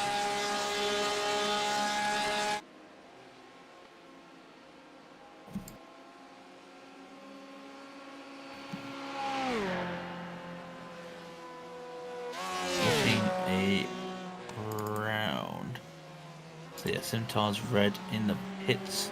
It's always funny seeing the amateur team in third overall for the GTEs, but that's just because of pit stops. Emma's still Car 372 off again. That is the car 372 of Zago. That is Masked Devils. Oh dear. Lost it at Mulsanne 1. Doesn't hit the wall. Gets away with it, but loses a lot of time to the RSR Esports team, and getting caught up now by the Dynamics Racing of Simil. Can you say that name? You said it right. Simil Yagizoglu, yeah. Yeah, Yagizoglu. Yeah, thank you. You're welcome. We do practice these names. We do have a nice spreadsheet Unfortunately, you type that name into Google to find out pronunciation, and there's nothing. So unfortunately, I was kind of lost today, and I was like, I can't do it. I was like, I cannot do it, Captain. I didn't have the power. I cannot do it, Captain. I'm giving it all she got. By the way, we're on Raidillon TV on Twitter. Give us a follow there, and also check the description of Twitch and YouTube for a link to our Discord. Love to have you there. So pop yourselves in and be notified when we go live for other races.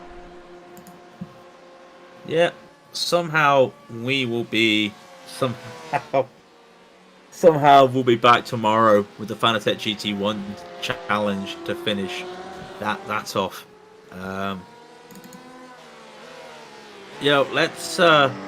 Let's talk. Let's bring somebody in, because the guy we've been talking about in a bubble for most of the race, it's all of a sudden getting a little bit interesting with the pit stops for the Fury Simsport team, and we've got Edward back again. Earlier you were very relaxed, then you went in for a stint, and they've just come out after a night stint. Slowly Sims is catching you down. Are you worried? I don't know if I'm. I mean, I was more worried by the end of that last stint that I've just done. That after getting out of the car, there was an incident. I don't know if you were able to catch it on the broadcast, but in our car, it's just end of lap 151. Just coming out of the final chicane, bit of a poor rejoin, I think, from one of the LMP2s, and we just got a little bit of damage on the front of our car. So we're going to be trying to nurse that until the end. But if you asked me that question maybe 6 laps ago, I wouldn't be worried now. Maybe a little bit more, but I have faith in Sam. I've just seen it. Wow, yeah, the Daniel Nolte and the Medinus completely gets spun around there, and with a bent wing, did not see that. Yeah, no, they've got that fixed now. They went to the pits and just got that fixed, but yeah. But yeah, I mean, yeah, I didn't see that. I can understand them, like they were trying to get back on the track as soon as possible after getting out on the gravel. You don't want to spend too much time on there if you can help it. But I mean, I don't think we as a team will protest it. It's just a bit.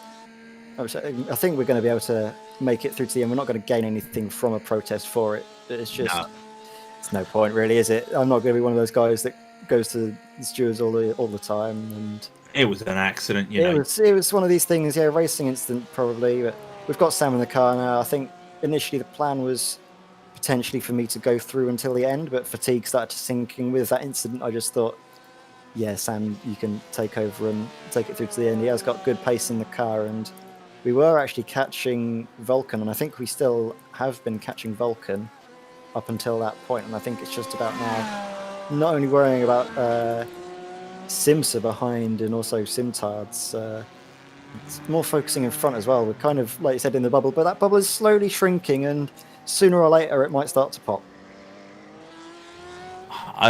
Rob, have you got that pop noise again? There we go. There we go. Beautiful. No, it's been fun. I mean, especially at night time. For those who aren't used to nighttime racing, just to explain. Don't explain nighttime racing. Explain nighttime racing when it's 28 Celsius. You were saying earlier you were expecting a cold track when it gets to nighttime. It's not cold. Let's expect more hoping, I think, for our car's sake. It was more hoping that we would get the track temp coming down to us and coming into our favour. But I think it's a very hot night out in Spain, and it's certainly looking like the racing's hotting up. We can see that Gustas is actually just 30 seconds behind from Sam, but with the lap time Sam's able to put in with about 1 hour, 30 minutes to go in the race, I'm hoping he can hold on. We're going to start seeing now if he can gain on Callum. I think Callum's having some. I think his lap times are quick, but then has a few slow laps as well in between. Whereas I think Sam's got that consistency. It's all about seeing how it goes through the team. But back to what we were saying earlier about the racing when it's hot, it is very, very difficult, especially when the track is colder. That's when the fastest times are coming out, because obviously, while you don't have the good visibility, you have the grip in the car, all of the rubber's been laid down. and you can chance it maybe braking that a little bit later than you were able to. Now you kind of have to keep the same braking markers, but those braking markers aren't really visible. I think down in Mulsanne you can use sort of the cat's eyes on either side of the Armco barriers to help you out a bit. But elsewhere, sort of definitely through Arnage, it is nigh on impossible to find a braking marker through there, especially at night. Rob. Yeah, I got. You were saying about the breaking point in Arnage. Are there any other positions on the track that definitely pose a threat in terms of when it goes to night? Do you lose any other breaking points, or is Arnage just one particular example? Arnage, I think potentially Tetra is just the way that it's sort of the way the elevation changes. That it's hard. Sometimes you're able to sort of use the tyre markings on the track where the rubber's been run in, see like a darker patch. That's usually where people are planting their foot down on the brakes. And you can tend to use that as a marker. Obviously, it's a little bit dangerous. I tend to more often than not use like permanent markers that are on the side of the track. Usually, like I mentioned, the cat's eyes are a good marker, but little things like the curbings, especially through Mulsanne corner, the sort of tighter hairpin-ish corner, you can use two sort of braking markers I tend to use. One is the LED sort of safety car and green flag border, sort of use that, or maybe like the starting of the inside curb. Other ones as well. Indianapolis is quite tricky because you're coming at it with so much speed. You want to be on the right-hand side as early as possible, but when you're trying to throw the car in through that right-hander, it's a tricky corner to get right. And yeah, Porsche curves is all about carrying the speed, and it's very, very difficult to wrap your head around, especially when the brake markers you were using after you've been out of the car for say 3 hours while your other drivers have been in. When you get back into the car, it's a completely different circuit, and you have to sort of rewire your brain again. The muscle memory is obviously still going to be there, but it's all about trying to get your brain catching up with you, the rest of your body. Sorry, just to cut across, we just had Team Iridium have this happen to them. Into the wall at Dunlop chicane, and they have no lights. None whatsoever. The front of the car is gone. They're driving completely blind. No, they're still driving. Oh right, well the other Iridium car is in the pits, completely destroyed. Oh dear. So what has happened to that team as well? Sorry. No, that's perfectly fine. I'm interested in all the classes. There's been some definite drama going on. Obviously, I saw something happen to Race Fox. They were quite far up in the front, and now they're, out of it, I think. Yeah, Race Fox currently P3. Ooh, they got collected by... Ooh, the Iridium LMP2s got collected by Simtech. Oh. The lead car has no damage after punting the LMP2 car. iRacing. Would you mind having a look at the stream? How is he driving? I'll try and have a look at the stream. Otherwise, hit myself twice, and I'll try and figure out. Oh my god! Chap, how is he driving? How? There is a red light on the dashboard. There is his dashboard. How can he see? This man is using the force. I was going to say he's using force, or maybe just echolocation. He's screaming so much, not able to see. He's just using the sound waves. So he's using the bat method. Yeah. That's scary. Mind you, about how difficult it is to find your braking markers. You can't see anything. That's the 146 Ascari, isn't it? Yeah, it is 146 Ascari. On my screen, he's got. Oh, he hasn't got any lights because. What? I'm not live. No wonder why. Yeah. How is?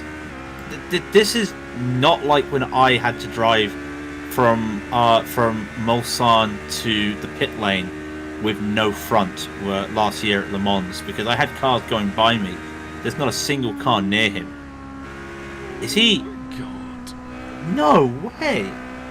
How in the bejesus is he?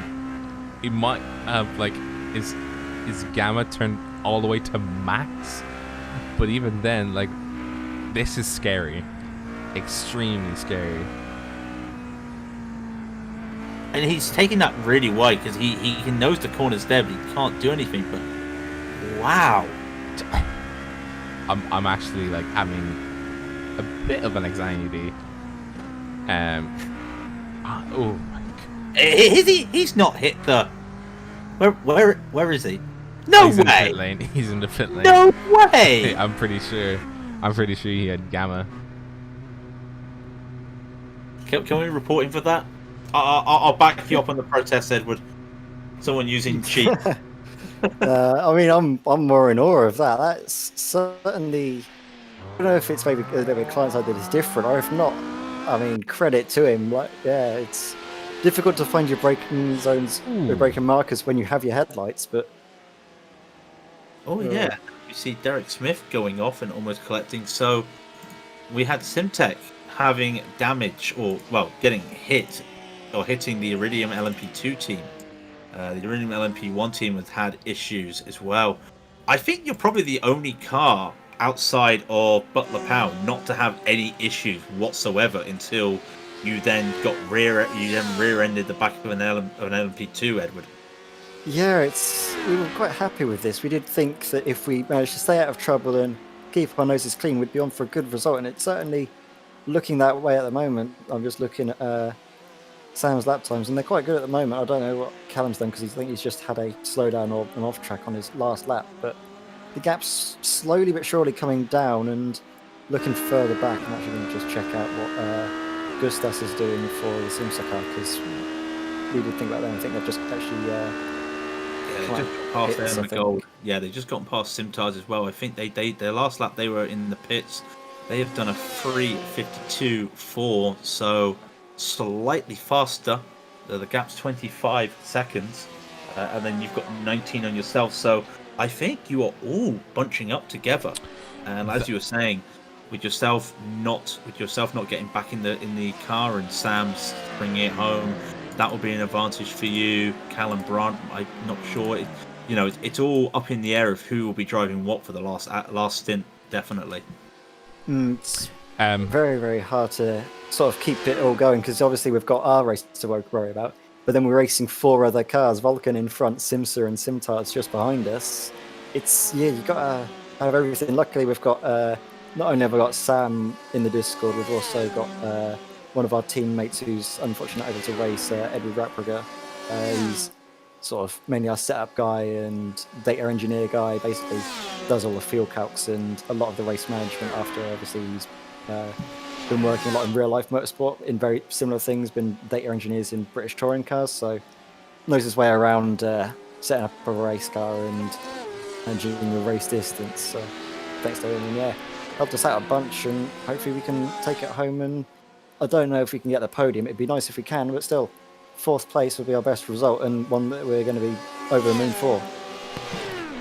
By the way, that Iridium car that had that accident, was it the Iridium car? No, Ascari. The Ascari car that had that accident. 46 seconds of optionals. It's got its lights back. It's like it's carrying on like nothing happened. What the? No idea. I'm just about lost for words as well. So that's, I mean, amazing job from the mechanics. Wish the mechanics could have bodged our panels together a little bit faster than that. But hey ho. Well, we will say thank you, Edward. Good luck to you and Sam for the rest of the race. No worries. Yeah. Thank you very much for thank you very much for having me. It's been like I've been in the comms box actually commentating the race.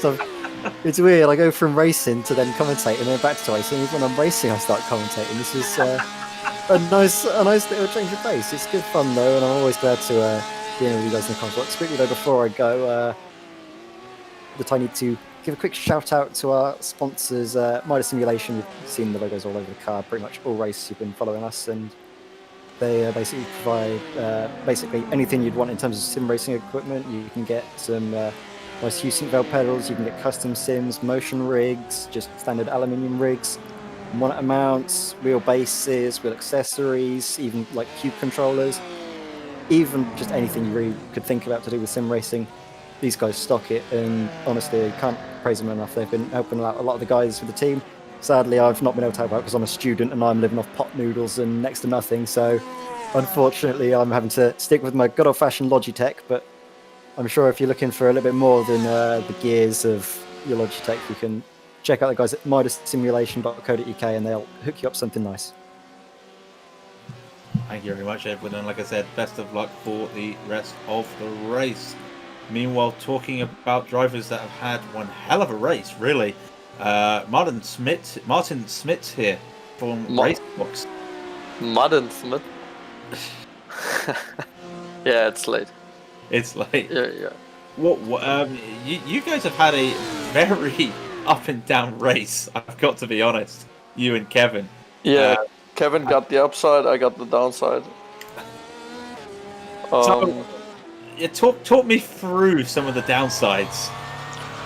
So the first thing is Kevin is participating also in the official sprint championship by the German Motorsports Association, which had 2 of the races today, like while we had this race. So Kevin did the first 3 stints and went then go drive the GT3 car in, I don't know, I think it was the Nürburgring, and then came back and started driving here again. That's why I was like in the car for 5 hours straight. So the upside was he almost clinched pole position. He just had like 3 thousandths of a second to pole. Then he did, not then. Okay, it's late. He had he did a hell of a job. He went 3 stints in a row. Drove out like 30 seconds of in front of the other guys, and then I went in the car, got used tires, and then the downside started. We tested it in the private session how it would be if I got used tires from him, because we already had in mind that the schedule would be something like that, so that he had to leave like on 3 p.m. GMT. But this time I just couldn't get a feeling for the brakes, especially in Mulsanne 2, as you guys mentioned earlier and saw, and it was kind of spectacular, I think. And I had to close the stream while I was driving afterwards, because you were like making me more and more nervous. That we were watching, yeah. Yeah. A fair few drivers do that. Don't worry about it. But there already happened the mistake in the Indianapolis, and the car was damaged, and I was like, "Fuck! I'm just 4 laps into the race, and I completely fucked it up."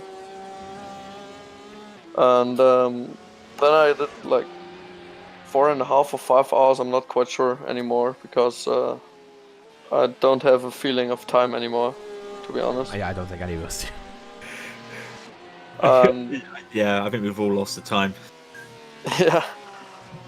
And yeah, we did, as I mentioned earlier, the car just does 330, 334, like in the last laps of the second stint of a tire with the empty fuel tank, instead of 338 to 342, what would be the optimal top speed that we could reach if the car wouldn't be damaged. Yes. God. Oh, just switched over to Scuderia. They just had a slide through Terre Rouge. I got a slow down for that.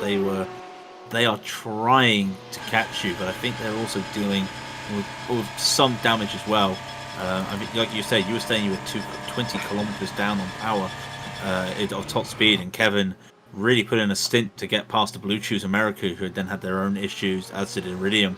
So it's been a great fight back for you. Unfortunately, unless bearing an incident I think third might be the best position you'll be able to get, but it'll be one hell of a recovery. I mean, I don't know how anybody we've got people in the GTEs doing 6-hour stints. I have no idea how anybody, even I think the LMP one is probably harder. How do you do a 5-hour stint? It's insane. Yeah, I'm a bit lucky because our toilet is like next to my room. So Yeah. when we do tire changes, like every 2 stints, you got like 45 seconds of standing time. So there you can like jump out of the rig, rush over to the toilet, use the toilet, jump over into the rig, like just push on the throttle and the boost button, and then while driving outside or leaving the pits, you're getting your headset done and stuff. Like it's like a LeMans start, but every time you go outside of pits. Please tell me you keep hygiene. Please tell me you wash your hands.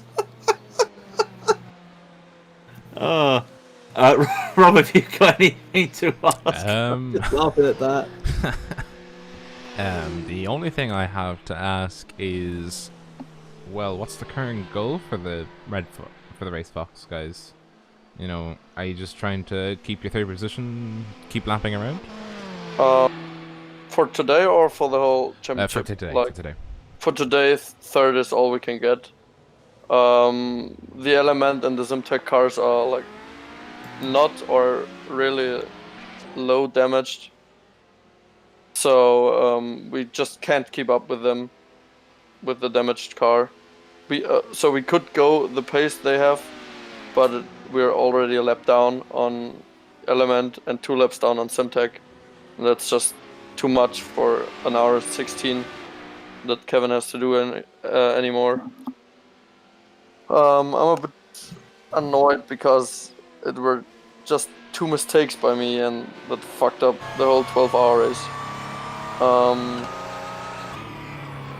But the goal is just get third in, stay in front of HCR Scuderia, make the championship close on points. I'm not quite sure, I haven't calculated through, but we should be able to at least get past them. I'm not quite sure. I was looking at it earlier and I forgot myself. A quick look of the standings when it loads up. Scuderia sitting on 37, Race Fox on 28, Simtech on 26, and Element on 23. So in theory, you will get past Scuderia. You might lose you will lose the lead to Simtech, but you will leapfrog Scuderia, and it will be pretty close up front. Apart from, well, of course, with this big result for Simtech, they will take the lead by a few points. Yeah, that might be. To be honest, I'm not sure how much points everybody will get because of fastest lap and pole position and stuff. There are some extra points, I think. Yes, there's fastest lap and pole position. Simtech will get the fastest lap. HCR Scuderia will get the pole position. Which again was close between you and Scuderia, but just missing out there. But the third place will go a long way for the for basically the rest of the season. Yeah, to be honest, the goal for today was fighting for the win, as we did like the first hour and a half. But then, unfortunately, the strategy didn't go quite as we expected it to go. So today we're just trying to hold third position, and then we'll see what Sebring in a few weeks is bringing us. The problem is that due to some reasons, the races of the German Motorsport Association for Kevin are put on the dates that that the dates of the Aero races are.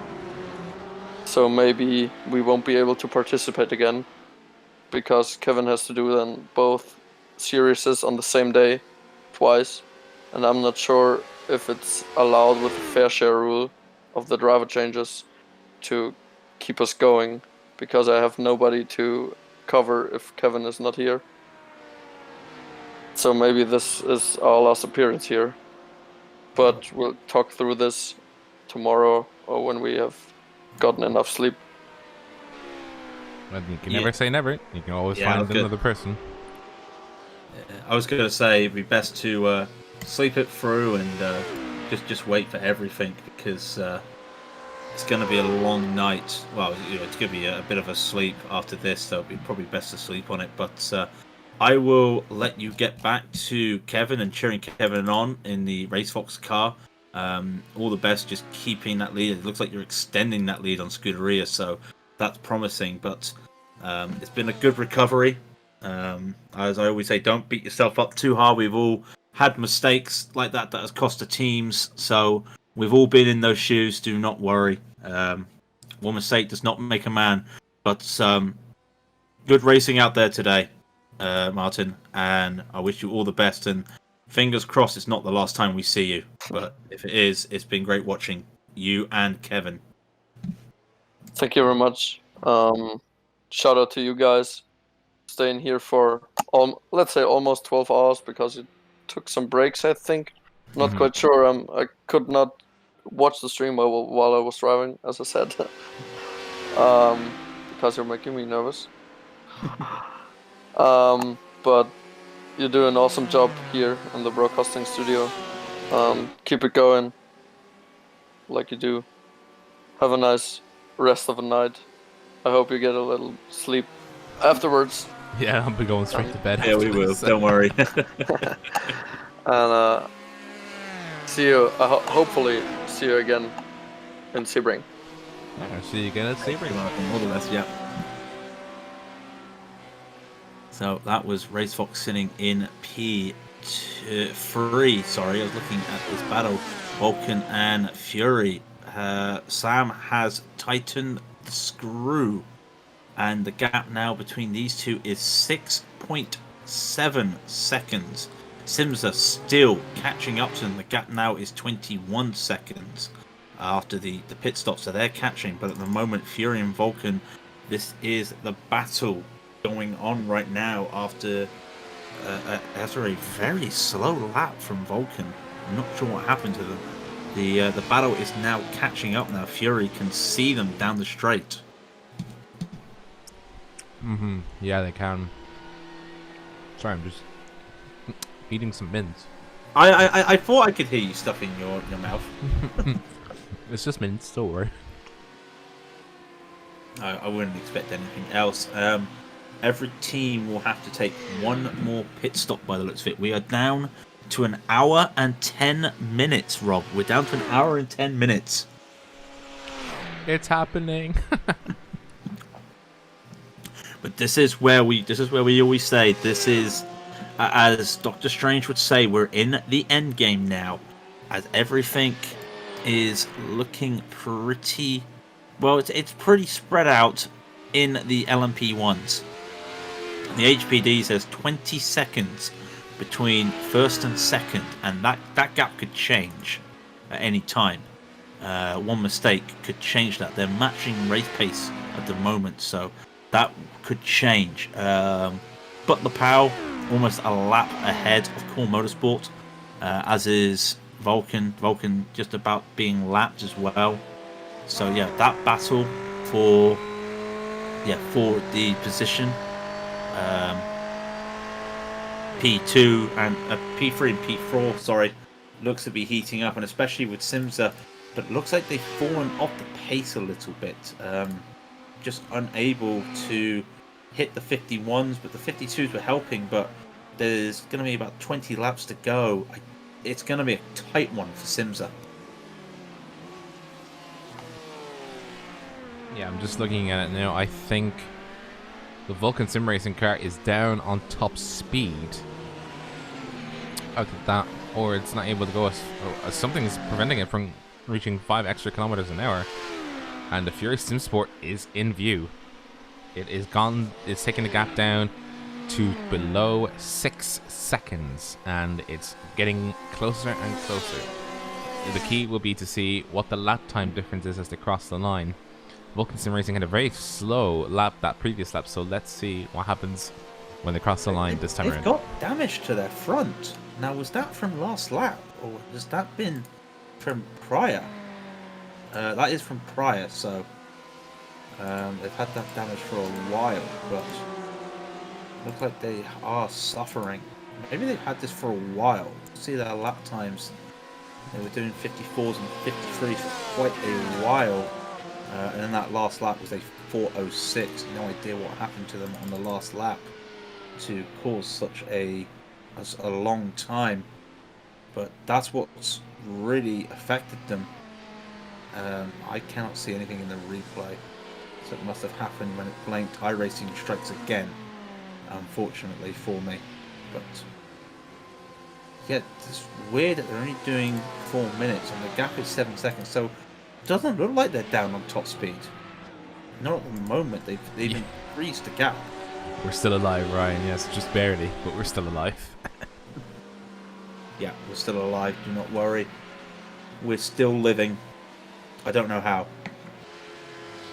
Oh, it's going to spin. That's Christian Zdego right in front of Sam Baxter, coming around the exit before Turret Rouge. Close one there. Sam Baxter having to make a avoidance there, but holding on.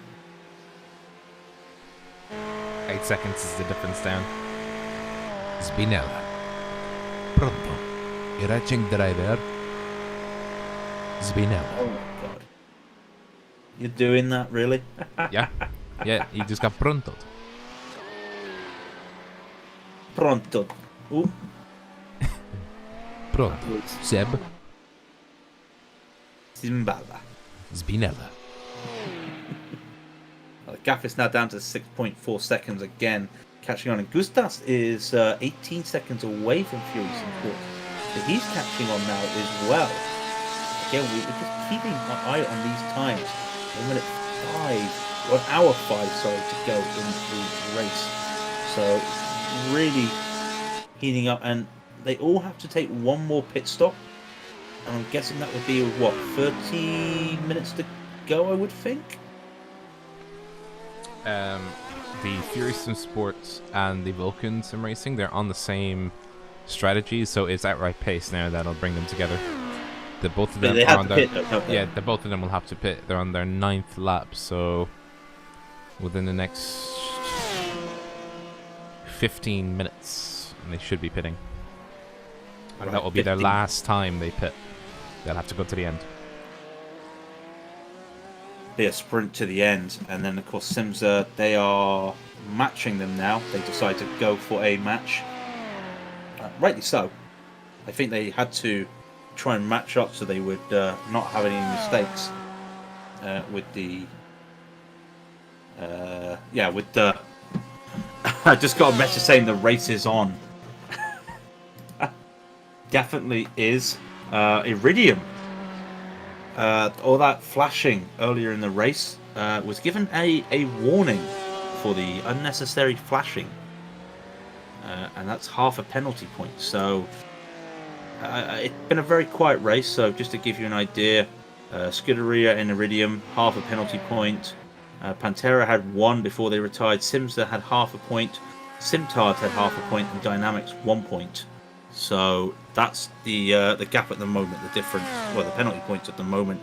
So nothing really to be worry about a drive-through or stop and hold by any of the cars. I'm trying to do the maths in my head.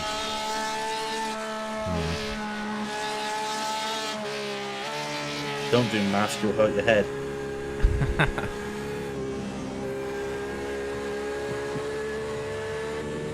The gap is closing again. Now 6 seconds for Baxter on Brandt for the Fury Sim Sport there.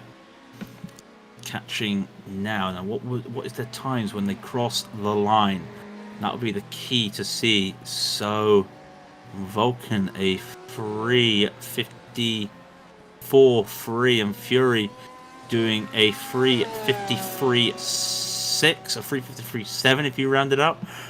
Over half a second. They are catching fast, and then we'll wait to see what Sims is doing. If they do a 52, we're going to have a massive gaggle shortly, and they crossed the line. It's not a 3:52, it's a 3:51.66.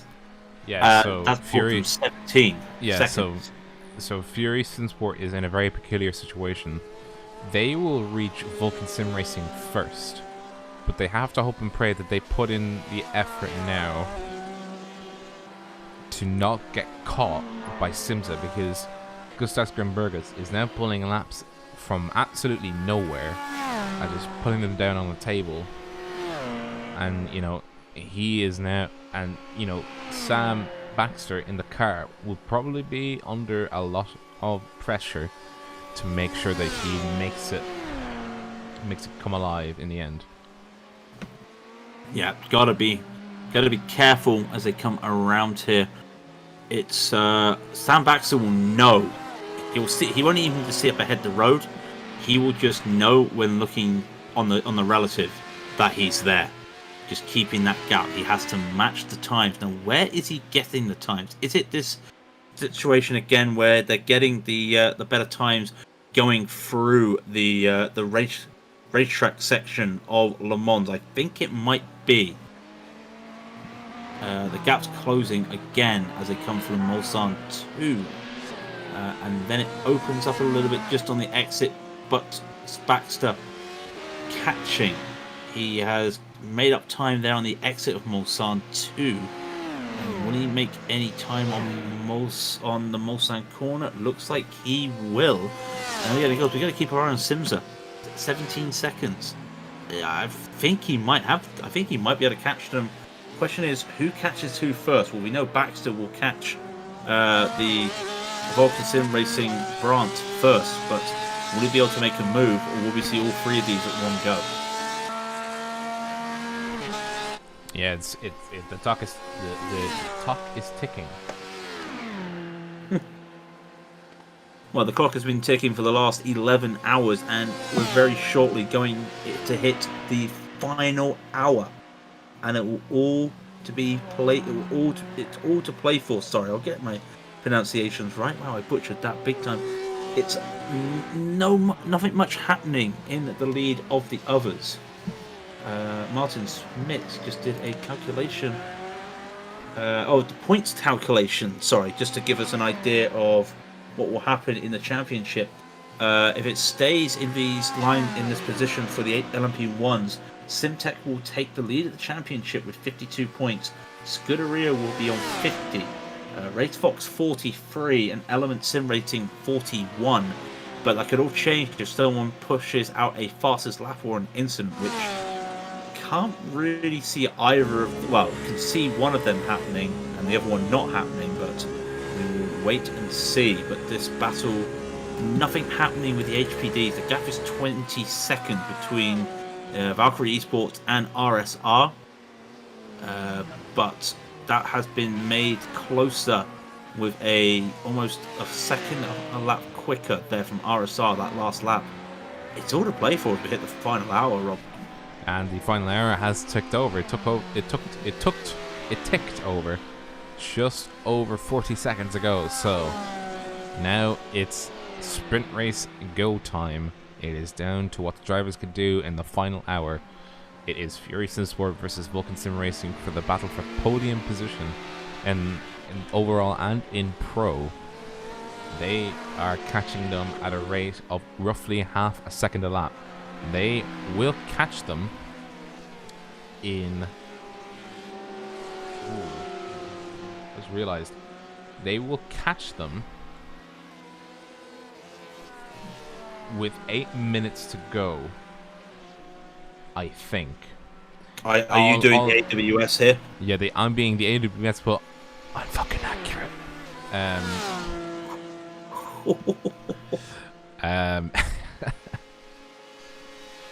5.5 seconds is the gap at the moment. If the averages were maintained, Vulcan Sim Racing will be under threat with 8 minutes to go, and that's 2 laps. That's only a 2-lap breathing space. Given the fact that Simza was only able to best Fury by 0.6 of a second, it is now improbable that they will be able to catch them up in time. So now all eyes are on this car, the car number 262 of Sam Baxter in P4, looking to see if he can clinch something out of the bag. Yep, he can see on the relative in front of him is Callum Brandt, but he can see behind him is Gustav Grunbergus, who is slowly catching, but he needs to get in the slipstream range pretty quickly on Callum Brandt. 4.8 is the time. He's making up time every time he goes around a corner with a good time last lap, and it's a better time this lap, as we saw. What can he do coming around? It's hard to judge the lines coming around these corners. It's hard to see at night time to see, does he have a good line or not? Yeah, that's the problem. Where's the marks? It's hard to see. Yeah, where's the marks? All we can do is just keep an eye on the relative. And also the key thing is traffic. They won't have to deal with a slower car. In fact, the only thing is they have to just make sure a faster car doesn't hinder them. As Grunbergus just letting James Brown go by from the HDR Scuderia. That'll be the only issue any of them will have is James Brown for the moment. Meanwhile, I was just saying about fastest laps. In Simtech went faster again. A 3:20.442. They're just setting 3:20s for the sake of it every now and then. That's their fastest lap now by half a second almost. A third of a second, sorry. So they're just on another level. Even with that little damage they had, it's nothing serious. 18 seconds now is the gap between Valkyrie and RSR. Another slow lap from Quidinop there. It's a 3:37.7. 18 seconds the gap with 55 minutes to go. I don't think they can catch, but if Quidinop's in the Valkyrie car is going to keep having these slow laps, we might see something later on. But which car now? Sorry. Brandt had a moment at the Ford chicane. It is really on now. It is really on now. The gap is now just over. Oh, it's taking a long time to update. It's just gone to 3 seconds. Yeah, 3 seconds is the gap. 2 seconds and he now. did not get a slowdown. Didn't get a slowdown from that, which I'm surprised. But now he is panicking. Now you can see that there's a little bit of worry in that car. He's trying to push that car and just trying to hold on. Gap is 2.7. Meanwhile, Grunbergus crosses the line. The gap is 16.4 seconds. So Baxter needs to catch on now. 2.7 seconds. If he can get to about 1.2, he'll just be in the slipstream range. But he still needs to get there, and it won't be this lap. It will probably, if it's anything, it'll be next lap. We'll wait and see as they hit Molstad, but need to keep an eye on this. Like I said, just though I was thinking, it's closing up in the HPDs. No, Nathan Block has a moment and loses a second going around traffic by the looks of it, and loses the second on the Valkyrie car. So the moment that looks like it's a little bit safer now for Valkyrie Esports. Yeah, they'd be looking to nurse the car home. So now, if all things being equal, the Fury Sim Sports will overtake within the next 15 minutes, but that also has to include a pit stop for both cars. They are on their 11th lap. They can go for another lap, which puts them very safely into the safe zone of being able to come home and just race at full pace. And so it'll be up to what the drivers can do. It is now 53 minutes left of this 12-hour race. Myself and Craig are dying, and our throats and our throats are dying, and we'll need to go to sleep as soon as this race is over. But I will say though, at least I've saved myself for this moment. We've got a little bit, I've saved the excitement for this moment. It's getting You sound really completely close. dead. Like I'm fine. I'm fine right now. But I'm fine. oh well, you perked up now. You saw 2 I'll, cars. I'll I mean, perk up. Yeah, no, I'll perk up when I need to. Don't you worry. It will get as much as long as I don't. I love as long as I teasing. don't I love wait the teasing house. Craig. I love teasing Craig. By the way. As long as I don't wake the house up, that's all that matters. Yeah, that's the main thing. Gap's down to 1.4 now. Now 1.5, 1.6 going around Arnage. It's down to 1.5. Justin Brewer received this- a forward. Yeah, not again. What car was he in? I can't remember. I don't think it's any car important. I know that sounds horrible. Every Oh. car is racing at the moment. So Yeah, so it might be a teammate or something. yeah. But this was the gap, 3.1 seconds when they crossed the line. The gap right now is 1.3 seconds. This is shaping up to be a close finish. Who will be the first to go into the pits? It'll be interesting to see. Let's see if anyone does it right now. Does Vulcan? No. Does Fury? No. We'll wait to see what happens to Simza. 16 seconds down. They're not catching. Fury just went fast. That last lap Fury just did with a 3:52 flat. Again, another fast lap by them. The lap before was a 3:52.12. Simza, I don't think is able. Yeah, they've just they took another half second, so they're not catching them at the pace they need to be catching them. So, as it is standing right now, Simza will have to settle for 5th position. They won't be able to catch the 4th and 3rd position cars fast enough, and it'll be down to what the car of Sam Baxter, driving for Fury Simsport Paddock Promotions, can do against Vulcan Sim Racing, being driven by Callum Brandt, who has made a mistake already. But we're looking to see if he makes another. Yeah, don't worry. There's 50 minutes to go, but that Simza looks like they're not going to be able to capitalize on anything right now. The only chance they have is if these two just start battling for the next few corners. But we'll wait and see. The gap 1.2 as they enter Mulsanne 1. Now, if he's in 1.2, he might get a little bit of tow. It's 1.3. It's not enough to help him. It's don't 1.2 think. now.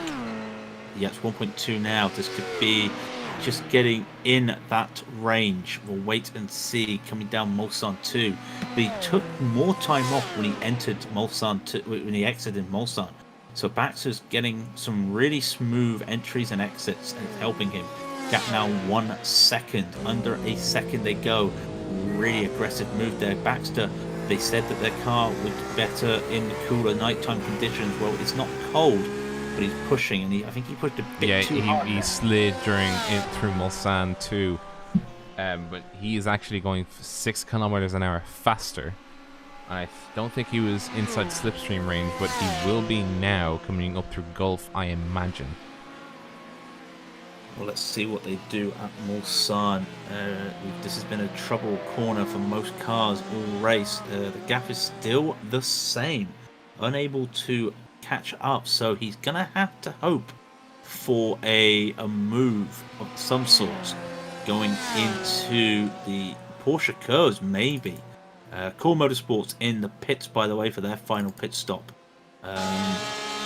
I think Butler Powell will be coming for their pit stop shortly as well. But the gap now 1 second between these two as they hit Indianapolis. Well, a little bit of a wobble there from Baxter, but keeps the car going. Loses a little bit of time, just compromising that, but keeps on going. Arnage still just over a second. Again, a wide line from Baxter. He's pushing. He's lost time. He's lost half a second on that move there, just being a little bit more aggressive. He's pushing hard. He doesn't need to. And if anything, this pushing has cost him, because the gap between Baxter and Grimbergus now from the Simsa Esports team is 14 seconds. He's managed to make 2 seconds up this lap. Grimburgus is really pushing, but at the same time, is that Baxter just having a little bit of a wobble? That these cars should be pitting this time. We'll wait and see if they pit.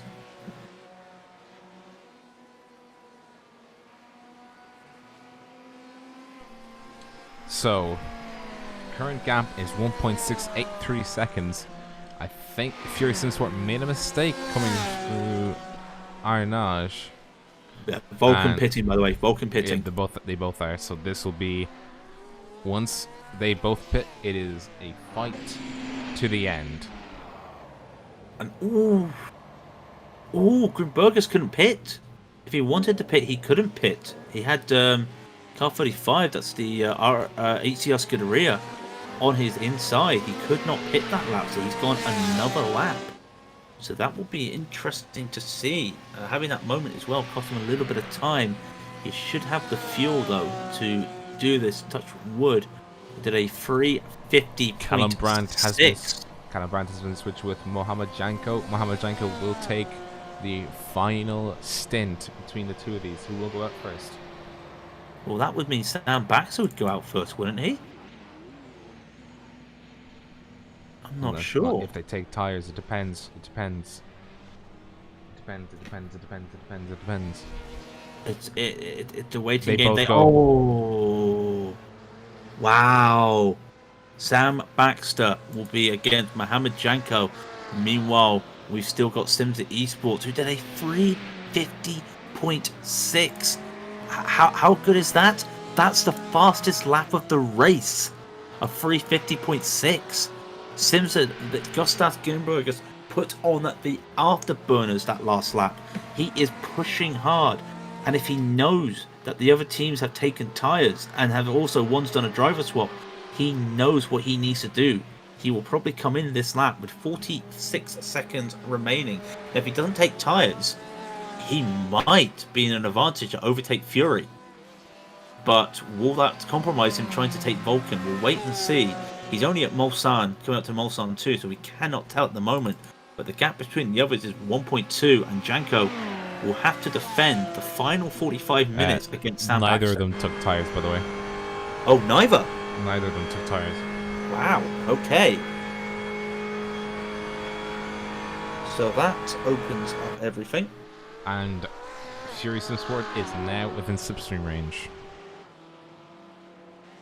This is probably not the best thing for them. Not exactly good having a driver swap when you're in a crucial battle at the end of the race. Baxter is catching. 0.6 of a second is the gap. He is catching and catching. We'll keep an eye on Simsa, but they're down at the Gulf at the moment, so can't give you an idea of where they are in terms of track position. We'll wait and see. Fury trying to make a move. It's closing.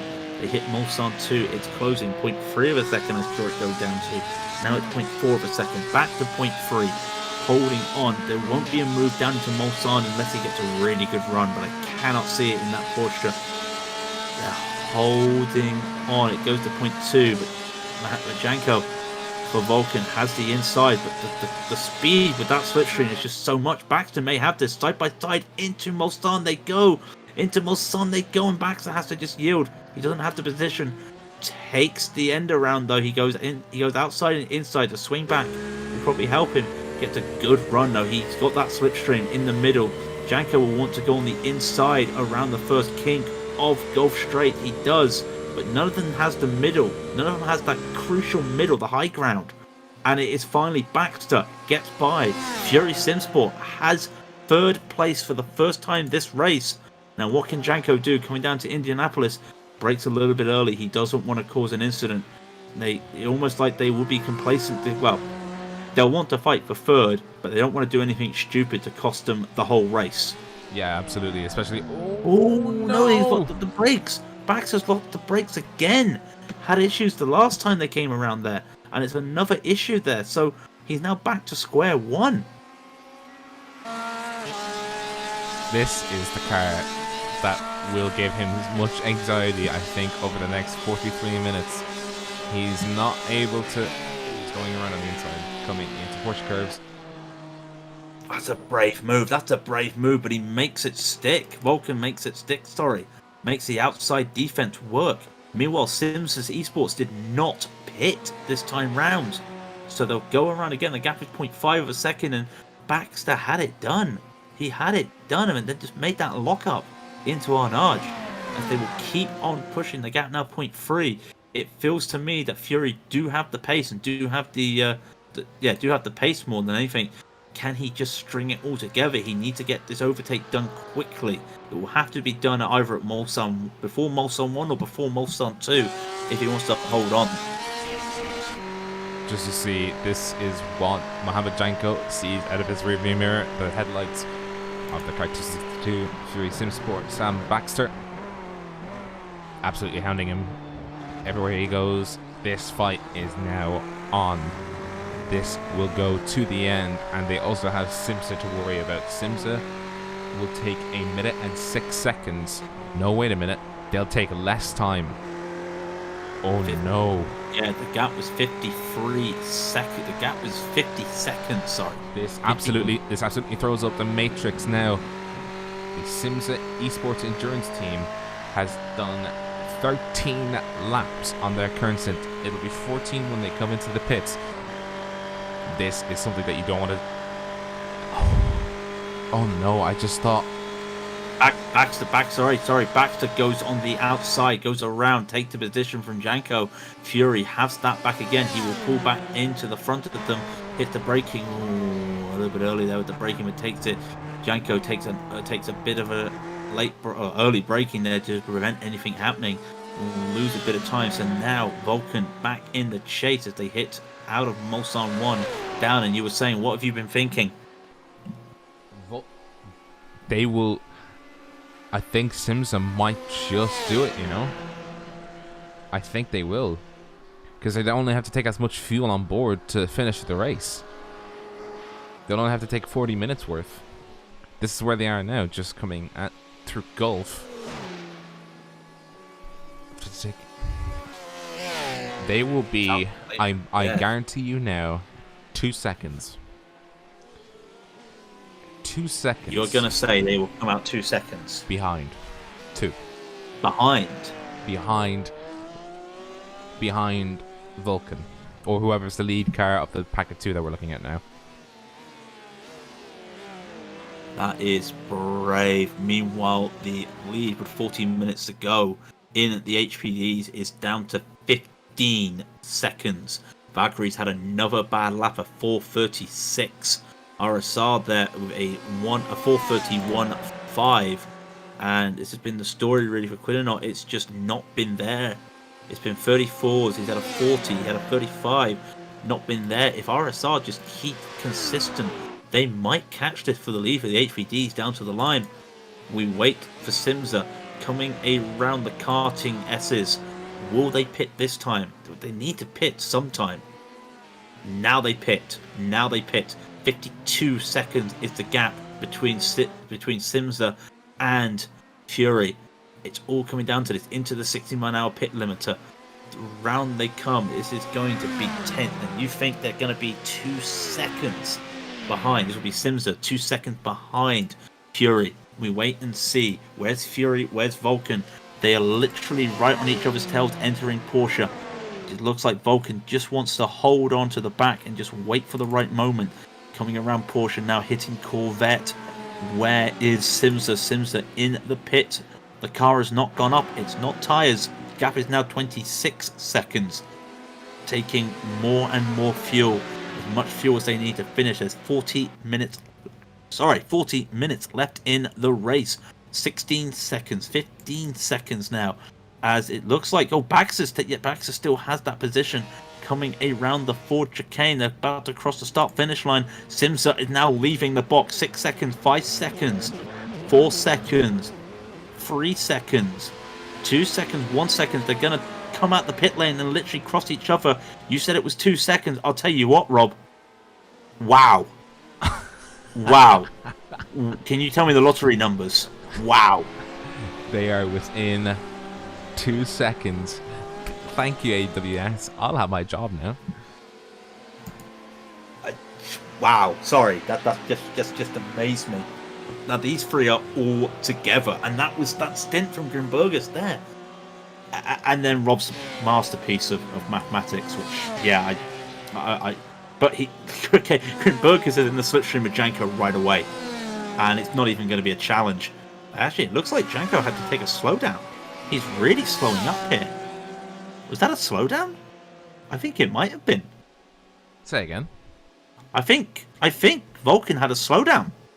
They do, just like that, and Grimbergus takes P4 away, hits the brakes, and now the gap is 2 seconds. That number's going to be magical for me now.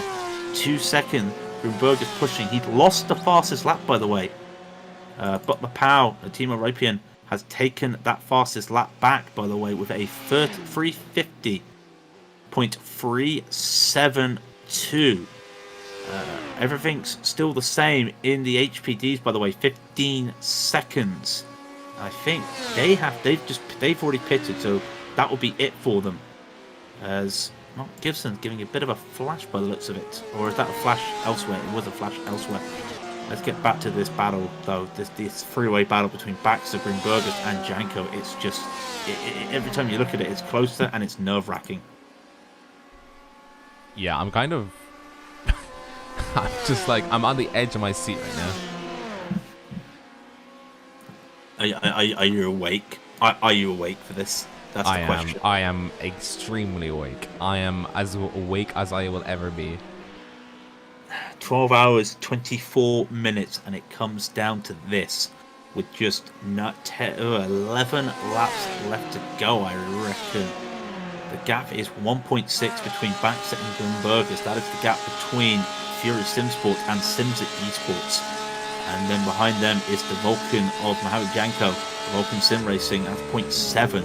Slowly Grimbergus is catching. Now we know, I think he's one of these drivers that has that road, that race course section just nailed down the back of his head, but he's gaining time through Indianapolis.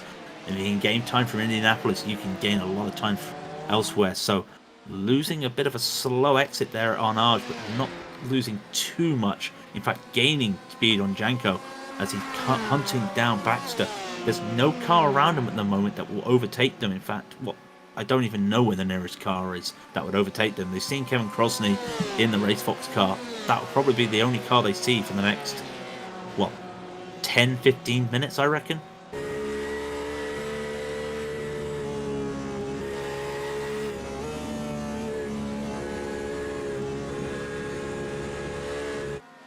Yeah. That's correct, right? We'll do the mental maths, yep. Gap in the HPDs is now 14.6. RSR had a slow lap of 3:37.3, but it was still a second and a half faster than what Valkyrie did last lap. So the gap there, 14.5, as it looks like the Simtech driving past Nathan Block there for RSR. We'll keep an eye on that all the time. That may come to nothing, but the pace is showing itself. Fury Simsport, that last lap was a 3:53.7. Of course, Simso pitted that lap, right? It was a 4:43.1 with the pit. The gap is now 1 second, and Fury with a 3:55.9. So they definitely had that slowdown, and they're losing time on the other two at the moment. They're starting to lose them in the nightlight.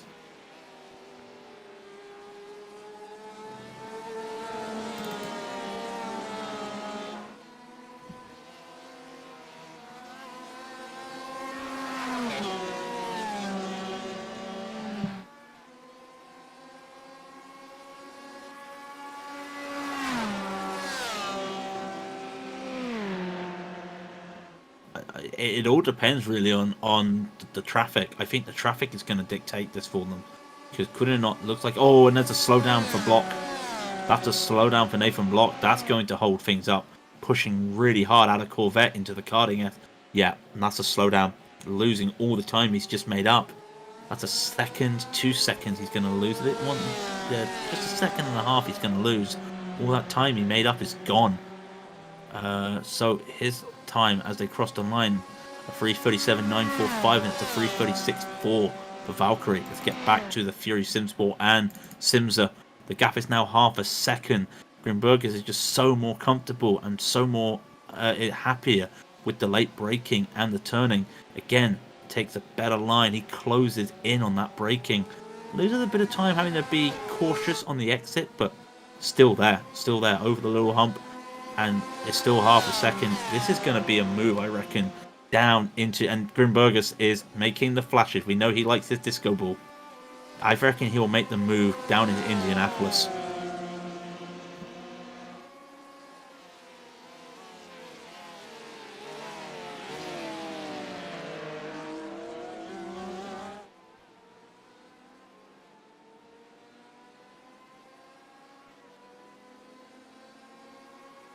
Ooh, the battle for P3 is very spicy, Antonio, and it's these three cars, third, fourth, and fifth. And of course we had an issue, by the way, because stream didn't hear what I just said. The battle between the 262 and the 206 is now go. Thank you. Sorry. Oh, okay, fair enough, yes. It's now all go. All this on quad-stinted tyres. He's quad-stinted? It's 27 Celsius at Le Mans at night time, and he is quad-stinting, while also throwing in these laps that are just hot, just catching people off. Will those tyres fall off is the next question. I can't see it. He's already overtaken Janko. So, you know, he's got the pace for Baxter. I'm still confident with those tyres. More flashing. Come on, Gustav. Don't need to be that flashing. This is the hard part. I thought they would have had it, but no, Simsa's holding back. Or not holding back, but they didn't make the move coming into Indy, did they not? They did not, no. And he's right on the tail coming through Porsche.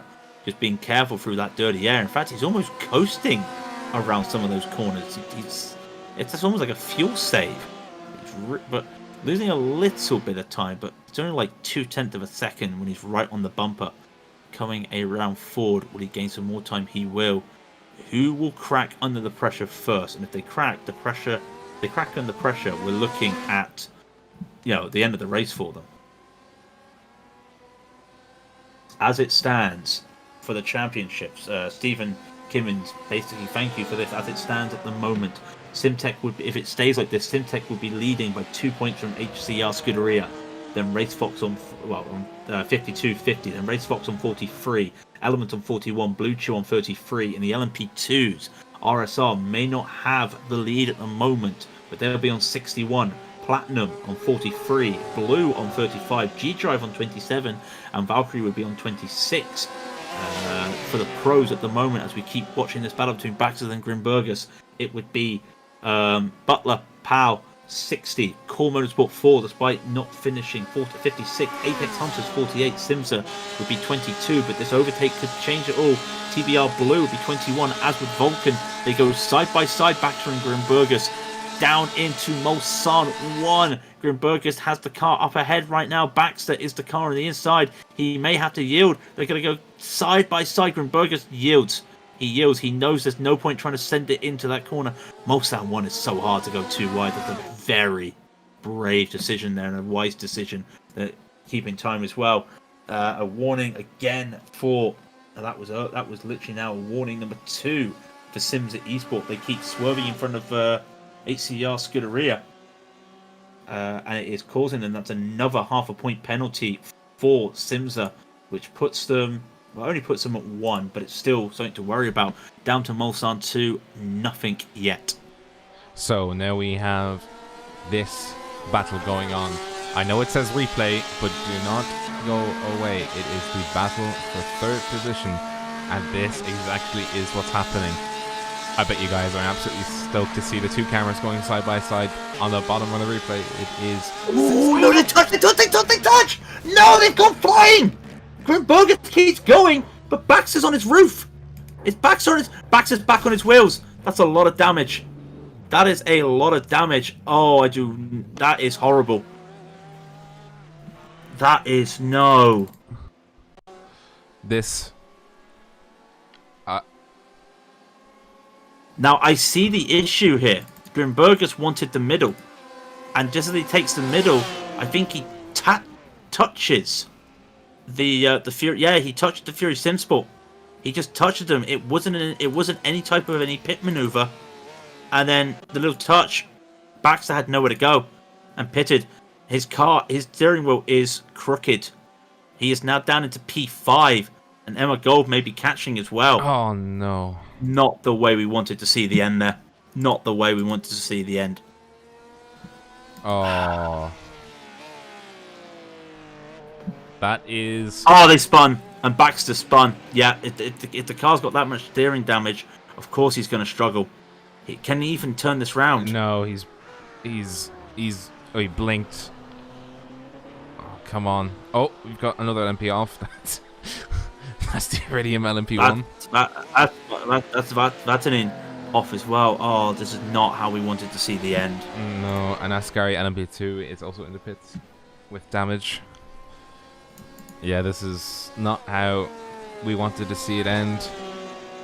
Gustas Grimbergus escapes relatively unscathed. The same cannot be said for Furious Sim Sports. If we can get into the light, see just how damaged. Just look at that. I don't want to look at it. I don't want to look at it. That's a shame. Oh no, they've crashed again. Oh no, this is really going from bad to worse for them. It is. Because they want to get that car back. They want to finish the race. They want to keep on going. They're going to lose time. They're still P5. Where is the next car in the pros? It would be Adequate, who are a lap down. There's nothing. There is nothing they can do right now. I just feel sick, if I'm honest. All that work they've done for that a genuine mistake, but just yeah, I'm lost for words. Really am.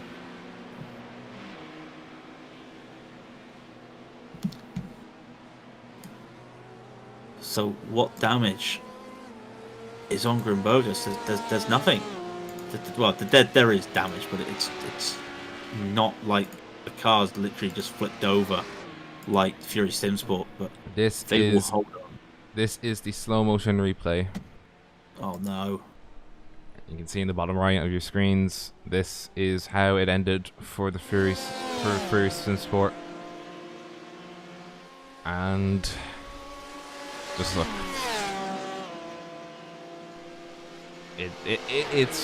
It's sad that it did have to end this way. After such a really good race between the two of them, and of course Vulcan Sim Racing. Let's not forget.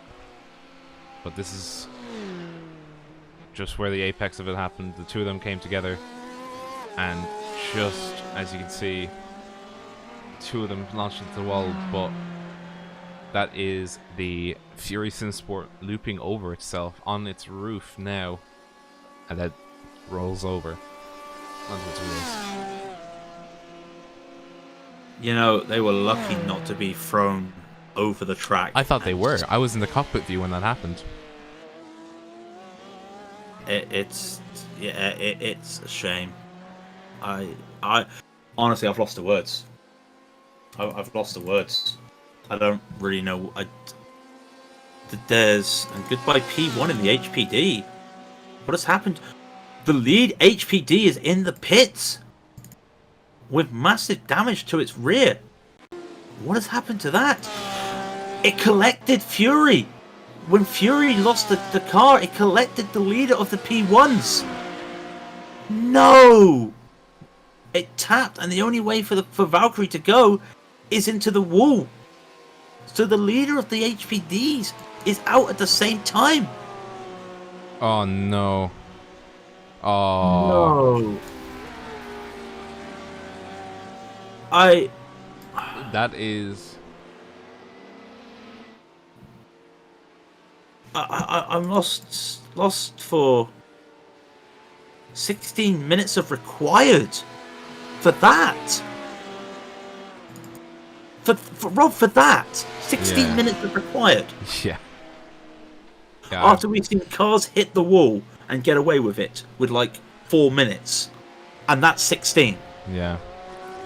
Edward May, brought you in here. I'm so sorry to see the race end as it did. Well, I know you guys must be feeling extremely dejected, and yeah, obviously you can have other words for it, but well, what are your feelings right now? Yeah, I think the sort of most broadcaster-friendly word I can say is, I don't know, distraught, upset, among other words. It's a real shame for the race to end this way for us, but we always say as a team that we win together, we lose together through the highs and the lows, and it's just a shame that this race, after being such a high, finding ourselves in the heady heights of P3 in this series, the Aero Championship, it's just, yeah, a shame that it had to end that way through what could have really been avoided just by, I don't know, staying within the lines. I think there was some moving over between the car behind. Obviously, I don't know what you guys saw on the broadcast. It's just, come on, you've done 11, just over 11 and a half hours of racing. Why do things like that? But, you know, we live and we learn. Hopefully we can learn from it. Everyone else that's seen the stream or was involved in the incident can learn and move on. It's a shame that my last interview with you guys for the evening is quite a sad, dejected one. I would have been hoping to have been chatting to you after the race, sitting pretty on the podium, but hey ho, what can you do? We would have loved to have seen that, and unfortunately as well, you collected the not by design, but doing everything you could have done to get the car back. You by accident caught the lead HPD as well, and took the lead HPD out as well. Oh shit! Did we? Oh dear. Yeah. Hit the wall into Porsche, and I don't know how they hit the wall at Porsche and get 16 minutes required. But which car is it? That was Valkyrie. Well, commiseration. I'm very, very sorry for Valkyrie and all of that. I didn't get to see the incident. In fact, I'll have a look now. Just fast forwarding through the lap. And at the end of the day, though, Edward, it's one of those things you've got to admire your go-get, your strength, and because any team would have just towed, and that probably would have put you in a worse position. And you continued, and okay, it caused that accident. We'll wait and see if anything. I gotta say, we'll wait and see if any protests come from that. But it can't be helped. Sam tried everything to get that car back. If it was real world racing, that would have been applauded. It's still doing anything. We've seen cars crab before in races down at like Nordschleife and just tried to finish. We've laughed at it, but something like that, it's just you've got to try. And, no one questions you for that. Yeah, we always try and take the car to the line, no matter where we are. We always try and take it to the line. I've just seen the incident. It looks like, for me, and obviously it might just be my own bias, that we're going through sort of the Porsche curves. I think Sam, on his way through that left-hander, it seems that Valkyrie get quite close to our rear, and I think it could be Netco, which sort of sends car. It's almost like the rear lifts up and then spins around through that left-hander, and then the wall, contact into the wall. It's obviously, I don't know exactly if that was the case. I'm sure Valkyrie. Again, I can't apologise enough for it, but it was out of our control. I can't really say much to make Valkyrie feel better, because I myself am feeling a little bit hard done by other things by the event that gave us damage earlier on, not 2 minutes before. So yeah, really difficult situation, but yeah, it's I'm trying to pick my words in the best way possible. But I can imagine it's very tricky, and I always say I always love racing in this series. It's a great series with some great racing. Just earlier in the race, actually, I was having some great battles. I think with the Simtard's car, it was I can't remember who it was. I think it was Louis that was in the car. Yeah, Louis was in the car at the time. Louis, you're in the car. We were having some great battling at the start of the race, and more of that will be much appreciated. There was some great battling as well between Sam and the Vulcan car, Mohammed Yanko, who I think has actually they found themselves up into P3 after all that, or has Simpson managed to keep going? Simpson managed to keep going, but they hit the wall pretty hard themselves, so they're now 2 seconds a lap slower. So maybe Vulcan might be able to profit a little bit and get back that P3. It was good to see them come through. Obviously, they got damaged as well. We were following them, and admittedly, we were a little bit excited to see them in the wall, which sounds a little bit wrong, I guess, if you're excited that other cars are not having a great time, and I'm sure they're probably excited to see us in the wall when they first saw it, but that's racing. You know, you fight for these tenths, you fight over the lap, and it's an inherently selfish business. You want to see your car do the best and not give two hoots about the others around you. It's what more can I say, really? It's been fun, shall we say, and I'll be happy to stay till the end and see all the cars come to the line. Yeah, we're yeah. I mean, we're lost for words. We were lost for words to see it happen. I was actually in the cockpit view, and you were just from what I saw with Sam Baxter, he was just swept off his feet. Yeah, I think, like I mentioned, it looked like there might have been a little bit of like squeezing into the thing. I think if you look at I just tend to use the road markings more of where you should be in your lane, and I think Sam was well within his, but then the Simster car sort of drifts across, but then again through that kink it's very tricky to judge. I think a lot of it might be the Sims are trying to get the speed advantage by getting to the middle of the track. I think that might have been what happened. There was definitely no malice. There was definitely no malice. We can say that for sure. Yeah, I mean, when you get to the middle of the track, you do, when you first get there, the car does have a little bit of a sort of a lurch more to the, if you're coming, say, from the left to the right, the car moves a little bit more over the right, just the way, as soon as you dip those wheels, those right-hand wheels, over the sort of crest in the middle, then the car tends to sort of be dragged further that way. So I guess that might have been what happened there, but still, it's a bit raw, so my only thing I could think of is just go on. It's this stage, it's so late in the race, don't risk silly maneuvers like that. They clearly had the pace advantage over us, and if they were able to sort of just maybe bide their time a bit more and possibly even wait until after we came out of Morsang Corner, there's a much longer straight there and they could have got the move done a lot more safer. But, you know, hindsight's 2020. If it weren't for social distancing, I'd be trying to find you and hug you right now. Thank you, man. It's, you know, COVID and everything. Yeah, gotta keep socially distant, but I can feel the love. Very much appreciative of it. If I was able to get SDK up and running in time and get everything all sorted, I'd be happy to commentate with you guys till the end. It's been a fun one. Yeah, I mean, we're happy to see at least that people are sticking around and sticking to the end. I think that's the main thing is like with the cars, like what car was it? It was BDE, crashed out very early, and they're still going. Even with steering damage. Yeah, even with steering damage. Oh, yeah, they're like 46 laps down, and that's just goes to show we can always think, oh, we have not a great time, but we're still roughly about in the top 10. I think we're going to just dip out of it. But maybe in Pro Championship, we might still be able to bag a few points. I don't know how it'll look, though. Always look on the bright always got to look on the bright side.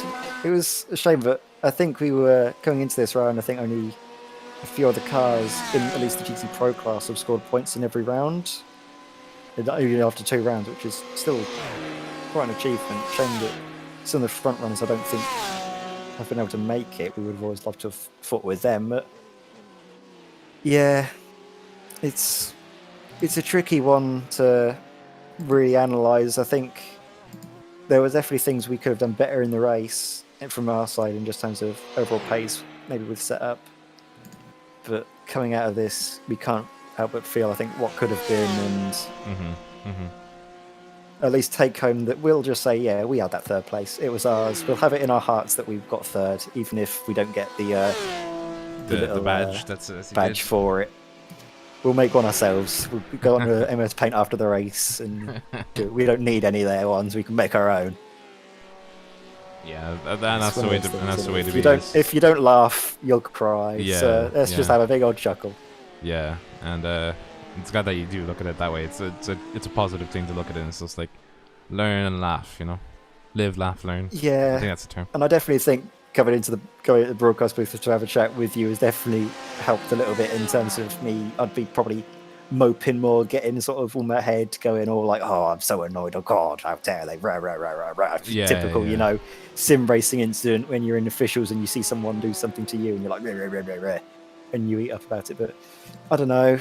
It's seeing all the cars go around, seeing cars like the BDE guys, Mark Gibson, bringing it around, even with the steering damage, doing what, I don't know how many, what minute lap times, but probably like what, just over 4 minute well, lap time or something. Yeah, just over 4 minutes, yeah. Still being able to do that, it's got to be commended, and credit to them again. Commiserations as well to Valkyrie.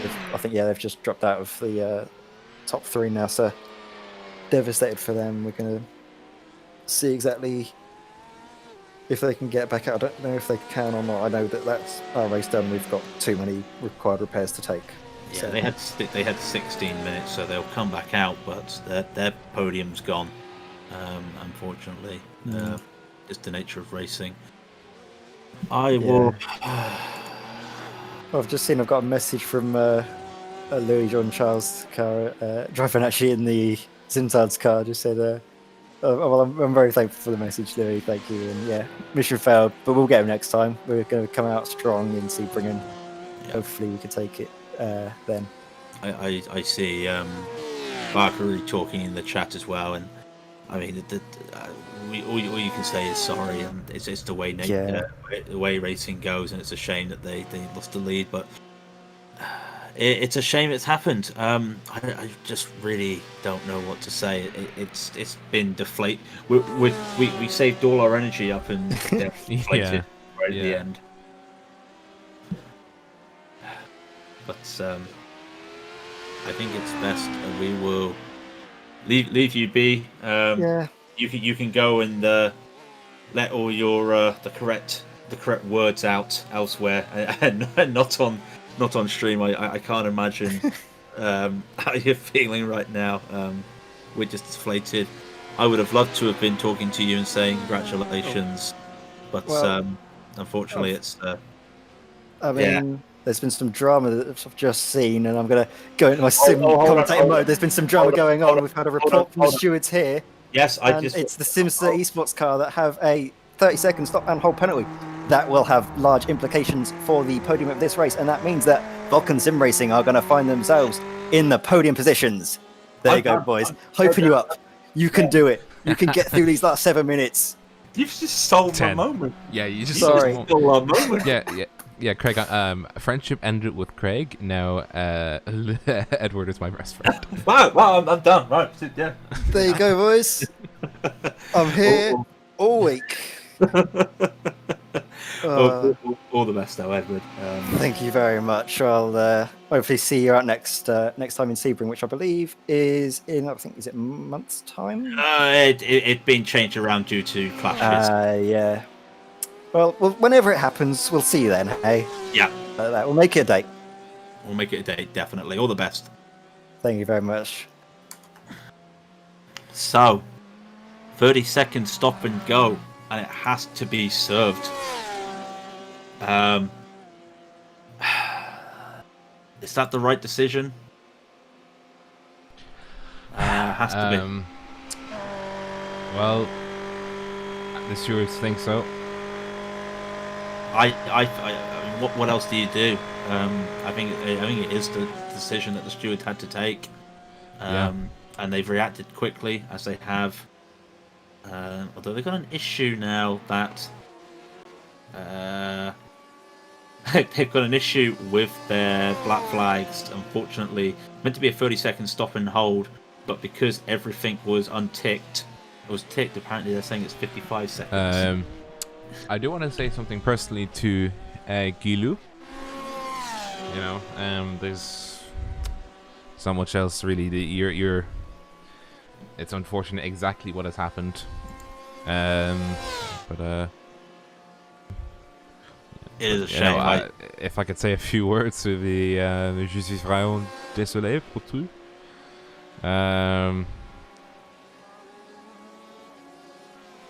You know, there's nothing else that can be really said. I'm sorry your race had ended as it is, and we here in the box.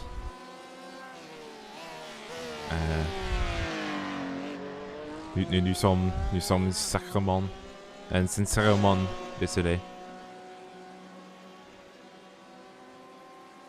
Yeah, I think that's all we can say really. It's, I know everybody. We've been a little bit down, just surviving these 12 hours, and we got ourselves really hyped up and excited for that finish, and it's just flat. It's just gone flat. Yeah. You race for excitement, and if it was a sprint race, it would be different. But for 11 and a half hours of racing, for it to come down to something like that, and it's a shame. It had implications not just in one class, but it had implications into two classes. It was a shame. So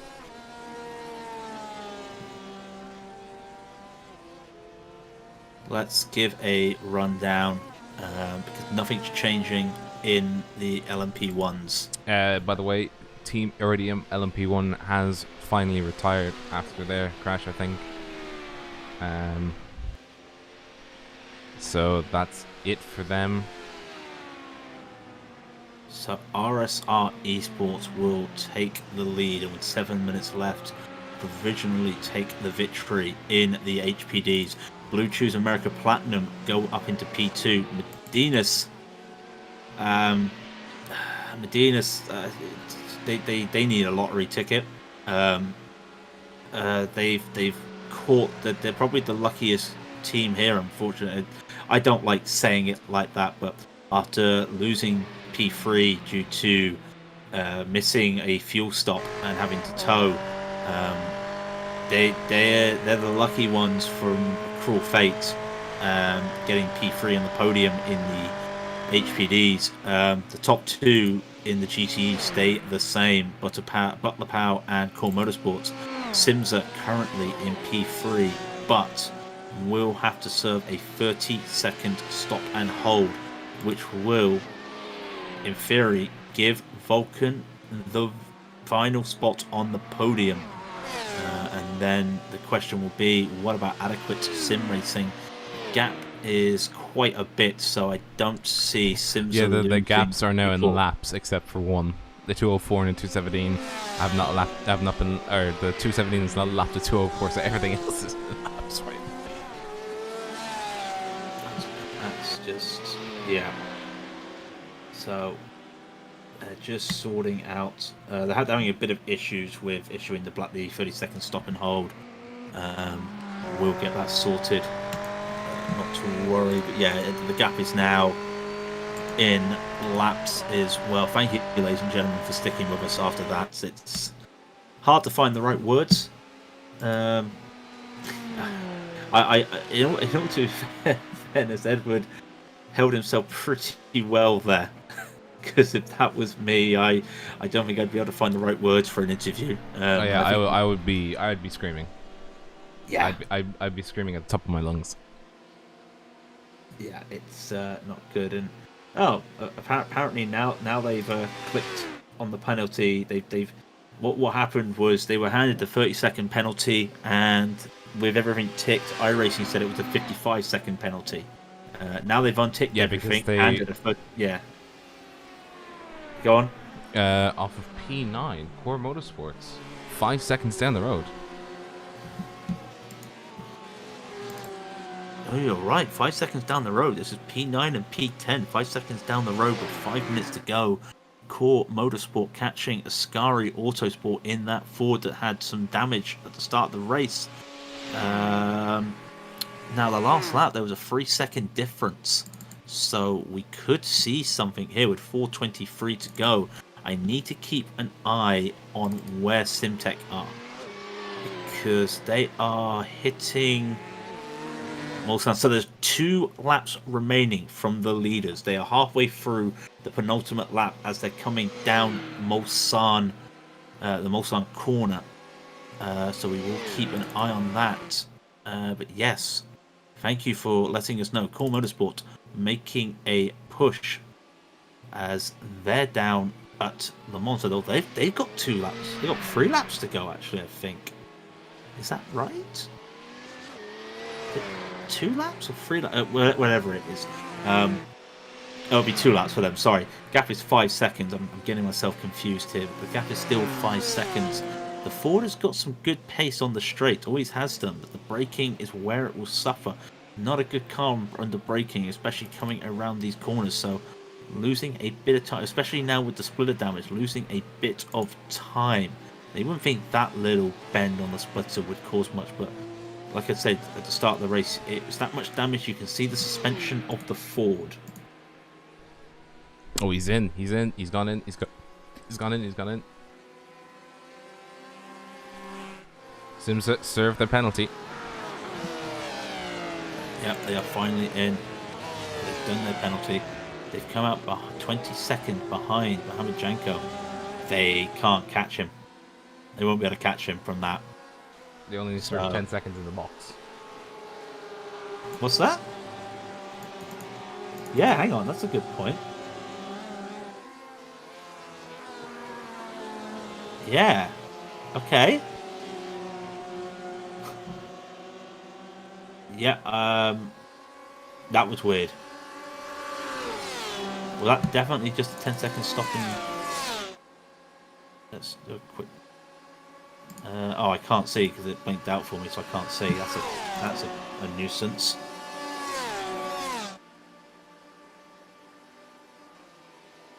Oh, Rob has done the counting. It is definitely 10 seconds. That was not. It was 10 seconds stop and hold.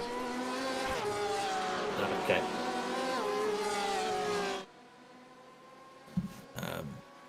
Yeah, the Ford is very slow today, Chris Shaw. It's also due to the fact that the Ford has a bit of splitter damage as well, and that's one of the reasons.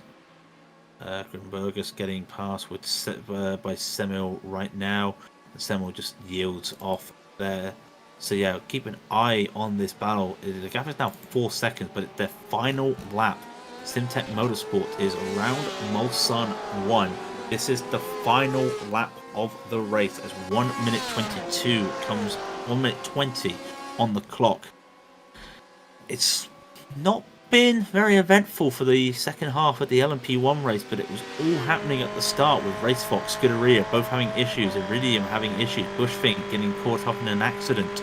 Simtech drove the only race they knew, which was stay out of trouble. They had a small moment an hour ago, but apart from that, it's all been Simtech. So they will have 20 seconds added on, just to make sure that everybody understands. The car 2, the car 606 Simsa Esports Endurance GTE will have 20 seconds added onto their end result. Yeah. So if that remains as it is, Simtards Red will finish in 4th position. But Simtards Red will already be winning the amateur division, the amateur group. Sorry, the GTE AM, holding off stage 1. A fantastic drive, and let's be brutally honest, it's not just a fantastic drive from Emma Gold. It's a fantastic drive from Emma Gold and Lewis Jordan Charles, because both of these people have had to do 6-hour stints themselves, and they will be my drivers of the day. And just Simtech Motorsport just going wide on Arch. Okay. Well, I mean, they're a lap ahead of everybody. Just take your time. Just take your time, boys. But yeah, no. Yeah, we just sound dark because we are. It is. This is white flag, I think. This is them coming up to the finish. It is them coming up to the finish. I will say, like I said, Simtards Red will be my drivers and team of the day, definitely for that performance. But coming around, just hits the grass. Just get the car over the line. You can do your now. They're doing their celebrations, and quite rightfully so. After 12 hours. The 12-hour mark has ticked over. Simtech wrong screen. Wrong screen. Simtech Motorsport will see the checkered flag. The 12 hours of Le Mans is finally done. Simtech Motorsport take the victory by a lap.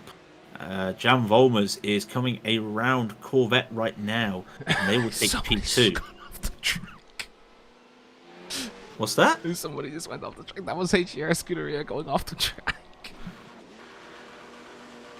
Oh no! They were pushing for fastest lap. Yeah, well, they did get the fastest lap. They got a 3:19.661. They bet Simtech, and Simtech is celebrating. Simtech. Well, they are exactly. They rightfully should be celebrating. Really, a great finish.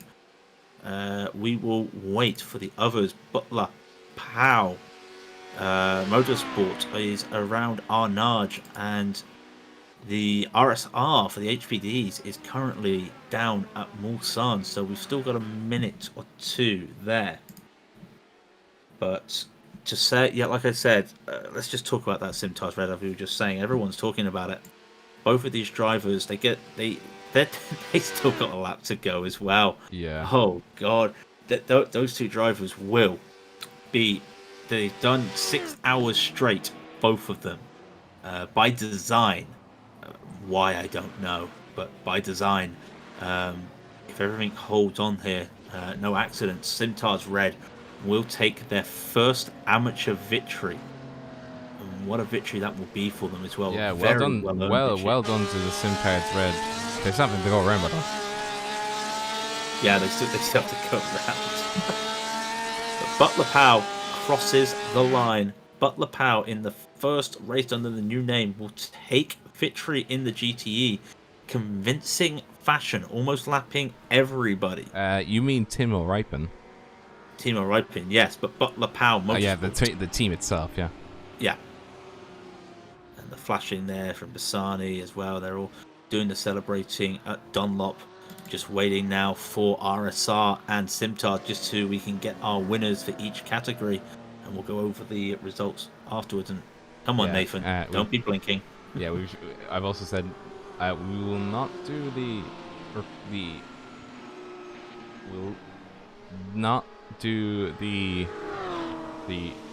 end of race interviews because it's like 2 o'clock in the morning, and I want to go to sleep. But we will go over the results and we already got our driver, our team of the day. How about that team of the day? Yeah, that's just. Well, I'm just watching it because Gustav Grimbergers is still racing here.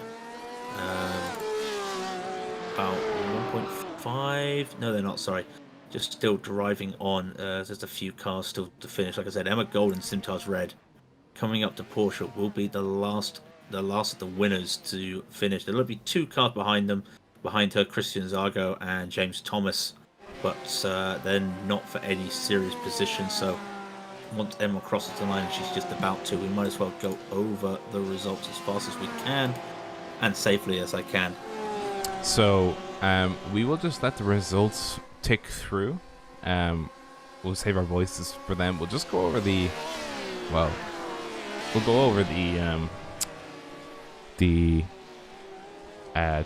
team of the day and the reasons why we gave it to them in particular.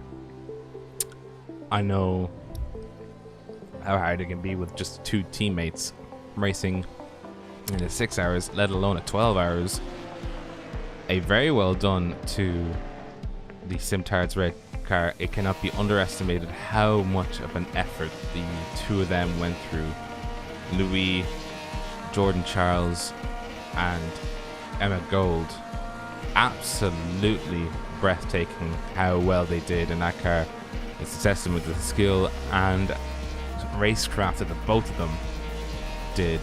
And they thoroughly deserved every single place they gained on that track after starting from essentially the back of the grid. And there's nothing else that I can even really say at this point. You know, it's such a good thing to see such talented amateurs come through the field. And they're just letting the results scroll by. And yeah, I mean, it's absolutely brilliant to see them do so well. Talented amateurs, I think, is the best way. They've really shown their way. We were saying earlier, Louis, Jordan Charles did a really great drive. Can't really be, nothing more can be said. Think about it. Like I was saying, 77 laps he did. 1 lap invalid, 1 lap he spun. That's in a 6-hour stint. I don't care who you are. I don't care if you're Max Benecke. I don't care if you're Josh Rogers. I don't care if you're Rob or myself. Like, if you can do that around here, it's an easy track, I get it. But to basically not have an invalid lap, you might have had a couple of slowdowns, but to not really throw a mistake for 77 laps around here, yeah, you just give him the victory. Give him the victory. See if I can get them in the limelight. Hang on. Oh, they're in the wall. Still in the wall. Can I get them on the pit straight? Just about.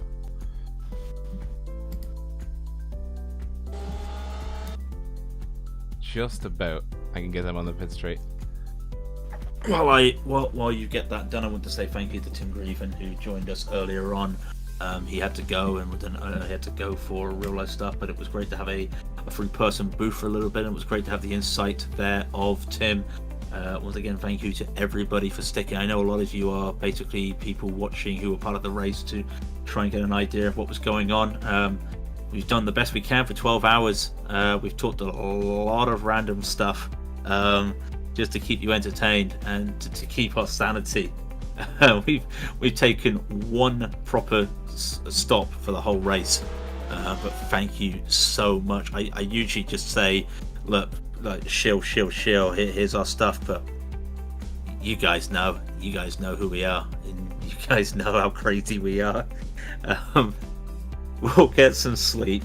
Yeah. We'll get some sleep, and we'll be back tomorrow. And if you come and watch us tomorrow and you think, well, their voices don't sound very good, you know why. You know you why. exactly know why. You've no excuse. But yeah, Craig, thanks very much for doing this with us, or with me anyway. It's a pleasure as always to have you in the box. I'll let you go to bed, essentially. I don't want to go to bed now. I do. But well done to Simtards Red for being our team of the day. There's no question about it. They were absolutely top dog out there when it came to class, coming from last to fourth. I was about to say last to first, but no, it's last to fourth. They did really well. Thank you very much, guys, for tuning in. It has been 12 hours of shouting ourselves hoarse. We are tired, we're dilapidated, we're deflated. We should have gone to bed 2 hours ago, but here we are, and we wouldn't trade the world for it. I thank you all from the bottom of my heart for tuning in. It's been an absolute pleasure to broadcast for the 12 hours. If you like us, give us a subscription. A like, please, as well, would always be appreciated. And be sure to check us out in October when we do the 8 hours of Sebring. I think it's Sebring. Remember, sir? Yes, we'll get that sorted. Yeah, we're going to work out the date due to clashes, but we'll work it all out. We'll know. Mm-hmm.